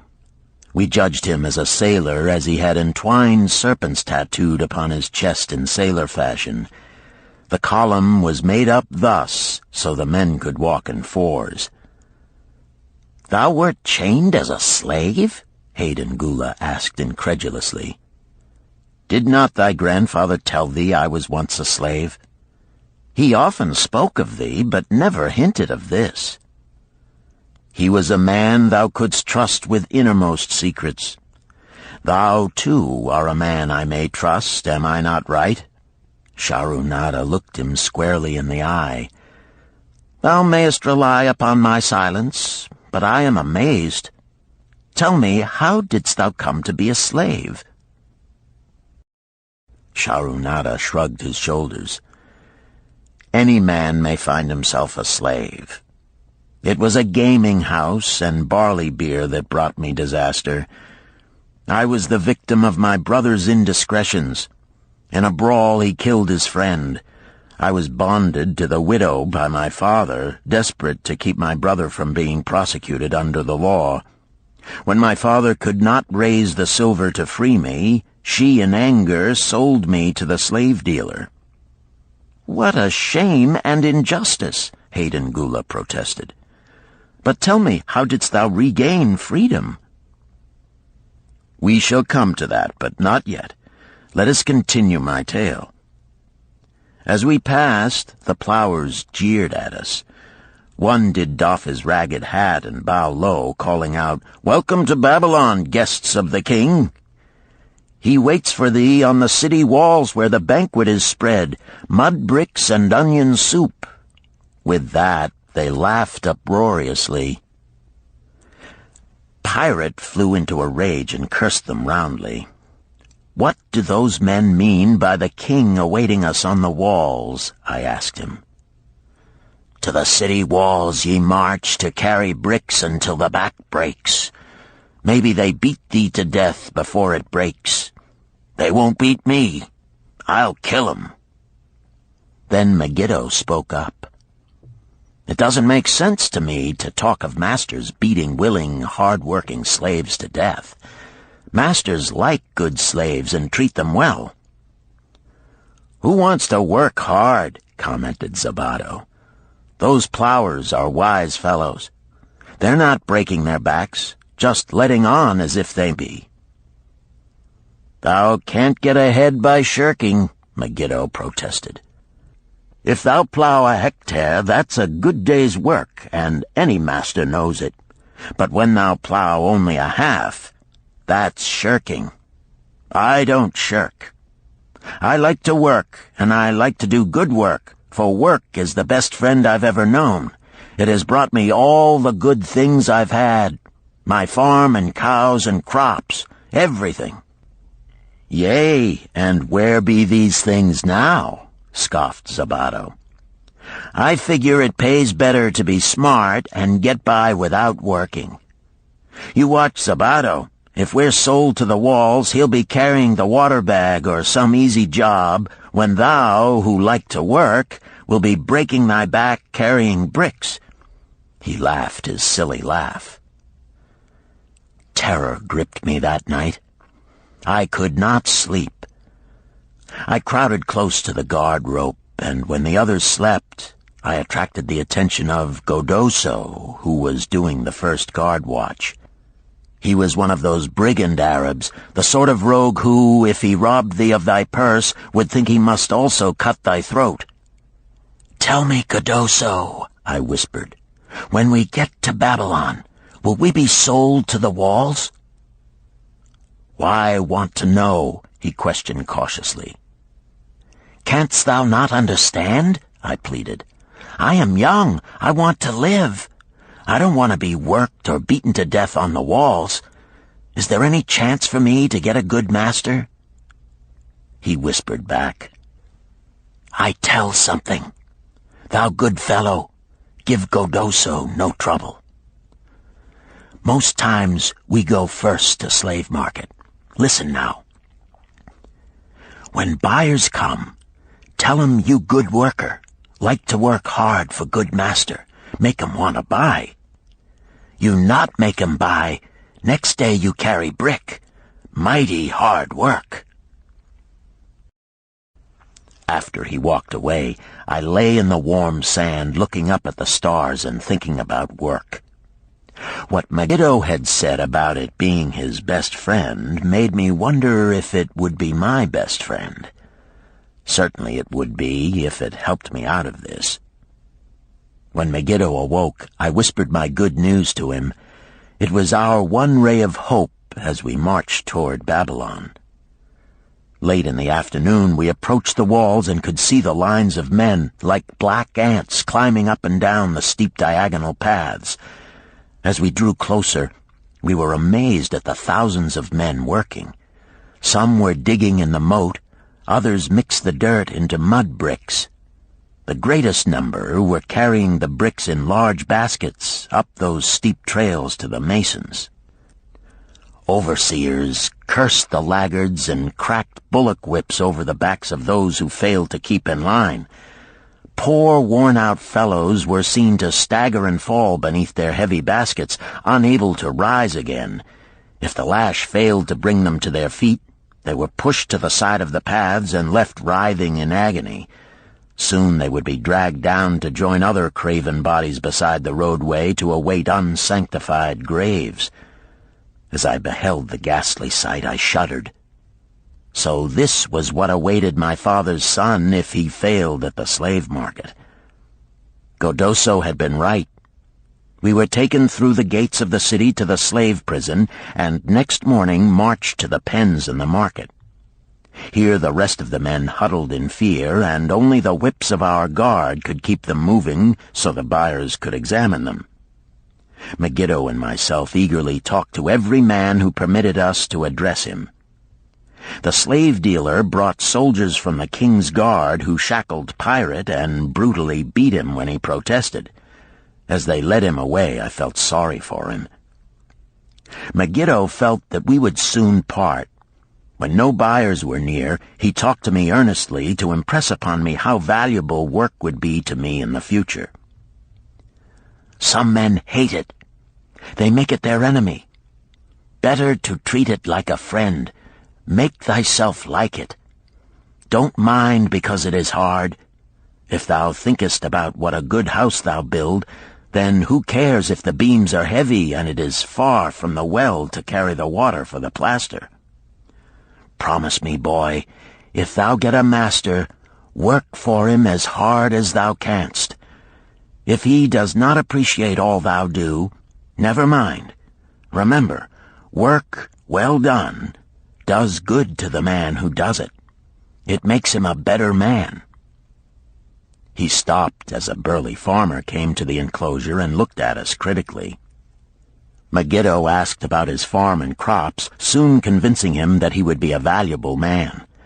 After violent bargaining with the slave dealer, the farmer drew a fat purse from beneath his robe, and soon Megiddo had followed his new master out of sight.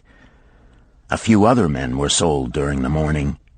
At noon, Godoso confided to me that the dealer was disgusted and would not stay over another night, but would take all who remained at sundown to the king's buyer. I was becoming desperate when a fat, good-natured man walked up to the wall and inquired if there was a baker among us. I approached him, saying, "Why should a good baker like thyself seek another baker of inferior ways?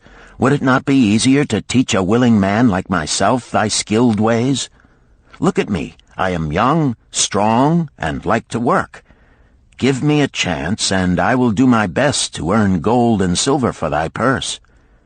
He was impressed by my willingness, and began bargaining with the dealer who had never noticed me since he had bought me, but now waxed eloquent on my abilities, good health, and good disposition. I felt like a fat ox being sold to a butcher. At last, much to my joy, the deal was closed. I followed my new master away, thinking I was the luckiest man in Babylon. My new home was much to my liking.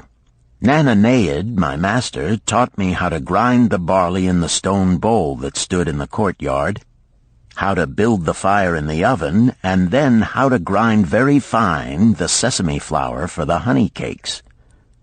I had a couch in the shed where his grain was stored. The old slave housekeeper, Swasti, fed me well and was pleased at the way I helped her with the heavy tasks. Here was the chance I had longed for to make myself valuable to my master, and, I hoped, to find a way to earn my freedom. I asked Nananaid to show me how to knead the bread and to bake. This he did, much pleased at my willingness. Later, when I could do this well, I asked him to show me how to make the honey cakes, and soon I was doing all the baking. My master was glad to be idle, but Swasti shook her head in disapproval. "No work to do is bad for any man," she declared.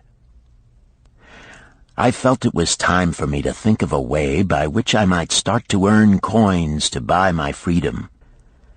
As the baking was finished at noon, I thought Nananaid would approve if I found profitable employment for the afternoons and might share my earnings with me. Then the thought came to me, why not bake more of the honey cakes and peddle them to hungry men upon the streets of the city? I presented my plan to Nananaid this way.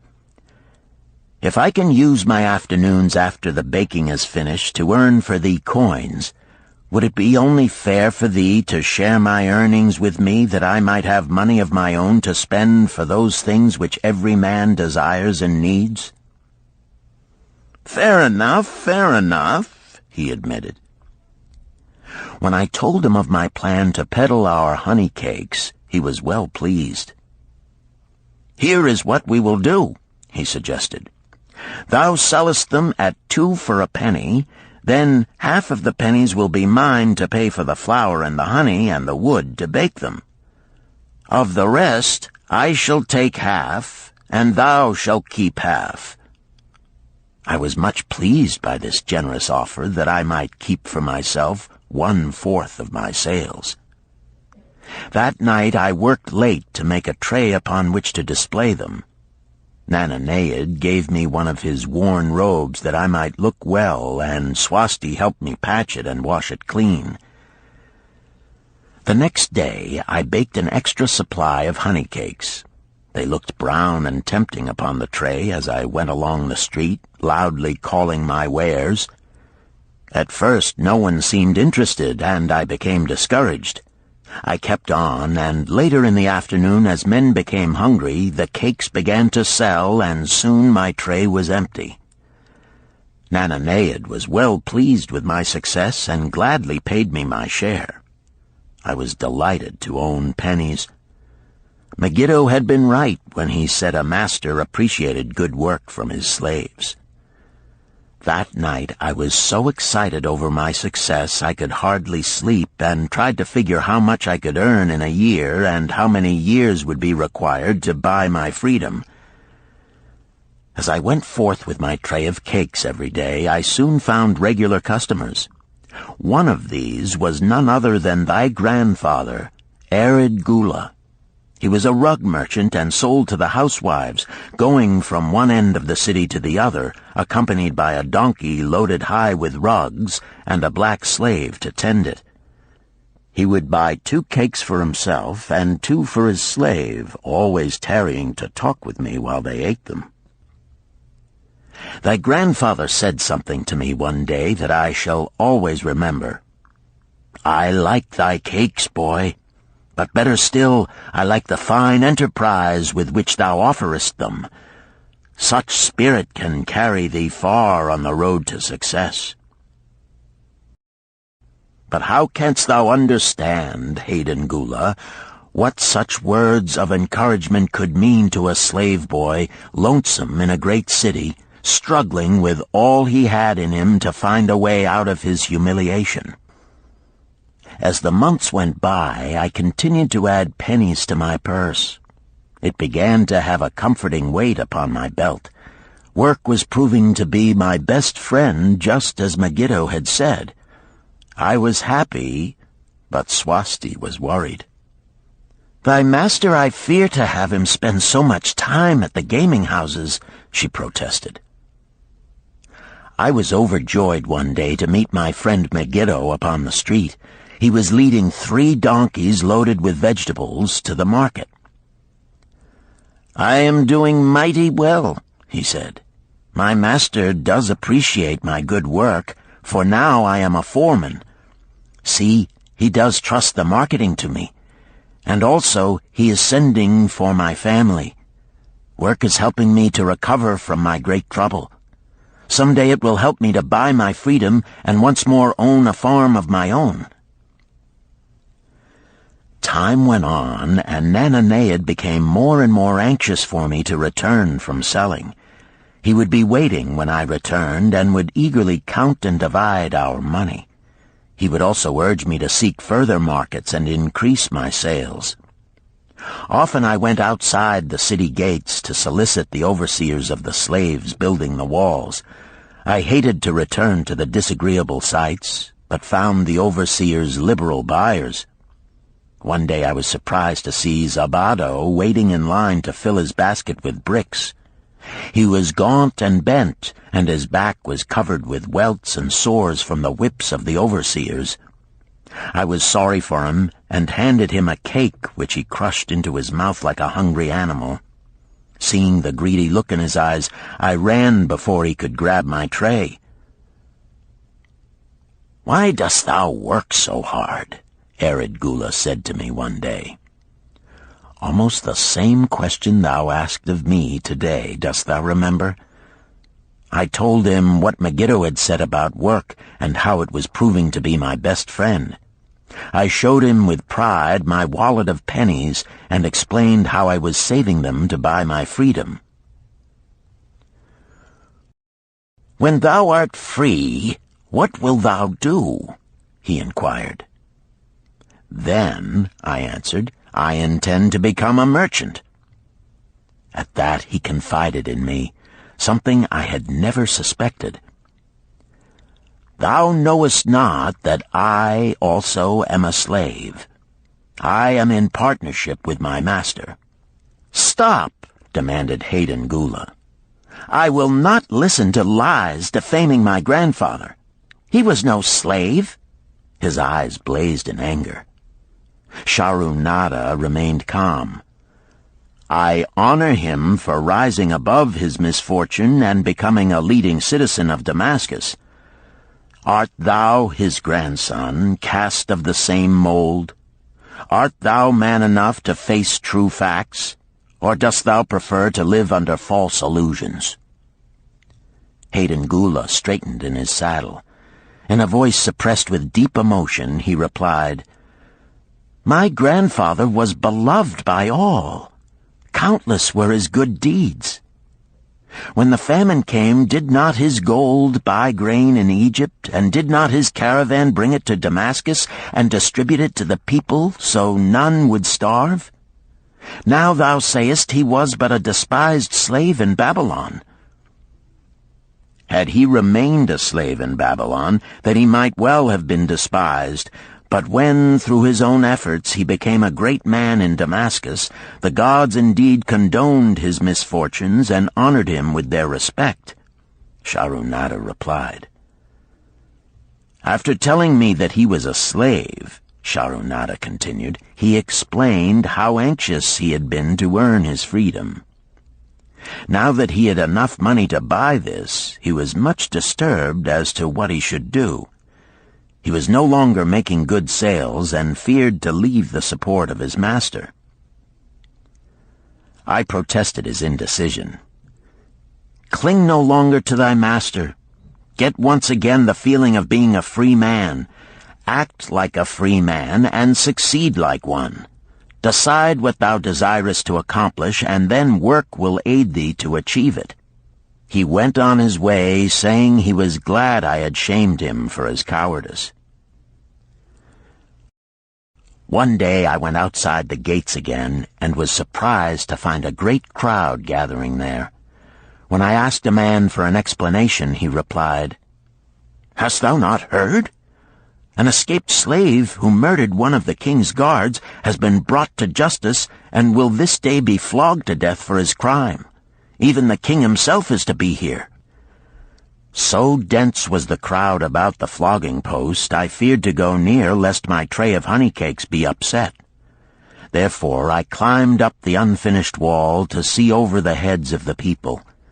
I was fortunate in having a view of Nebuchadnezzar himself as he rode by in his golden chariot. Never had I beheld such grandeur, such robes and hangings of gold cloth and velvet. I could not see the flogging, though I could hear the shrieks of the poor slave. I wondered how one so noble as our handsome king could endure to see such suffering, yet when I saw he was laughing and joking with his nobles, I knew he was cruel and understood why such inhuman tasks were demanded of the slaves building the walls. After the slave was dead, his body was hung upon a pole by a rope attached to his leg so all might see. As the crowd began to thin, I went close.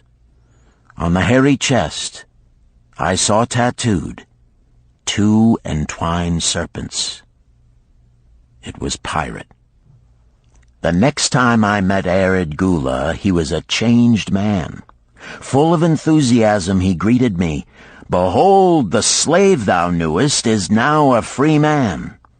There was magic in thy words. Already my sales and my profits are increasing. My wife is overjoyed. She was a free woman, the niece of my master. She much desires that we move to a strange city where no man shall know I was once a slave.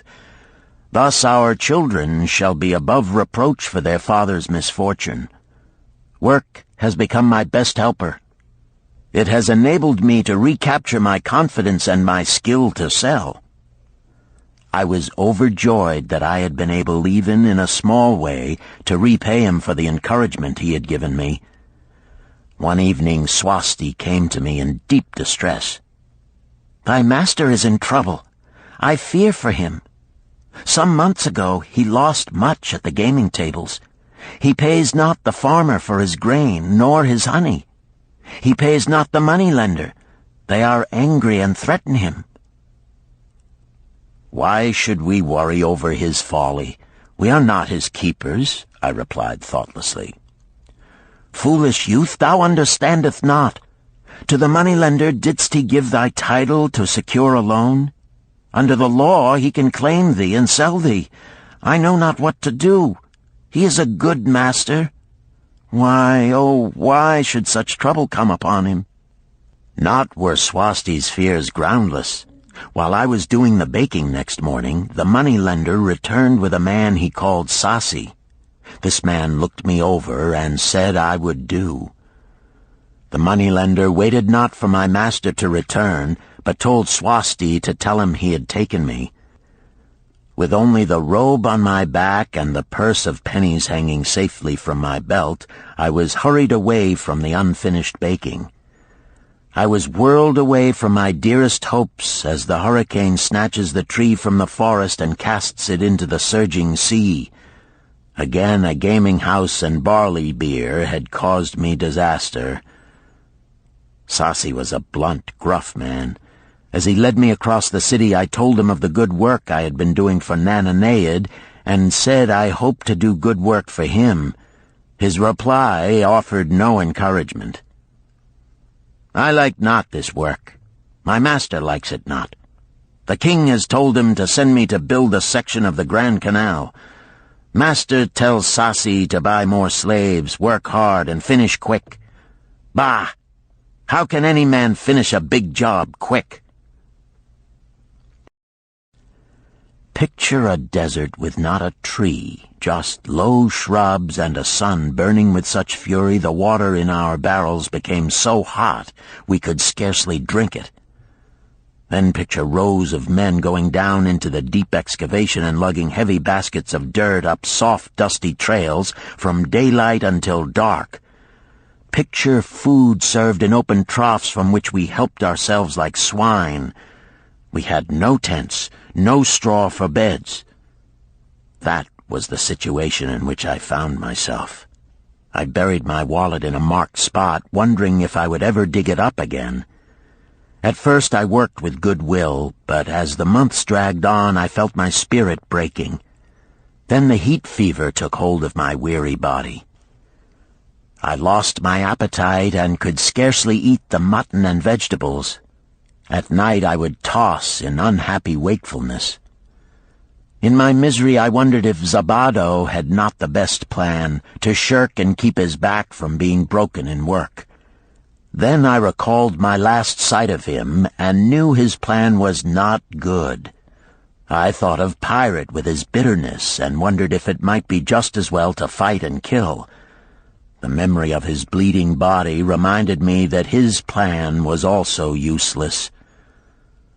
Then I remembered my last sight of Megiddo. His hands were deeply calloused from hard work, but his heart was light and there was happiness on his face. His was the best plan. Yet I was just as willing to work as Megiddo. He could not have worked harder than I. Why did not my work bring me happiness and success? Was it work that brought Megiddo happiness, or was happiness and success merely in the laps of the gods? Was I to work the rest of my life without gaining my desires, without happiness and success? All of these questions were jumbled in my mind, and I had not an answer. Indeed, I was sorely confused. Several days later, when it seemed that I was at the end of my endurance and my questions still unanswered, Sasi sent for me. A messenger had come from my master to take me back to Babylon. I dug up my precious wallet, wrapped myself in the tattered remnants of my robe, and was on my way. As we rode, the same thoughts of a hurricane whirling me hither and thither kept racing through my feverish brain. I seemed to be living the weird words of a chant from my native town of Harun. Besetting a man like a whirlwind, driving him like a storm, whose course no one can follow, whose destiny no one can foretell. Was I destined to be ever thus punished for I knew not what? What new miseries and disappointments awaited me? When we rode to the courtyard of my master's house, imagine my surprise when I saw Arid Gula awaiting me.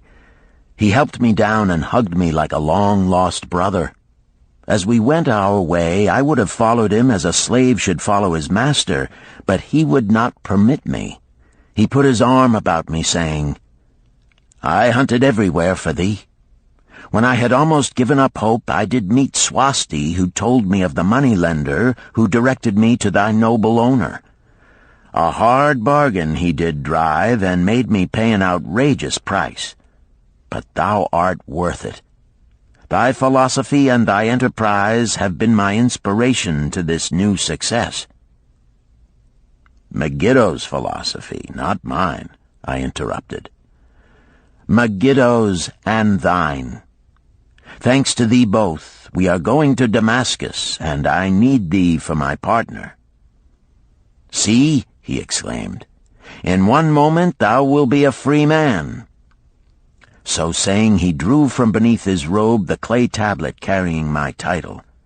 This he raised above his head and hurled it to break in 100 pieces upon the cobblestones. With glee he stamped upon the fragments until they were but dust. Tears of gratitude filled my eyes. I knew I was the luckiest man in Babylon. "Work, thou see, by this, in the time of my greatest distress, didst prove to be my best friend. My willingness to work enabled me to escape from being sold to join the slave gangs upon the walls. It also so impressed thy grandfather, he selected me for his partner." Then Hayden Gula questioned, "Was work my grandfather's secret key to the golden shekels?" "It was the only key he had when I first knew him," Sharunada replied. "Thy grandfather enjoyed working. The gods appreciated his efforts and rewarded him liberally." "I begin to see," Hayden Gula was speaking thoughtfully. "Work attracted his many friends who admired his industry and the success it brought. Work brought him the honors he enjoyed so much in Damascus. Work brought him all those things I have approved. And I thought work was fit only for slaves." "Life is rich with many pleasures for men to enjoy," Sharunada commented. "Each has its place. I am glad that work is not reserved for slaves. Were that the case, I would be deprived of my greatest pleasure. Many things do I enjoy, but nothing takes the place of work."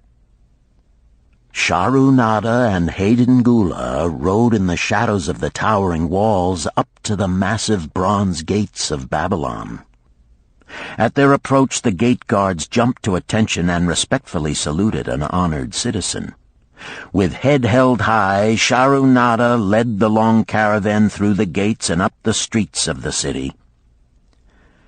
"I have always hoped to be a man like my grandfather," Hayden Gula confided to him. "Never before did I realize just what kind of man he was. This thou hast shown me. Now that I understand, I do admire him all the more and feel more determined to be like him. I fear I can never repay thee for giving me the true key to his success. From this day forth I shall use his key. I shall start humbly as he started, which befits my true station far better than jewels and fine robes."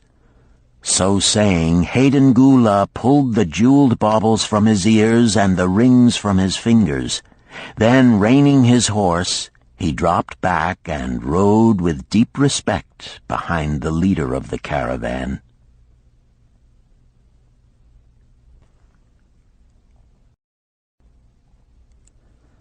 Chapter 11. An Historical Sketch of Babylon. In the pages of history there lives no city more glamorous than Babylon. Its very name conjures visions of wealth and splendor. Its treasures of gold and jewels were fabulous. One naturally pictures such a wealthy city as located in a suitable setting of tropical luxury, surrounded by rich natural resources of forests and mines. Such was not the case. It was located beside the Euphrates River in a flat, arid valley. It had no forests, no mines, not even stone for building. It was not even located upon a natural trade route. The rainfall was insufficient to raise crops. Babylon is an outstanding example of man's ability to achieve great objectives using whatever means are at his disposal. All of the resources supporting this large city were man-developed. All of its riches were man-made. Babylon possessed just two natural resources: a fertile soil and water in the river.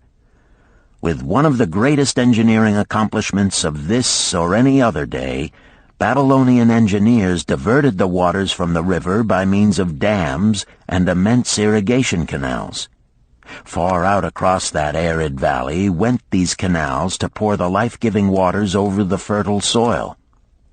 This ranks among the first engineering feats known to history.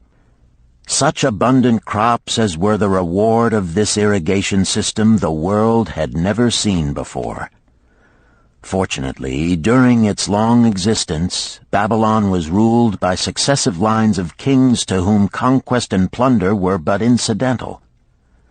While it engaged in many wars, most of these were local or defensive against ambitious conquerors from other countries who coveted the fabulous treasures of Babylon. The outstanding rulers of Babylon live in history because of their wisdom, enterprise, and justice. Babylon produced no strutting monarchs who sought to conquer the known world that all nations might pay homage to their egotism. As a city, Babylon exists no more. When those energizing human forces that built and maintained the city for thousands of years were withdrawn, it soon became a deserted ruin. The site of the city is in Asia, about 600 miles east of the Suez Canal, just north of the Persian Gulf. The latitude is about 30 degrees above the equator, practically the same as that of Yuma, Arizona. It possessed a climate similar to that of this American city, hot and dry. Today, this valley of the Euphrates, once a populous irrigated farming district, is again a windswept arid waste. Scant grass and desert shrubs strive for existence against the wind-blown sands. Gone are the fertile fields, the mammoth cities, and the long caravans of rich merchandise. Nomadic bands of Arabs, securing a scant living by tending small herds, are the only inhabitants. Such it has been since about the beginning of the Christian era. Dotting this valley are earthen hills. For centuries they were considered by travelers to be nothing else. The attention of archaeologists were finally attracted to them because of broken pieces of pottery and brick washed down by the occasional rainstorms. Expeditions, financed by European and American museums, were sent here to excavate and see what could be found. Picks and shovels soon proved these hills to be ancient cities. City graves, they might well be called. Babylon was one of these. Over it for something like 20 centuries, the winds had scattered the desert dust. Built originally of brick, all exposed walls had disintegrated and gone back to earth once more. Such is Babylon, the wealthy city, today. A heap of dirt, so long abandoned that no living person even knew its name until it was discovered by carefully removing the refuse of centuries from the streets and the fallen wreckage of its noble temples and palaces. Many scientists considered the civilization of Babylon and other cities in this valley to be the oldest of which there is a definite record. Positive dates have been proved reaching back 8,000 years. An interesting fact in this connection is the means used to determine these dates. Uncovered in the ruins of Babylon were descriptions of an eclipse of the sun. Modern astronomers readily computed the time when such an eclipse, visible in Babylon, occurred, and thus established a known relationship between their calendar and our own. In this way, we have proved that 8,000 years ago, the Sumerites, who inhabited Babylonia, were living in walled cities.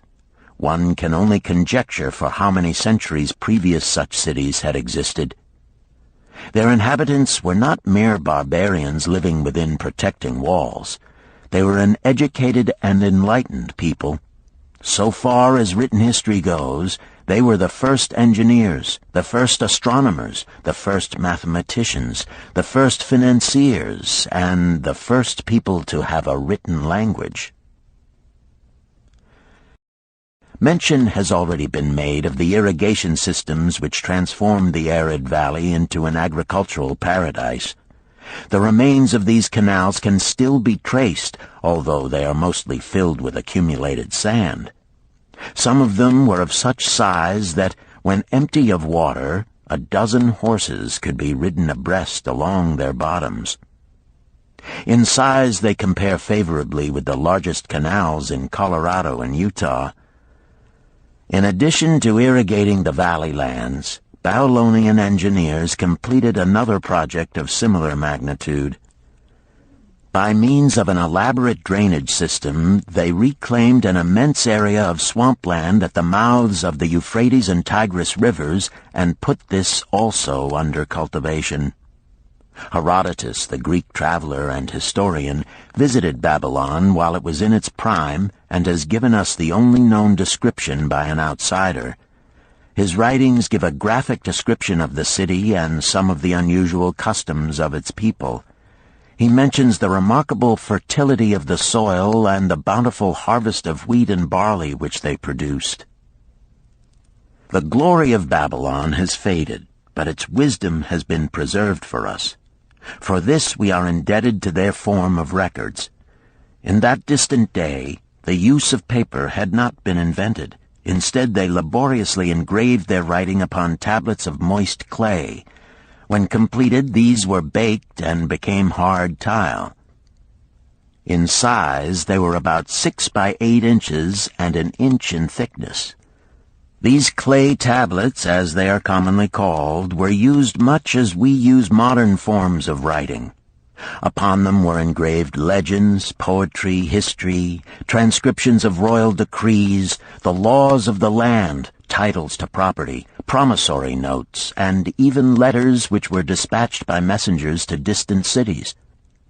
From these clay tablets we are permitted an insight into the intimate personal affairs of the people. For example, one tablet, evidently from the records of a country storekeeper, relates that upon the given date a certain named customer brought in a cow and exchanged it for 7 sacks of wheat, 3 being delivered at the time, and the other 4 to await the customer's pleasure. Safely buried in the wrecked cities, archaeologists have recovered entire libraries of these tablets, hundreds of thousands of them. One of the outstanding wonders of Babylon was the immense walls surrounding the city. The ancients ranked them with the Great Pyramid of Egypt as belonging to the 7 wonders of the world. Queen Semiramis is credited with having erected the first walls during the early history of the city.